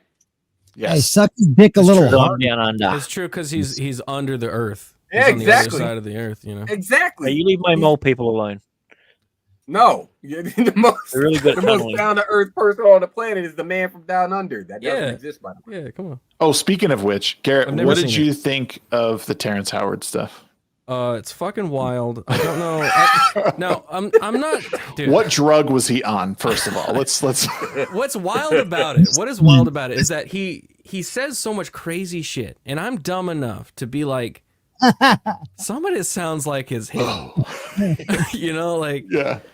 He That's the says problem. enough things. He says enough things that land. He'll be like, Sasquatch is a double entendre because he's from space, and space is made out of light, and light is waves, dude, and waves are on the periodic table, and the periodic table, we've been thinking about it in squares, but it's really helixes, all right, and helixes are like, and you're like, wait, what? Slow down, dog. Wait, are you sure you're not a Terrenceologist? You sound like one.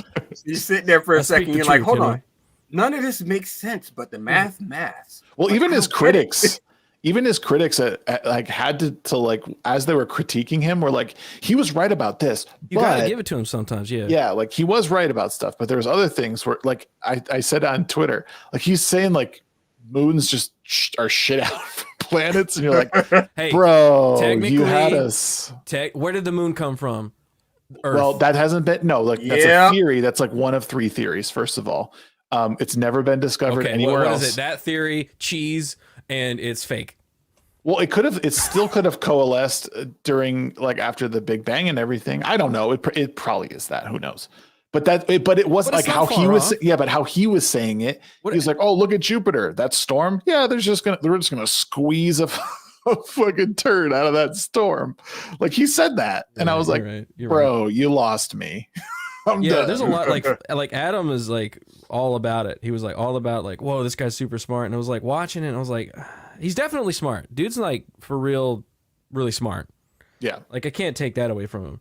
But he does speak crazy shit sometimes. But then hey, all geniuses Terrence are or weird, Adam? dude. You know? Both. Yeah. Like you if you talk to Tesla, you'd be like, this guy's fucking nuts. He's talking about pulling some kind of energy out of nothing. What the hell is that? This guy is insane. He also had an affair with a pigeon. He had sex with Terrence Howard? No, Tesla. What the fuck? Sorry, well, he's in love with the pigeon, I should say. Okay, he's in love with a pigeon. How fucking dare you? All I'm saying is like, maybe he right. You know, maybe he right. Yeah, I mean the math was math. Yeah. I do like the way he was talking about the periodic table and like we've been thinking about it in this square grid, and that's not how nature works. Like nature works in waves, and that you have light waves, and that's how we see. Literally, how we see is because of light waves. And you have radio waves and radiation and all this stuff that we can't see, and it all works in waves. And it's like interesting to think of the elements also working in different waves. But then you start to go like, I don't know the specifics, and you're going too deep, and I'm like, I don't know. Well, he was talking about one thing I thought was fascinating, and I want to know more about it if it's true, is because he was talking about like, because he was saying something about straight lines. Like he's like, straight lines don't exist. Right. So he's like, if you redo all of this stuff with like curved lines, and then he was like, they're talking about like rebuilding these models and how they're all, but like some of the points didn't intersect properly. Yeah, like you jump from one thing to another thing real fast, and I'm like, whoa. You just jump from one topic to another topic, and then you try to come back to the first topic, and it's not as coherent as it could be. Yep. Yeah, he's lucid like nature came in waves. Bro, you're on. You just jumped from page 12 to page 87. You came back to page 12. Well, Why couldn't we finish page 12? Even Joe's like that. Novel. You're like, no, it's not. It's a dictionary. He jumped. Yeah, he jumped from like book C in the encyclopedia all the way to W, and then he tried to jump back to A, and everybody was just like, "No." Yeah, and Rogan a couple of times was like, "Hold on, we'll get there. Can we go back to this thing?" Like you're going way too far ahead. I like we do that show Forbidden Frontier on Sundays, and I find that a lot of times I'm just having a hard time following some of the stuff. Like we watched this documentary. We watched this documentary called Megalith: Forgotten Worlds, and they were talking about this 3, 4, 5 pattern that keeps showing up in these megaliths. Yeah, and they were showing these like mathematical equations and stuff, and I'm like, I can't tell because it's my fault because I'm dumb. I can't tell if it's accurate math or if it's math that they've made work to get to their end goal. You know what I mean? Like the number 23. It's like if you want to have everything equates to the number 23. It's like, yeah, but if you go around in these weird ass ways, it's like, okay, a +2 plus the date and time that we are right now minus this and minus that and then up to this and then over this and then we get to 23. Like that's what it feels like sometimes. Yeah. And I'm like, I don't know if this is real or not. Like I'm seeing a lot of interesting patterns. Like why are there megaliths? Why were they all set up this way? Why were they pointing in that specific direction for the solstice and stuff? But then when they get to this like granular, it's because of this number or it's because of this. Right. I'm like, do you have a point that you're making all the facts line up with, or are you finding facts that line up to a conclusion? You know? Well, so a quick shout out to my interview with Nerdrotic. Go check that out on this channel under the Ready Set Shag playlist. My favorite part of their discussion was with was talking about that stuff. Oh yeah, that was awesome. That was I like the thing that blows my mind is that, I mean, we can't really fathom how much time there has been, and like understanding how long these things have been around. Mm-hmm. Like we say, oh, it was built 2,000 years ago. We don't really understand what that actually means. And then to even think like they're finding things that have been dated back 20,000 years, like animal bones, 20,000 years old. What does this world even look like at that point? It's just a sphere to start. Or yes. But like I don't know. I lost my train of thought there. It's just like I get the same way with it. Yeah, time is fucking nuts because it's so vast. That's my thing about aliens, right? It's like, okay, I don't think aliens have contacted us or reached to us not because I don't think there are aliens. I think it's very likely that there are other life forms out there. Just the sheer fucking numbers of it. Like there's thousands upon thousands upon thousands of planets that are like Earth. Not just suns. Like there's billions of suns, and then around those there's billions of planets, and then there's thousands and thousands of, I think it's like a 20.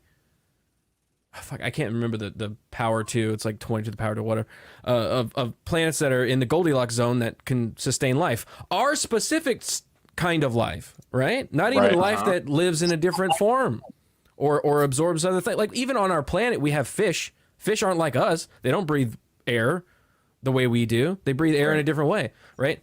So of course there's probably other things out there. But because of both the distance and time, I don't think it's likely that they would get here, because if you think of the vastness of time, what is the likelihood of a civilization growing to the point where it could traverse space fast enough and get to us at the same time that we're around? Like if it did happen, it happened billions of years ago or thousands of years ago, or it will in the future. Like it's very unlikely that we but both even line up then, at the same time. Even then, there's like there could be people that have been around billions of years ago somewhere else that could have traversed the distance and are getting here now. Like that's the thing too. It's like, I mean, I guess that's a possibility. Or we could be the first or the last. Right. Think about those people. Man. But think about how far we've come in just the last 100 years, right? Now imagine a species that's got 1 million years on us, and just how far we've come in just the last 100 years. Think about how far we'll be in another 1 million years, given we don't blow ourselves up by then and Jesus doesn't come back. But like legitimately think about that. Like, I mean, there's no telling what kind of, I mean, it would literally be magic to us what kind of technology we would have with 1 billion year or even 1 million year head start on where we're at now. And we know, based on where they estimate the center of the universe is, there are obviously planets and galaxies that are much older than what ours would be considered. So I don't think it's out of the realm of possibility that someone who's got 1 million year jump on us technology wise couldn't figure out a way to get here, whether it's a wormhole, whether it's the stuff with the whole gravity thing and falling through space instead of actually transversing it, like what old What's Face talked about. I don't know. I just don't think it's out of the realm of possibilities just because the universe is so damn big. I don't think it's out of the realm of possibility. I think it's just more likely that those civilizations have come and gone in the past and we're not synced up in the way, because we'd have to be synced up where they could visit us while we're both on this planet and to now, which in the vast time scope is like a blip, right? So imagine you've got a bunch of blips and you'd have to line those two blips across the vast amount of time in order for one blip to touch the other blip. And on top of that, they've got to be within a distance that they can traverse. Well, and assuming that our zone of radiation isn't completely lethal to them. We might be like those crazy little isotope things that can live anywhere in the world, sort of thing. It doesn't matter the condition. That might be us compared to the rest of the space. We don't know. That's true. Well, we might be the no-go zone. Well, yeah, and then I kind of remember what I was talking about with Gary with this whole time thing and how could we possibly know what may have like gone. Like there could be entire civilizations buried that we can't even access because they're like literally decimated and gone. Yeah. Like, yes, there's stuff we could find, but that's just like, what if that's the top layer? Like, what if these things have already like sort of like a garden just been like mowed up or, you know, tilled essentially. And, you know, like, is there any evidence of that? Like, I don't know, man. It's wild. And Amarada makes a good point. I've heard this as well. And it's so scary to think Makes of. me sad you're not here, Amarada. That if we did see aliens or even a god, I think is how it was, is like, it would be like us, like an ant looking at us, like it sees us, but it doesn't know what it's looking at. Right. And it's likely that if we have been visited, like maybe we don't even know what it is that we're looking at. Maybe we need glasses and we can see them, right? There's a great example in Hitchhiker's Guide to the Galaxy. Holy shit. Somebody says a phrase. Can you come do that on my channel too, Salt? Please go ahead. Real quick, there was one before. Future Boy says, people don't like Fury Road, cannot be trusted for faithful movie reviews. Clearly they're gay, heyo, wives hosing down in the desert. $5. Thank you so much, Future Boy. But Salty came through with this little red boy here. $100. It says, the common nerd is the man. We all need to describe to him too. He gives small indie creators like me a chance to show off my book. Silence do good. And because dude cares about the culture. Shout out to Quarter Black. Wife and I love Normal World. You guys get an all art bell. Thank you so much. And Thanks, Mr. Grant Salty. Gregory's cool too. Oh, thanks, Salty. Appreciate it, buddy. Dude, thank you so much, man. That is a fucking assault. Wow, that was very. What was that? Was that someone in a waterfall? Somebody start taking a shower. Somebody put like some metal framework under a waterfall. That's what that was. It was like corrugated steel. Get one cool birthday present, and everybody's I take that back. I got 2 cool birthday presents. What'd you get? Oh, I got a Jimbo bought me a Stream Deck, Elgato Stream Deck for my birthday, and then obviously this actually kind of worked out perfectly because it came in right before my birthday. So I just realized just now it's my birthday. What is it really? Right, yeah. Oh, yeah, it is. I didn't realize we were Hey, brother. 30 minutes ago. Yeah. May 22nd. Actually, no, it's only 11:36. So that means. Nah, it's 12. No, Quarter Black, Garrett, and I are Central Standard Time, so fuck off. Yep. The true time. I hate everybody that says that shit. all you guys are doing is perpetuating this whole flat Earth thing. Stop it. You're Flat just Earth, mad no way. because lives in your. There's only like 5 people that live in your entire time zone, so nobody cares about it. Okay? There's only like 5 people that live in my entire state. What are you talking about? Exactly. Garrett, how old are you now? 34? 33. 33. Come That's on close. now. The only I'm still reason a I pup. remember that is because he's a year younger than me. But Thanks, Diesel. yeah. Well, Grant could just tell me. see now, with as far as you guys are thinking about all of this stuff, I'm like, look, man, I just like theories. All right, I like coming up with my own fantastical shit when it comes to like, you know, what could actually exist out there and all this other extra stuff and, you know, some Twilight Zone-esque shit. But like where I really fall into existentialism is like, bro, like what if you do, like, you know, you are, everybody on the planet is a reincarnated version of their past self or something like that, and they just can't remember their past life, like on some Cloud Atlas shit. Yeah. It's like that little girl that she was like 5 or 6, and she kept saying she was somebody else. She kept saying, "There's somebody. I'm not where I'm supposed to be." And then one day, her family went to the museum, and she saw all of this Egyptian stuff, and she said, "Oh, that's where I'm supposed to be. I'm supposed to be there." And they were like, "What are you talking about? You're just making stuff up because you're 6." And then she named people, and she named locations. Shanti. Was that it? Yeah. Are you making a joke? I can't tell. No. It's hard, I know. I think that's the one. It's a Russian chick. Yeah. And then they took her to Egypt, and she ended up being like an Egyptologist and actually very well respected in Egyptology. I'd like to think that Grant is like the Skips of the group. Like he knows a lot of shit. And for those who don't know Skips, he's one of the characters on regular show. Yeah, I knew that. I didn't even need to ask ChatGPT that or anything. Yeah, look at that. I was gonna ask Garrett something, and I totally forgot. Wow, God damn it! Damn. Good job. Wait, Well fucking Failure. done. Well done, like how you like your steak, Shags. It's not Oh my because God, everyone. For real? What? Well done. No, who's Sheep? Well That's done. you. Oh, you done lost your goddamn mind. No, medium What's wrong rare. with you? Steaks medium rare. That's the way. That's Yeah. the way. I told back when I stayed in Atlanta. I remember what I was gonna say, but go ahead. God damn it. Oh, okay. I was about to say back when I stayed in Atlanta, I'd always go over to my homeboy's house every weekend. We like play video games and chill out and stuff like that. His mother would make steak. She was like, "I know you like your steak bleeding," and I'm like, "Yes, I do. Yes, I do." Did I forget again what Oh my it was? god! Do you ever have sous vide? You know what sous vide is? Yes, sous vide is awesome, dude. Sous vide steak is fucking dope. Yep, it's so good. It's so smooth, buttery smooth. Oh, dude. Amarada made some steaks not too long ago. When I tell you, like, you take the knife and it just kind of glides through the steak, I'm like, bro. Here, let me tell it before I forget. God damn. Sweet, go. All right, but what I was gonna say, no, go ahead.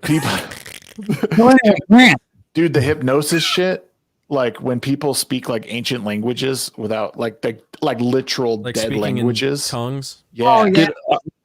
I can speak in so many languages, but none of them are real. That's my problem. Yeah, that's a problem.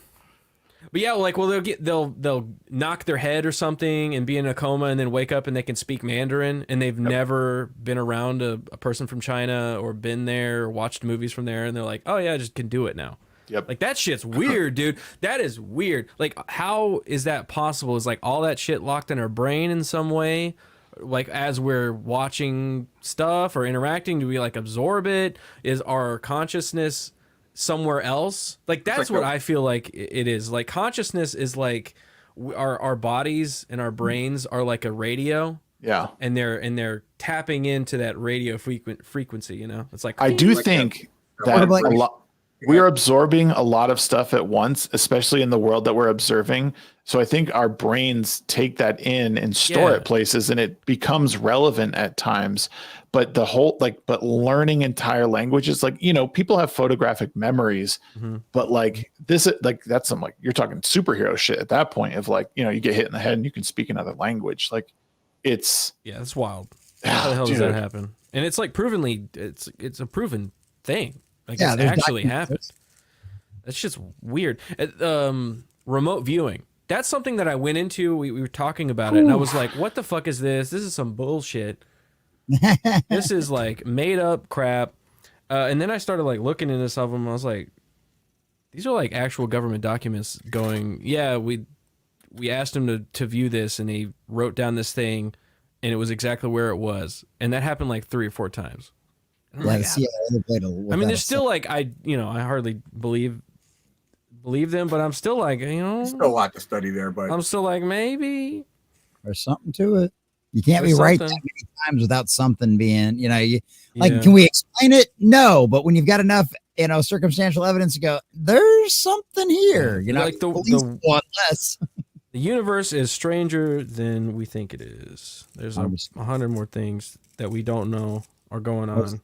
There's more things in heaven and on earth than we'll ever know or could comprehend.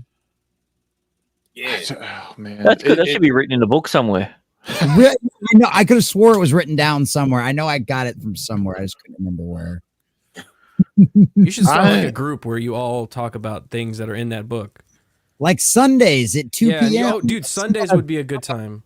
Yeah, a book study. You're supposed to be church at that time, guys. Come on now. What's church? What are you talking about? No, it's like temple, but for the other people. Right. Not to dive back into politics, but you can't trust churches anymore.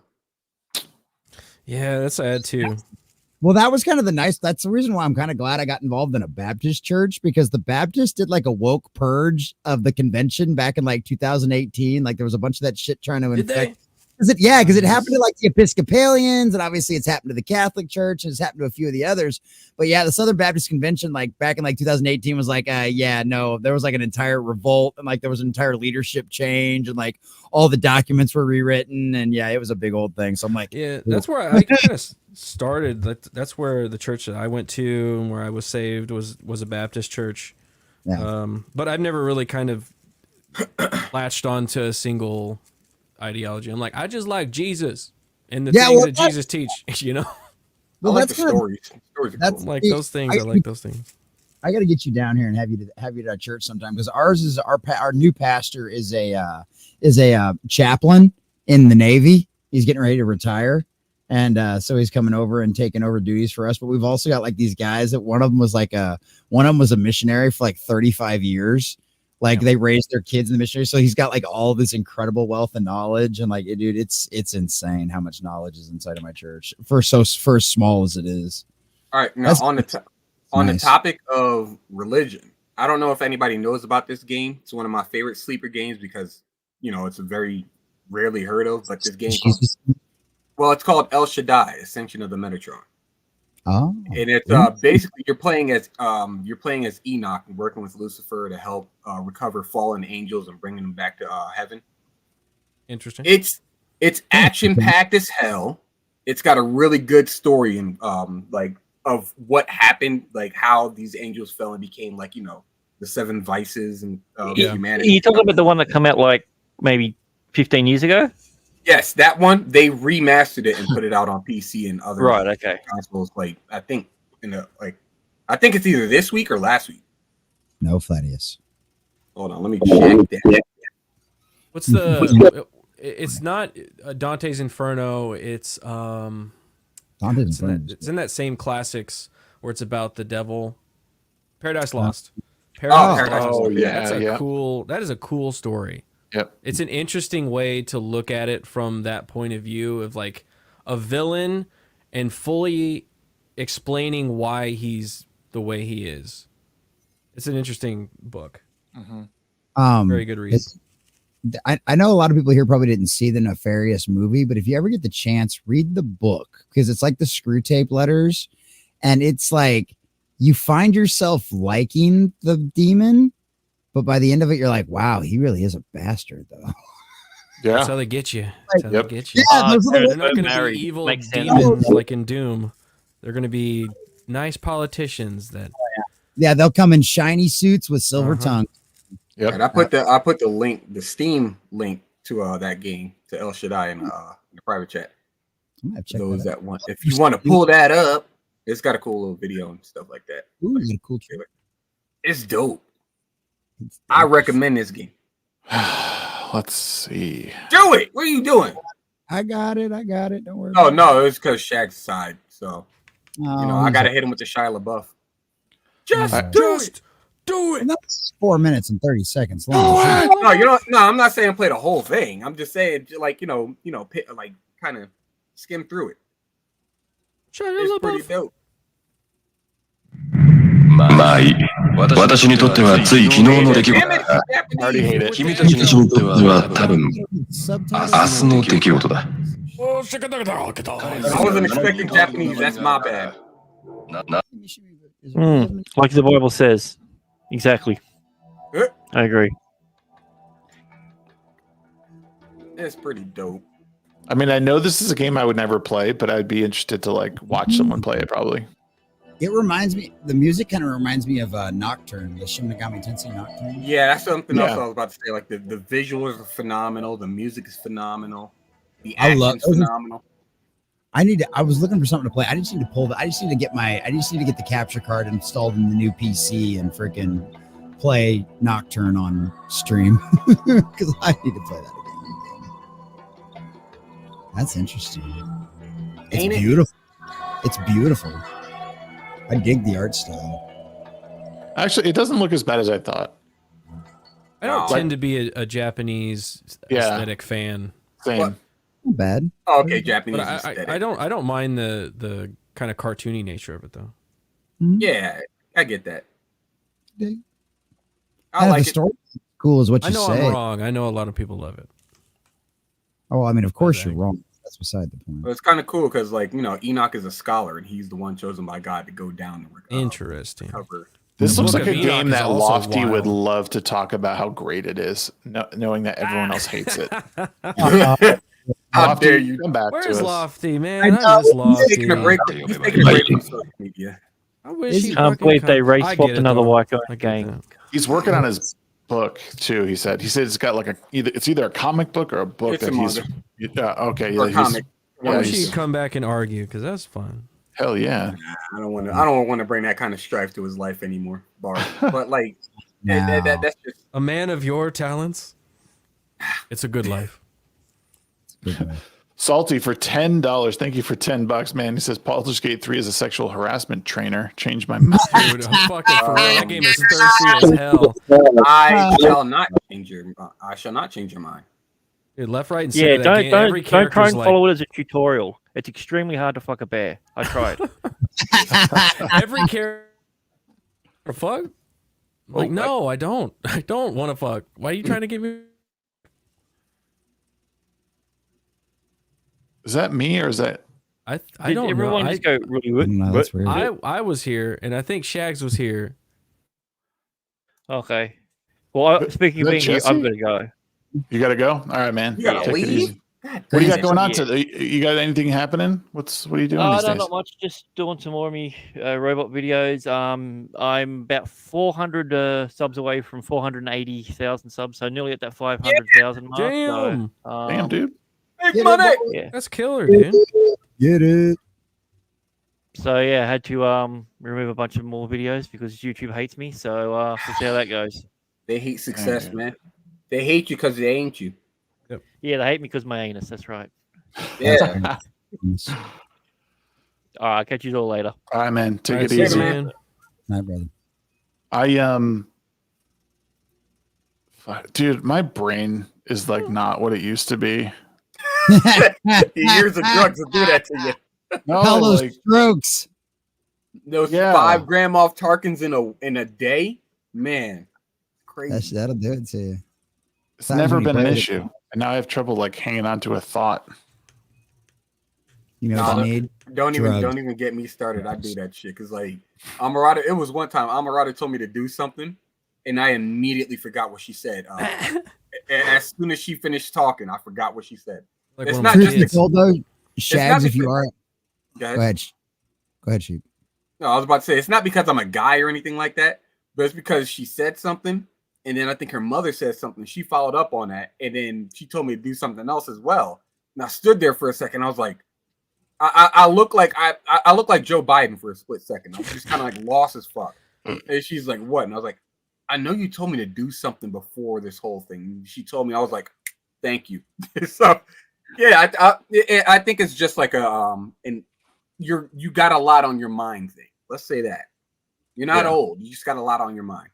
Yeah, that's it. I'll Age I'll doesn't tell- help though. No, yeah. At all. The older I Lion. get, the more I feel like, damn, I'm falling apart. Like my brain sucks.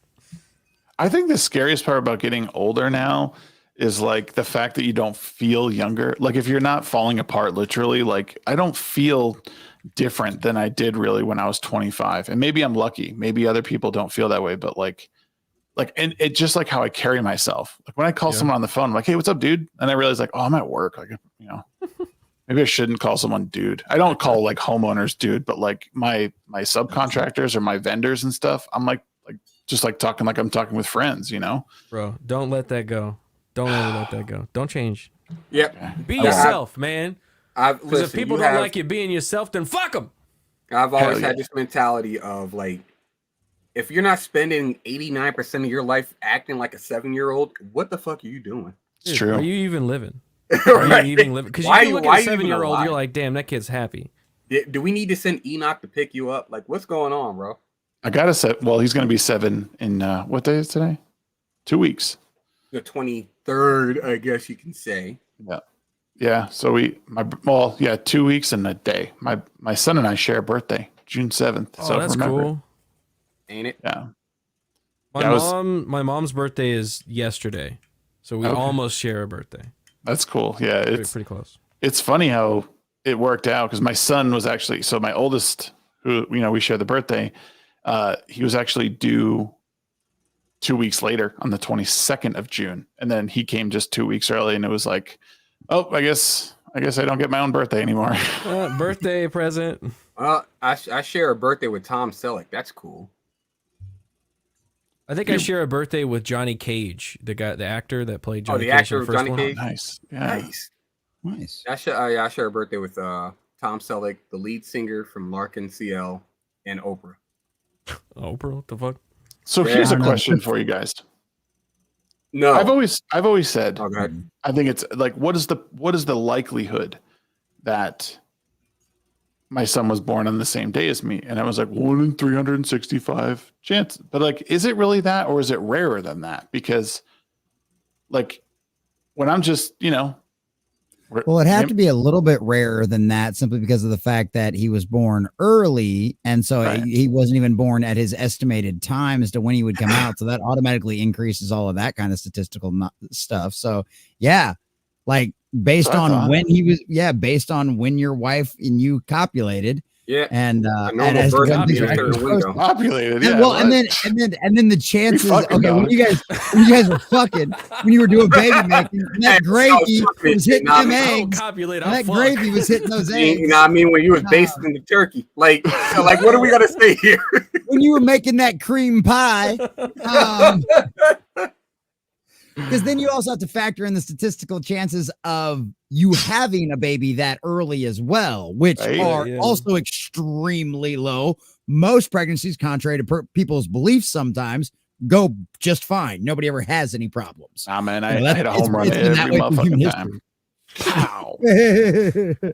So, I mean, yeah, it definitely would be a little bit of a statistical anomaly. Speaking of, babies and stuff like that, Garrett, I think you're the only person that I haven't told when we went to breakfast and we were in Vegas, and we had the father talk. You're the only person that doesn't know because you're so hard to reach nowadays. Even though I got your number, I did go to the doctor. Oh, you did? I got my the check. Man has been seen. All right.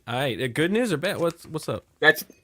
I'm healthy. I've been telling people this the entire time. Doctor looked at me and was like, well, you have no reason to be here again unless you get into an accident for like a whole year. So, see you in what a kind year. of accidents? Did he give you ideas? I need to know. Actually, it was a girl doctor. But nonetheless. Did you tell her, can you write that down, please, for my significant other? I want that on like an doctor's note with like your signature. Can I get that, please, in writing? I want it on paper. Oh, no. But like, it's funny because like the experience is wild because how you fill out the paperwork and stuff like that. You basically, have you had any, seizures or all this other extra stuff? I think I went through like 6 or 7 pages. None of them asked me if I was vaccinated. And I was like, this is one of the most base clinics I've ever been to. Like, I don't need Montana. I would actually want them to ask because, like, there's some things that come along with that. Sure, but they didn't ask, and I see that as a benefit. And I didn't have to wear a mask. They were like, "Hey, nice. If you're not coughing or anything like that, you don't have to worry about it." Old Fauci news. But they asked me everything under the sun. Like, they asked me, like, have I had sex in the last 12 months? What hole I prefer? Like, they was asking, like, hey, really? Hey, like, what positions and stuff like that? Like, all that. Do you use protection? Nothing about vaccines. And I was like, interesting. We're doing face down, ass up. No, that's the way I like to. Yeah, I'm talking about. But no, that's that. So yeah, I gotta. I'm going back in tomorrow to do blood work. I couldn't last week. Because I had too much shit going on, and I couldn't when I went to the doctor because the lab is only open until like 2 p.m. I showed up at like I think 2:30 or 3, something like that. I think Flatus is watching behind. But yeah, things are set in motion and whatnot. Found a place that takes my insurance, and they're not even that far from me, so that's a plus. Nice. Working on it. There you go. Plays are being made. We have to ask Sheep this question. Krabby Patty says he shares a birthday with Rosa Parks. Does that give him an N-word pass? I literally am the worst person to ask. Where do you sit on the bus? That's the question. I'd allow it. I shit you not. I am the Maybe only on his birthday. Maybe only on his birthday. Like, I shit you not. I am the lowest bar on the barometer. I don't give a fuck. Any black person, white person, Hispanic, Middle Eastern, Asian, a fucking rock. You can say nigga. I don't care. I don't care. I always want to, but I'm like, I can't do it. I don't want to be that guy. I said it on base dev. Yeah, you gotta say it. You gotta say it with confidence. Yeah, say it with the chest, right? Say it with the chest, left, nigga. Like that. Like, you ever go nut with the heart? Yeah, there you go. Yeah. I won't say it. Dude, my brother used to tell me that. Dude, my brother loved that skit. Dude, he used to tell me that over and over. He even taught my son to go, you ever go night night? You ever go night night night? You ever go night night? But you see, light on. Garrett can do it. I One just blanket, no pillowcase. You owe me by myself. Even though I have more visual melanin than Garrett does, I just can't do it. How dare you? How dare you? I'm tan, bro. I mean, my favorite part about Garrett is he looks more Mexican than I do. Garrett looks more Mexican than you, and he looks more black than Shaq. It's only because he has like the Mexican facial hair. It really is. Yeah. It's the Native American in me that makes it look Mexican, I think. Yeah, I was about to say, surprisingly, I don't know if you guys have seen like, younger Garrett back, way back when he first started on Crowder. When he had like less facial hair, he looked super Mexican. I'm talking like he stood outside in front of the Home Depot Mexican. Like, holy shit. There's a street over like in Ogden. It's like really close to where I live. Full of Mexicans, got you. Well, there's one street that you go down, and they're all right outside this like Mexican bodega, and they just sit there from like 7 or 6 a.m. till about 11:30. They'll still be standing there looking for work. It's pretty funny.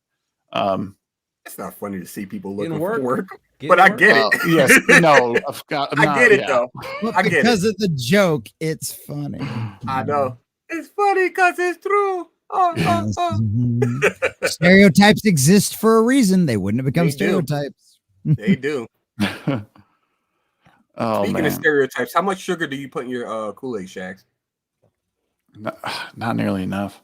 I don't. The spirits of your ancestors tell you to stop. I don't drink that shit anymore. Like I have my vices.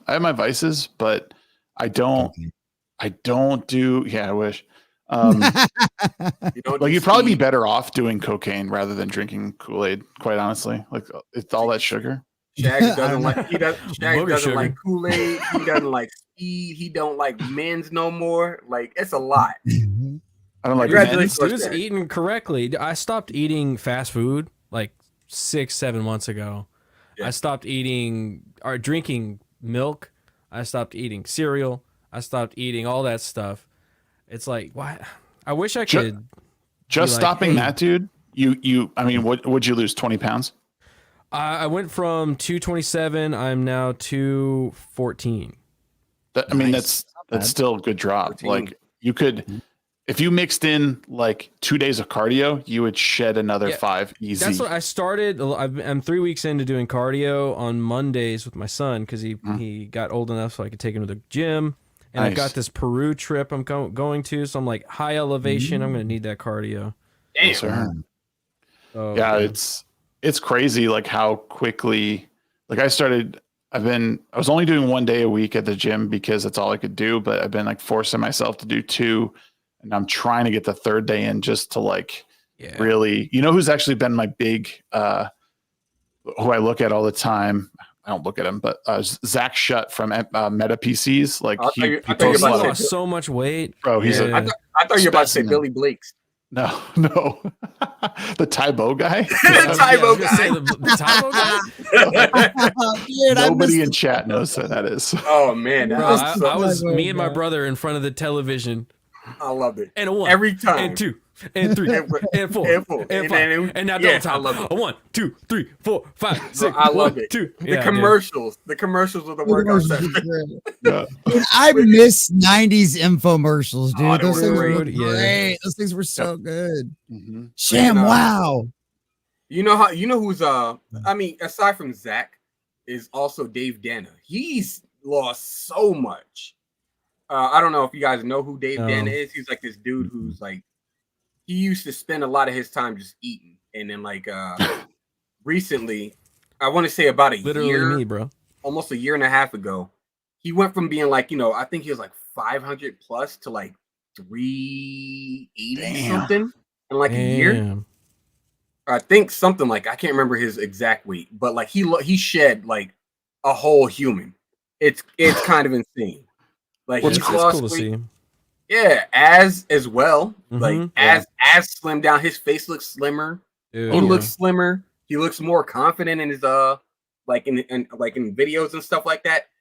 I love seeing people like It's put them, they see the other side of their vices and they go no more, and they just come back with that huge redemption. Like I love seeing that shit. When you're that big too, like you can't lose weight the way like other people do. Like right. If you lose it too quick, like I mean, when you're that big, you're always gonna have excess skin just because you can't stretch it forever.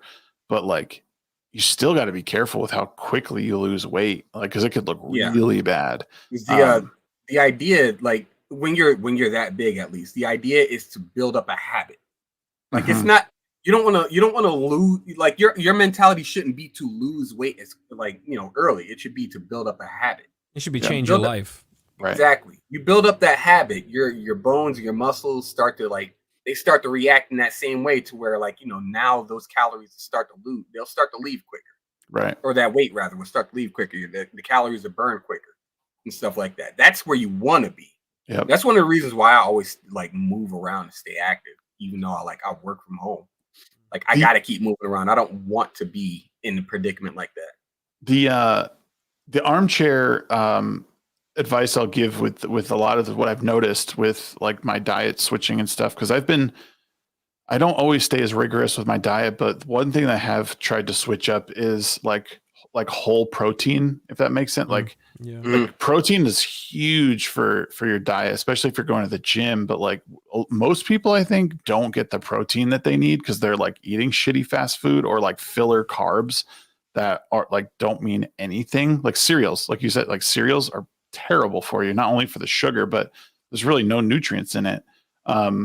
Milk is okay in moderation, but like most people drink like glasses of it a day, and when you're an adult, like it's just empty calories at that point. But like eating chicken and steak, chicken and salmon, you'll feel better like instantly. Like, at least for me, like, I know if I eat really oily foods, like bacon, I love bacon, but like oils, I'll instantly feel bad. But if I eat stuff that's like whole chicken, broccoli, stuff like that, like you can feel you feel the difference between those two types of foods. Well, I went like 2 years ago, maybe it's been 2 years now, I don't remember now, but I went like full carnivore for like 3 months because I've been listening to people talk about it for like a couple of years, and everybody's like, oh, it gives you so much more. Well, everybody's like, it gives you so much more energy, because I was tired of eating I was tired of falling asleep in the afternoon while I was trying to like edit videos and get stuff done. And I just like went all meat for like 2 months, and I lost like fucking 15 pounds, like just out of nowhere by accident. And last I checked, if I'm not mistaken, and I don't do that anymore. I'm not doing that all the time. I can't afford to do it anymore. But like last I checked, I got on the scale. I think I was like 165, and like I haven't weighed that since high school. Like I weigh less now than when I was in the military, and I started working out like 3 weeks, maybe a month ago now. And I'm just doing like 2 sets of something before I get in the shower in the morning, and I'm just trying to increase my reps. Like that's all. I'm just treating it like an RPG and just going, okay, I did 15 this week. Let's see if we can do 20 next week and 25. And I'm just doing it like that. Anytime I work out, I think I'm sitting there in the mentality of I am some anime character. Right. Like I'm grinding. I'm in Elden Ring. I'm out in the field. I'm grinding, and I'm going to take on that big boss. Yeah, San Andreas. Diesel said, I could show you some way more effective core exercises than doing planks. Ask common nerd. I know exercises and working out. I do those. Jacked. Yeah, and I do weighted planks, but I also do like Russian twists, and I'll do like I don't even know the names of them, but like I have a thing. I was just trying to find a non creepy way of recording some of my workouts. I think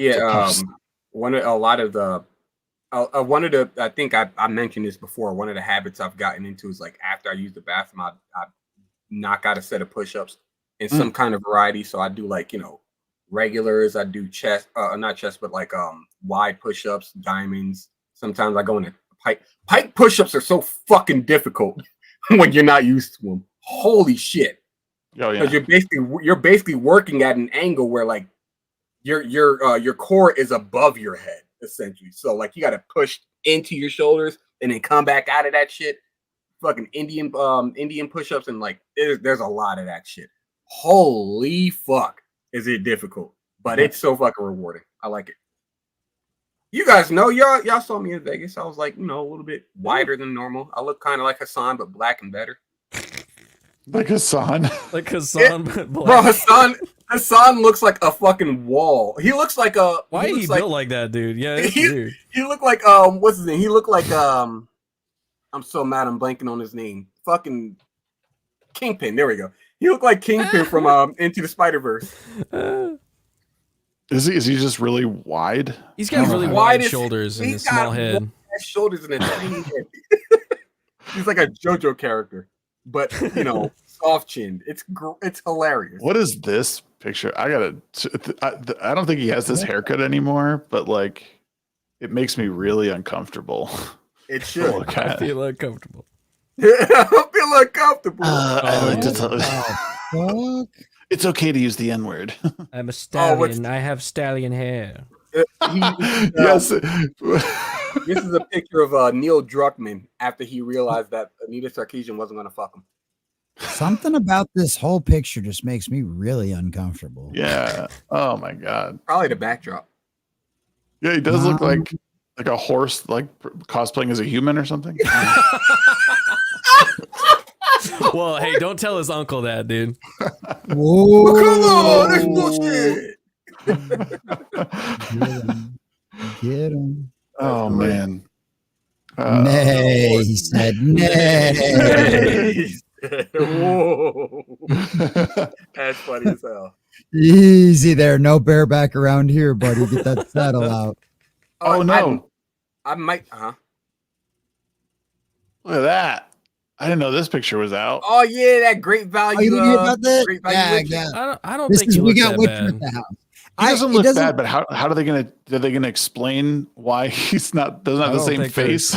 He doesn't. My thing is like he doesn't have that same kind of like grizzled. He doesn't have that same kind of grizzled like air that Geralt of Rivia has. Well, like, he just looks a little. He looks a little like he might actually give you a little. Like he'll give you less resistance.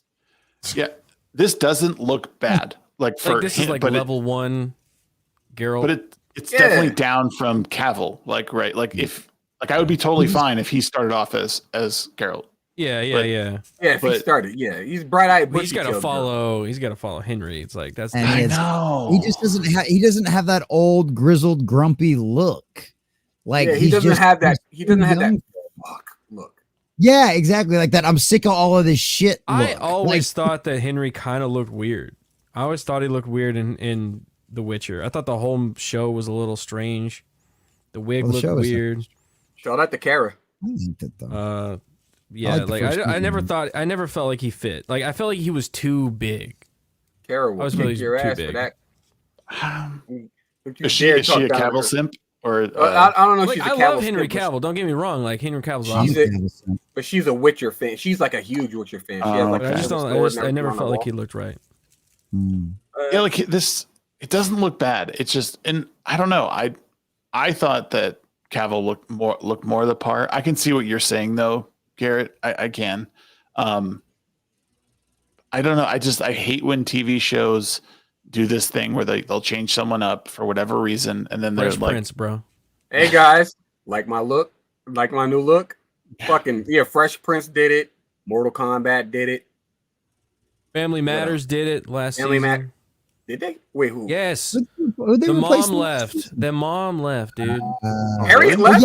Harriet left in the last season, and they tried to pretend Oh, like okay. nothing Yeah, happened. yeah, and I yeah, was yeah, like, yeah. who Okay. this bitch? Yeah, yeah. Who is this skinwalker taking Yeah, Harriet's that spot? was- Everybody's pretending it's Harriet. It ain't Harriet. Because like at least Fresh Prince made a meta joke about it. Because Yeah. there was an episode. He's like, "You sure look a whole lot different since the baby." Yeah.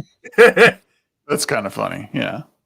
Yeah, they lean into it, and that's fine. Yeah, they leaned into it at least. So, and because she did have a legitimate reason, she had a baby and she didn't. Yeah, she wanted to go play. Yeah, and she just became part ghost is all. Yeah. Wait, like, that stuff is great. No, I'm being facetious here. Oh. Yeah, he's rude. So I'm not gonna be in. I'm more than likely not gonna be at Dallas Fan Expo. I will be at Denver. I know. I wanted to go. Here's the funny thing about it though, right? It was like because it wasn't confirmed for the longest, and I had my tickets for Dallas. I was like, all right, I'm not entirely sure about Dallas, so I'm gonna go ahead and cancel my tickets. Then they announced it like a week and a half ago. They're like, yeah, we're gonna be in Dallas, and I'm like, all right. Damn, bro. Well, I'm gonna talk to some people and see if I can just work. There you go. I can get you some tickets. You want some tickets? Dallas? Yeah. I would be fine with. I would be ecstatic. I will about get that. you tickets if you're gonna come to the show. If you're gonna come. Yeah, I'll get you some tickets. Absolutely. Well, I will make the arrangements. Just called us bluff. Now he's got to come. Now he's got to come. It's over like, here. oh shit. Let me talk to the wife. Damn. He's gonna message me and be like, yo, Joke's on it turns you. out can't go. Joke's on you. The squid and her mama said that I should go. Well, there you go. Hell yeah, there you go. All right, listen, Gary. If you get me plane tickets, I'll be there, and I'll. Good grief, my man! Hey, all I need to do is raise enough money to move, and then I just need to raise enough money for a rental car and a hotel. That's all I need to raise money. God damn! I was actually. I'm only 6 hours away. Well, what's it called? The event. So the Fan Expo is the 7th, 8th, and 9th of June in Dallas, right? So yeah, that's my birthday, and I thought, like I was trying to get there to like do like a birthday thing with my son, but then the question was like, oh shit, like then we're there. I can't really go to any of the things. Like we can go to the panels and stuff, but I can't like meet up with you guys at like the bar or whatever. So yeah, therein lies the problem, right? So yeah. Probably gonna try we're gonna try for next year though, and then I want my big thing next year though is I want to go to Minds Fest. Minds Fest is like something I really want to get to try and get to try and talk to some of the panelists there and meet some of because that's one of those places that does conservatives, liberals all kind of mixing in together, which I just think is something that needs to happen more anyway. I like that dude. The CEO, I used to talk to him like early on in Minds. He messaged me about it. He wanted me to go, but I never went. But yeah, that dude's cool. He's got a cool outlook. Yep. Oh man. Yeah, Sheep, you should go. You should go to Dallas. I think it's smart. I mean, I got support from people. I mean, the Rippaverse is going to be there. Yeah. Lady said I should go. Garrett said he'd get me tickets. I mean, there you go. I'm fine with it. It's not going to sell out, so it'll be fine. I have no problem getting some shit done. I am one hell of an improviser. I've been doing this shit for like 34 years. So I can like, cobble some shit together. Even though like I got plenty of time to throw together a suitcase. So you got like a whole 2 weeks. Let me know. Yeah. I got your number. I gotta send you. I told myself I was gonna send you some memes consecutively. I'm gonna send you one right now. Huh? This just popped up on my Twitter feed. Why are you looking at porn on Twitter again? Listen, I'm saying, man. Why not? Whatever happened to the first cryogenically frozen humans? Like, oh shit! They done melted, dude. But did they decompose into a plug of fluids? Yeah. What did like something break or something? Like, wasn't Disney? Didn't they like freeze him or something? I think that's like a myth. An old wives' tale. Yeah, it's a myth. Is it? Oh, yeah. They were like, oh, they froze his head. No, they didn't. He's buried at Walt Disney World. But people definitely did do that, and the cryogenic freezing was not as finished as they thought it was. I learned that the problem with the cryogenic freezing is not the freezing, it's the thawing. So when you thaw, it breaks down the cells and like destroys them. So you would need to figure out how to effectively need to figure out how to instantly thaw someone or preserve this cell as it's melting. That's like what happens, because like your blood would have to start moving again, thus like kind of tearing it apart like through all the crystals and everything. Which the way I know how it works is they have a laser and it cuts you out. A freaking laser beam. It cuts you out of the block, and you come out with the ability to knit. Ah, yes, Demolition Man. Yeah, and yep. God, I love that movie.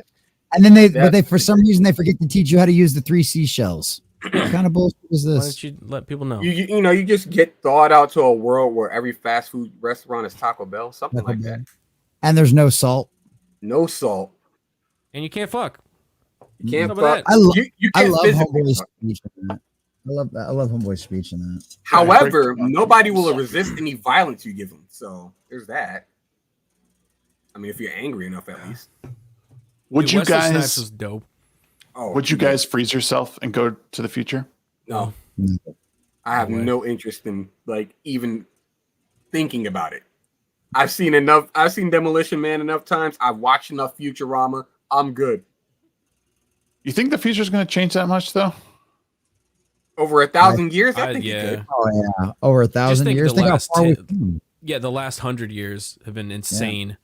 Shit. Yeah. But don't you think we'll plateau? Like technology, like we're reaching a point. Yeah, but we're reaching a point where like, are we? Well, I think so. That like, I mean, now you're getting into like we have to harness like quantum physics or quantum computing, whatever that means. So unless we do that, like we're reaching a point where like we can't get any faster. Like microprocessors can only get so small, and you can only fit so much and dissipate so much heat in a smaller space. So like at what point are we just going to sort of plateau, and then life won't be too crazy? Like, you know what I mean? Like, First off, we're still scratching the surface, I should say, on flying cars. If we reset back to 7, probably. It'll be like that episode of Family Guy where like the Irish were the most advanced civilization of all time. Then they invented beer.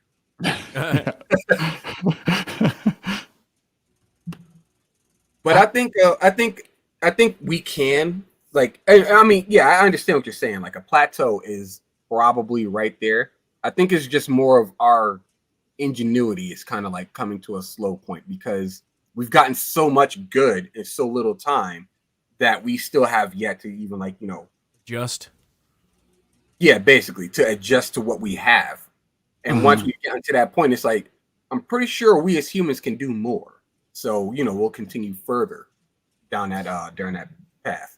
I think as long as we keep heading towards the direction of like the space race, the more modern space race that we've got now, and the ideas and the plans of like colonizing and expanding out in the universe, I think that alone will cause us to have enough ingenuitive and new creative things that we'll have to do and technologies that we'll have to come up with that it's just going to be like it was back in the 60s. We're going to see a lot of leaps and bounds because of that kind of stuff. And like if anything, we might actually see technology increase faster over as things are going, because that was honestly that's what a lot of people were talking about, was we were reaching the point of the singularity, which is where technology starts to advance so fast that we can't keep up with how fast it's advancing.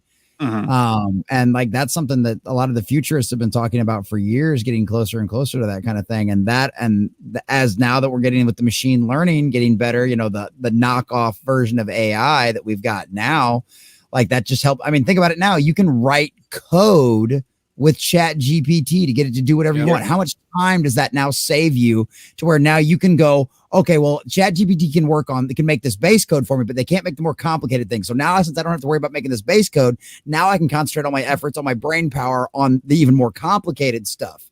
So it's just the delegating of the easy stuff. It's almost like a like post scarcity. You know, instead of in Star Trek, it's there's no more food shortages. You can synthesize anything and all that stuff. It's like I think we're going to the point where we won't need jobs. That's going to be a major problem. Is all of the fast food jobs being gone, all programming jobs being gone. That was the only thing. I went on a bachelor party trip with one of my best friends, and all of his friends, he's a coder, and all of his friends are coders. And that's all we talked about was AI. It was like, and then we there was even a moment where we separated cars, and the first time it came up, we separated cars to go to this one location, and then we got back, and then we started talking about AI, and they were like, oh, we talked about it, because they were talking about it.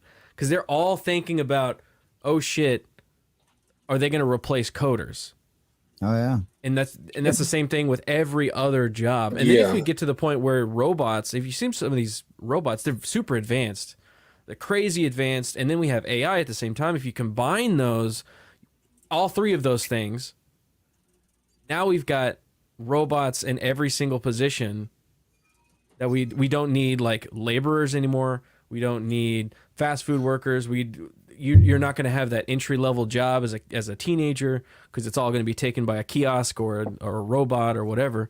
So like, what do we do as a society at that point? I think we're like on that edge. Well, that's why I think that's why I think the space race is so important, because that gives us something as a society, as a culture to strive for, to expand, to move on. I mean, it sounds cheesy, but it literally is the whole Star Trek thing. Go out and explore new worlds. If we get the technology far enough to where we can start. Yeah, I mean that will give us a purpose. That will give us something to move forward to as a culture, and I think that'll be a beautiful. I mean, Firefly is my dream world. Always has been. The ability to be able to spend, basically what it would cost you to buy an RV or a house, and be able to buy a spaceship and just go out and do your thing. That's always. Pokemon would be cool too, but I love the idea of being able to go out in space and just being able to go out and kind of do your own thing, and that's Star Wars. Wild West of it. Star Wars. Yeah. That's true too. Han Solo was out there doing what he wanted to do. Yep. He was smuggling stuff. He was transporting stuff. Yeah, that'd be awesome. I think when we get to that point, I think we'll see. I think, everybody talks about anarcho-capitalism and decentralization and stuff like that. That's going to be the ultimate decentralization, where a person could do something like that. Salty's just said it, and I was just going to make that my point as well. Is like, all this stuff is well and good, but it does removes purpose from people. And while exploring the galaxy and whatnot is good, becoming a multi-planet species, I think it's important for our survival. Ultimately, I see societal collapse before that, because like it reminds me of like ancient Egypt. Like, look at all these things in the past. And this is something I talked to Gary about. Look at all this stuff in the past, these megalithic structures. Nothing like that has been created by us. Relax with them big ass words, man. I'm black. What are you doing? Yeah, exactly. Everything, all this beautiful stuff that's withstood the test of time that we look at now and marvel at, we've never tried to replicate anything. The only thing that I could equate to those is the Hoover Dam, pretty much. Like that will probably withstand. Everything else is gone. All these giant buildings, it's gone. But we haven't like the Sistine Chapel is made out of self-repairing cement. Like these were all done. Like what was it done with? Was it done with currency? Did they pay for this stuff, or was this stuff all made because like they just had that much free time? Like, do you understand what it would take to get people to create these for free? Really? But all this stuff they use slaves for? No, the Sistine Chapel and a lot of that kind of stuff was all commissioned by the church. The church had the money to pay for that kind of stuff. That's where a lot of the great chapels, a lot of the great artwork from that time, all of it was commissioned and paid for by the church. But never mind that. Go back farther to the Great Pyramids. You're telling me that they slaves built this pyramid before that. Humanity was so awful that they subjugated all these people to create an impossible machine to do this. It's human history. Yeah, you can go all the way back. But listen, okay, so how are those people remove those things? And that I've always been, that I agree with you on. The idea of the whole like ramp idea and like all of the other kind of stuff to build that, there was something I firmly believe that there was something they knew that gave them the ability to build That's those what I mean. things. And even Salty says slaves didn't design those things. They may have moved the fucking stones, but I'm saying like the people with the real brains behind it. Oh yeah. What was their motivation to do it? Was it to leave their mark forever, or was this really? Again, this is why I say like because we're kind of at that point now where like if we were buried tomorrow, whoever found us would be like, holy shit, dude. Like these guys were nuts. Like if we reset to caveman times, whatever they found under it would be very much like what we're dealing with now, I think. Or what we funny? What's up? What's funny is as much as I like to praise this man's music, Aesop Rock made a song that's kind of like in this same vein, where it's talking about like, technological advances stretching as far back as like the song starts out 2.5 million years ago. A friend of mine made a tool from a stone and defended his tribe. And I was like, yes. And then it just goes all the way into like, what else are humans going to create? And how far will this shit go before it just destroys us? Before we destroy ourselves, kind of thing. That's the interesting thing is like, will we destroy ourselves before we get to that post-scarcity world where we don't have to focus on working, we don't have to focus on that, we could focus on that one thing? Will we take ourselves out? And you see a lot of civilizations, like how many civilizations has there been since we've had a post-scarcity type world? Never. That we know of, that we could tell existed. I'm sure there was, like the time scale is insane. I'm sure there was, but like we've never seen it. Right. Well, we live in a world now where there are more people now that are illiterate than have ever been in history, probably combined. If you combined everybody for prior to like the last 50 years, how many people were illiterate worldwide compared to what it is now? I guarantee you, it's probably more than it's ever been before. We are going towards a better world. I feel like that's. I really do. Like less murder, more education, more access to food than ever before, more access to free education, not just education, but free education. Literally, more access to the tools that are industry leading tools that you can. And this is just talking about first world. Third world even is getting better and better and better. Okay. So overall, we are the safest, the happiest, the most prosperous, and with the most amount of coverage over the entire populace. It's less single person people. Our happiness is relatively bleak when you think factor in society. But that's just me being funny-ish. Go ahead. Right. Well, I think that's incorrect. I think that's incorrect. I think overall most people are happy. Most people have more access to things. It's the best time to live. It's the best time to live in human history ever. Is right now, right today, now. All the stuff that they overemphasize, all the negative shit, that shit's been going on forever. That shit always cycles around. It sucks. It does. There's definitely things that are horrible that need to end, but like it's happened before. It's stopped before. We can stop it. It's not the end of the world. Like a meteor coming to destroy us, that's the end of the world. The sun bursting, an EMP blast across the entire, that's the end of our civilization, at least. Like that stuff's scary. The stuff like that's on the news, whatever. It's fucking bullshit. Most of the stuff is propaganda, and I'm talking both sides. Like, go outside, touch grass. Touch grass. Moral of the show. Get chickens, have babies. But honestly, there was an article I was reading today that there was this new study. Well, it wasn't a new study. It was the report from Samba TV came out for Q1 viewing numbers. And it showed that Gen Z watches less, the least content that they watch on a streaming service is from Disney Plus. They watch I think it was like 54% of Gen Z almost exclusively watched nothing but Netflix originals. Like it was like nine, really? It was like 5% watched Disney Plus originals and 4% watched Hulu originals. Other than that, everything else was Netflix. Like I think even Warner Brothers, HBO Max had like 10% of Gen Z. So like Gen Z is completely rejecting everything Disney right now. Marvel, Star Wars, Pixar, all of it. Well, and if that doesn't give you, I think Disney is also rejecting Marvel and Star Wars and stuff. Obviously, but I'm just like from a cultural perspective, though, that's a really good sign. Yeah, like they made the mistake of of not paying attention to the future. They didn't look ahead at all. They've lost every generation after millennials. Like theaters, movies, all of that. That's all they've shit on people. They made a bunch of shit.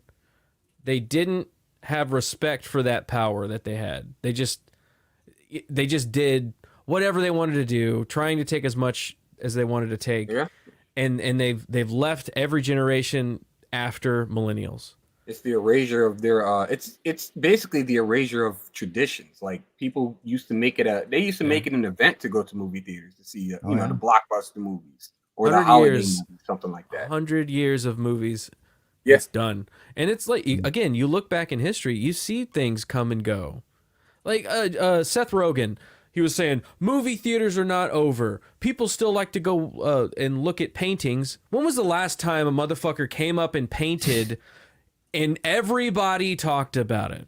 Mm-hmm. True. Nobody, dude. That's not a cultural thing. Like movies used to be, you eat, you shit, you work, and you go to a movie. And then you talk about that movie. Yep, that was the weekend. That was culture, right? In the 90s,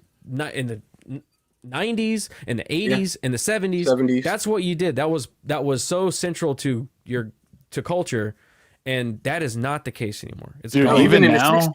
even now, I've asked people, when was the last time? I'll ask you guys, when was the last time you saw a trailer and you were like, I'm going to see that movie in the theater? I can't wait for that. Like, when was the last time that years, thought, dog, bro? I can't even. I mean, I can think of two in recent memory that I was actually excited to go see it. Well, actually, I can think of three in the last year that I was legitimately excited for. One of them was nefarious, but that's always because I knew the story behind it. Totally ruining my story. But the other one was Dune 2, which I was fucking horribly fucking disappointed in, which I won't get into right now because I've gone over that extensively. Yep. And then the other one that I'm honestly excited for is Deadpool and Wolverine. I'm still legitimately excited for that one. I haven't seen anything to give me a reason not to. And maybe it's because I don't know if it's because I'm getting older or I'm getting jaded on pop culture stuff or whatever it is. But like, I just don't get the same feeling I used to. Right. I think the last time I legitimately was excited, like holy shit, this movie's about to come out, I'm so psyched for it, was Force Awakens. That was a while ago. I was fucking stoked. I was like, holy shit, this is my shit. And I think that was like my I grew up after that. Like my nerd side grew up. It was like, not everything is about this one thing that you loved your whole life. It could be more than that. And I was with accepting that. The last trailer I've seen that made me go, I got to see this in the theaters was the first Sonic the Hedgehog movie. I'm not even going to sit here and act like I'm above it or anything like that. The first, the movie, the one with the ugly one, the dead-eyed Sonic. Yeah, before they changed everything. Well, they fixed it. I mean, the later one, the post-production trailer. I like that one more when they made him look more like Sonic. Like I grew up with this. I grew up with this guy. That was an exciting trailer. I saw the evolution of Sonic, the rise, downfall, and comeback of Sonic the Hedgehog, and I was just like, I got to see this in theaters.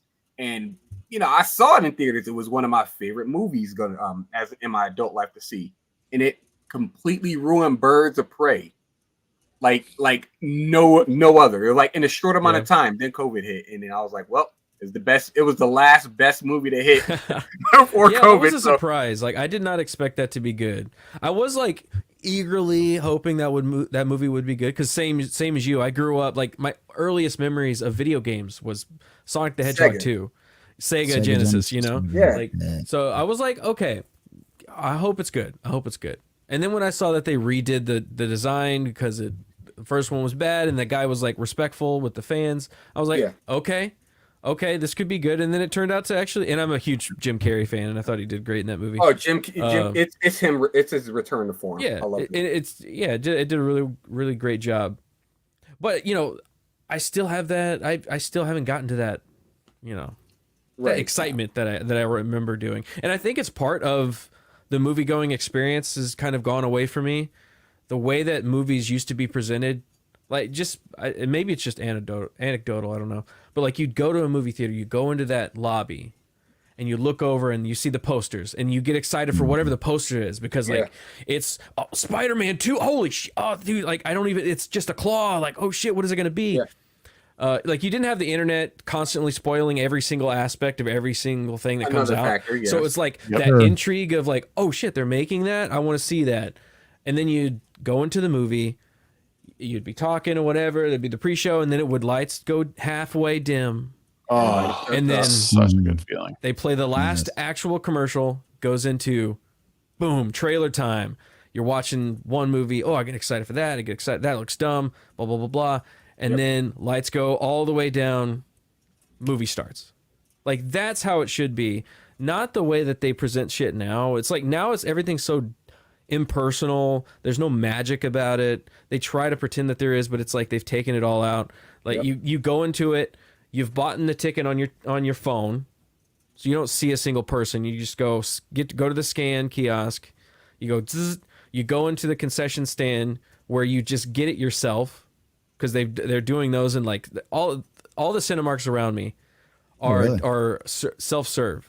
Yeah. That's depressing. So you have to get all your own stuff. There's not like, hey, there's the person that's trying to sell you stuff and they're having like, there's part of that movie going experience of having the ushers and having that, there's something about that character that you just lose with this mechanical way that these theaters go. You have that, and then you go in and then they throw in commercials every fucking trailer. So you lose that magic of going from we're going from commercials and let's all go to the lobby, and then we go to trailers. All go to the lobby. And then we go to the movie. There's a thing about I was a projectionist, so like I was very particular about how I presented the movies and how it, and I watched it go from okay, we're gonna have the regular commercials, and then we're gonna have like our commercial and a Coke commercial, and then we'll play trailers, and then before the movie, in between the trailer pack, then we're gonna put another commercial.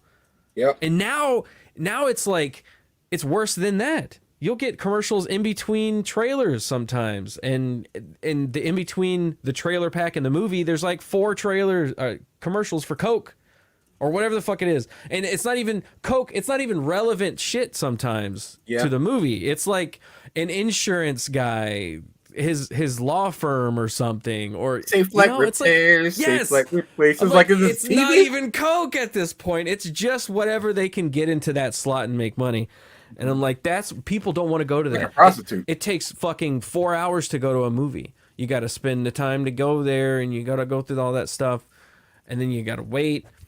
Dude, it's just. And then if you have people there, they're like even worse. It's even worse if there's people there. Like most of the time I've been in the last year, it's been like 3 people in the theater and me. It's because of the shit you've had to go see. Which is nice. Yeah, honestly, yeah. But like, if you have any more than that, then people don't know how to act anymore in a movie theater. Like people don't. They got their fucking phones and they're talking and shit. And I'm like, guys, the movie's started. Shut up. Like, yep. Damn. Like all of that has contributed to the magic being lost in the movie theater. So that's why it's dead. People go, oh no, it's not dead. It's kind of weird. It's still fine. No, dude, it's gone. It's generationally gone.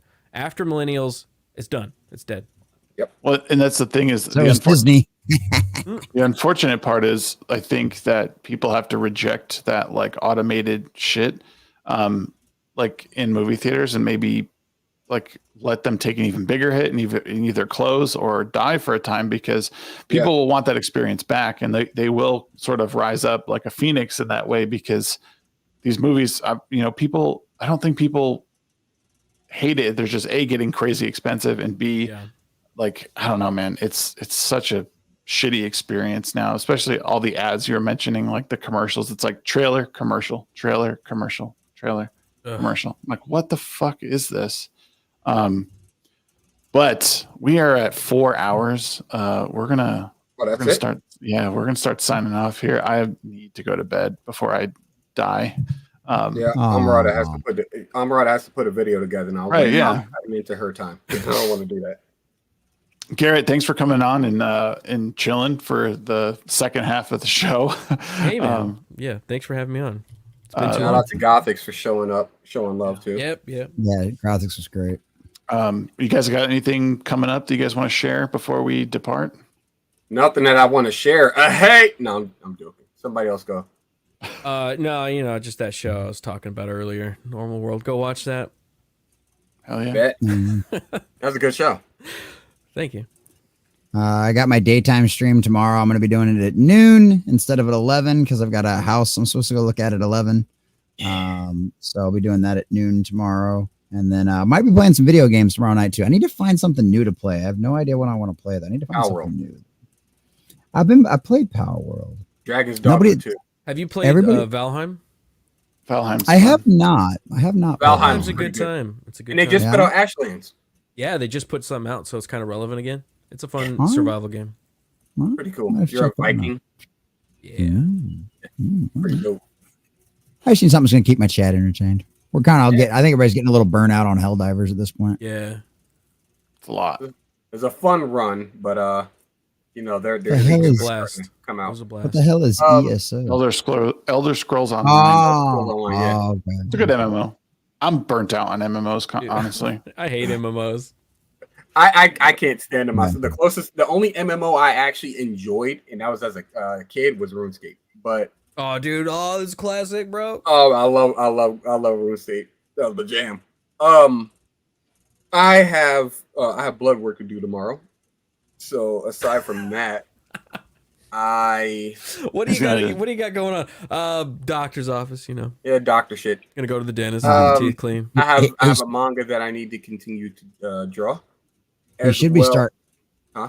Go ahead. No, go ahead. Finish your stuff. As well as I will be on Amarada's channel or her streams playing Neverwinter Nights on weekends, and also playing D&D. We're playing 3.5, running through Faerun. I'm the only normal person on the team. It's kind of funny. It's like, everybody's got these supernatural powers and shit like that, and I'm just like the human. If anybody's watched Buffy the Vampire Slayer, then you can kind of liken my character to Xander. So he's a very pivotal character in the series.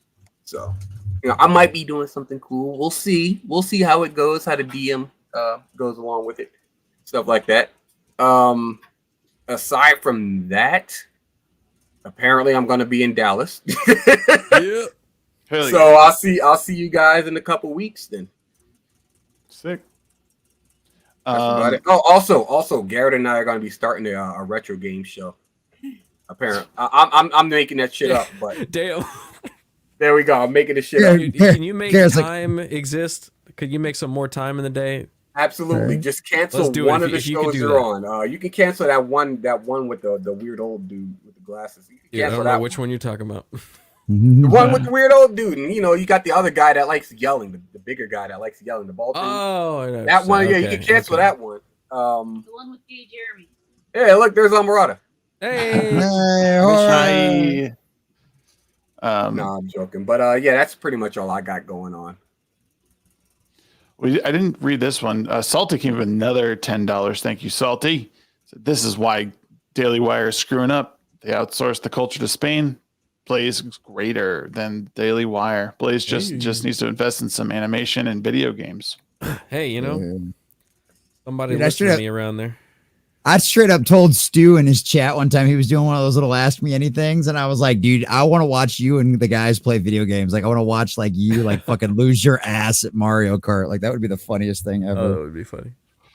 Keep trying to do fun stuff like that. We got to do more of that. Yeah, hell yeah.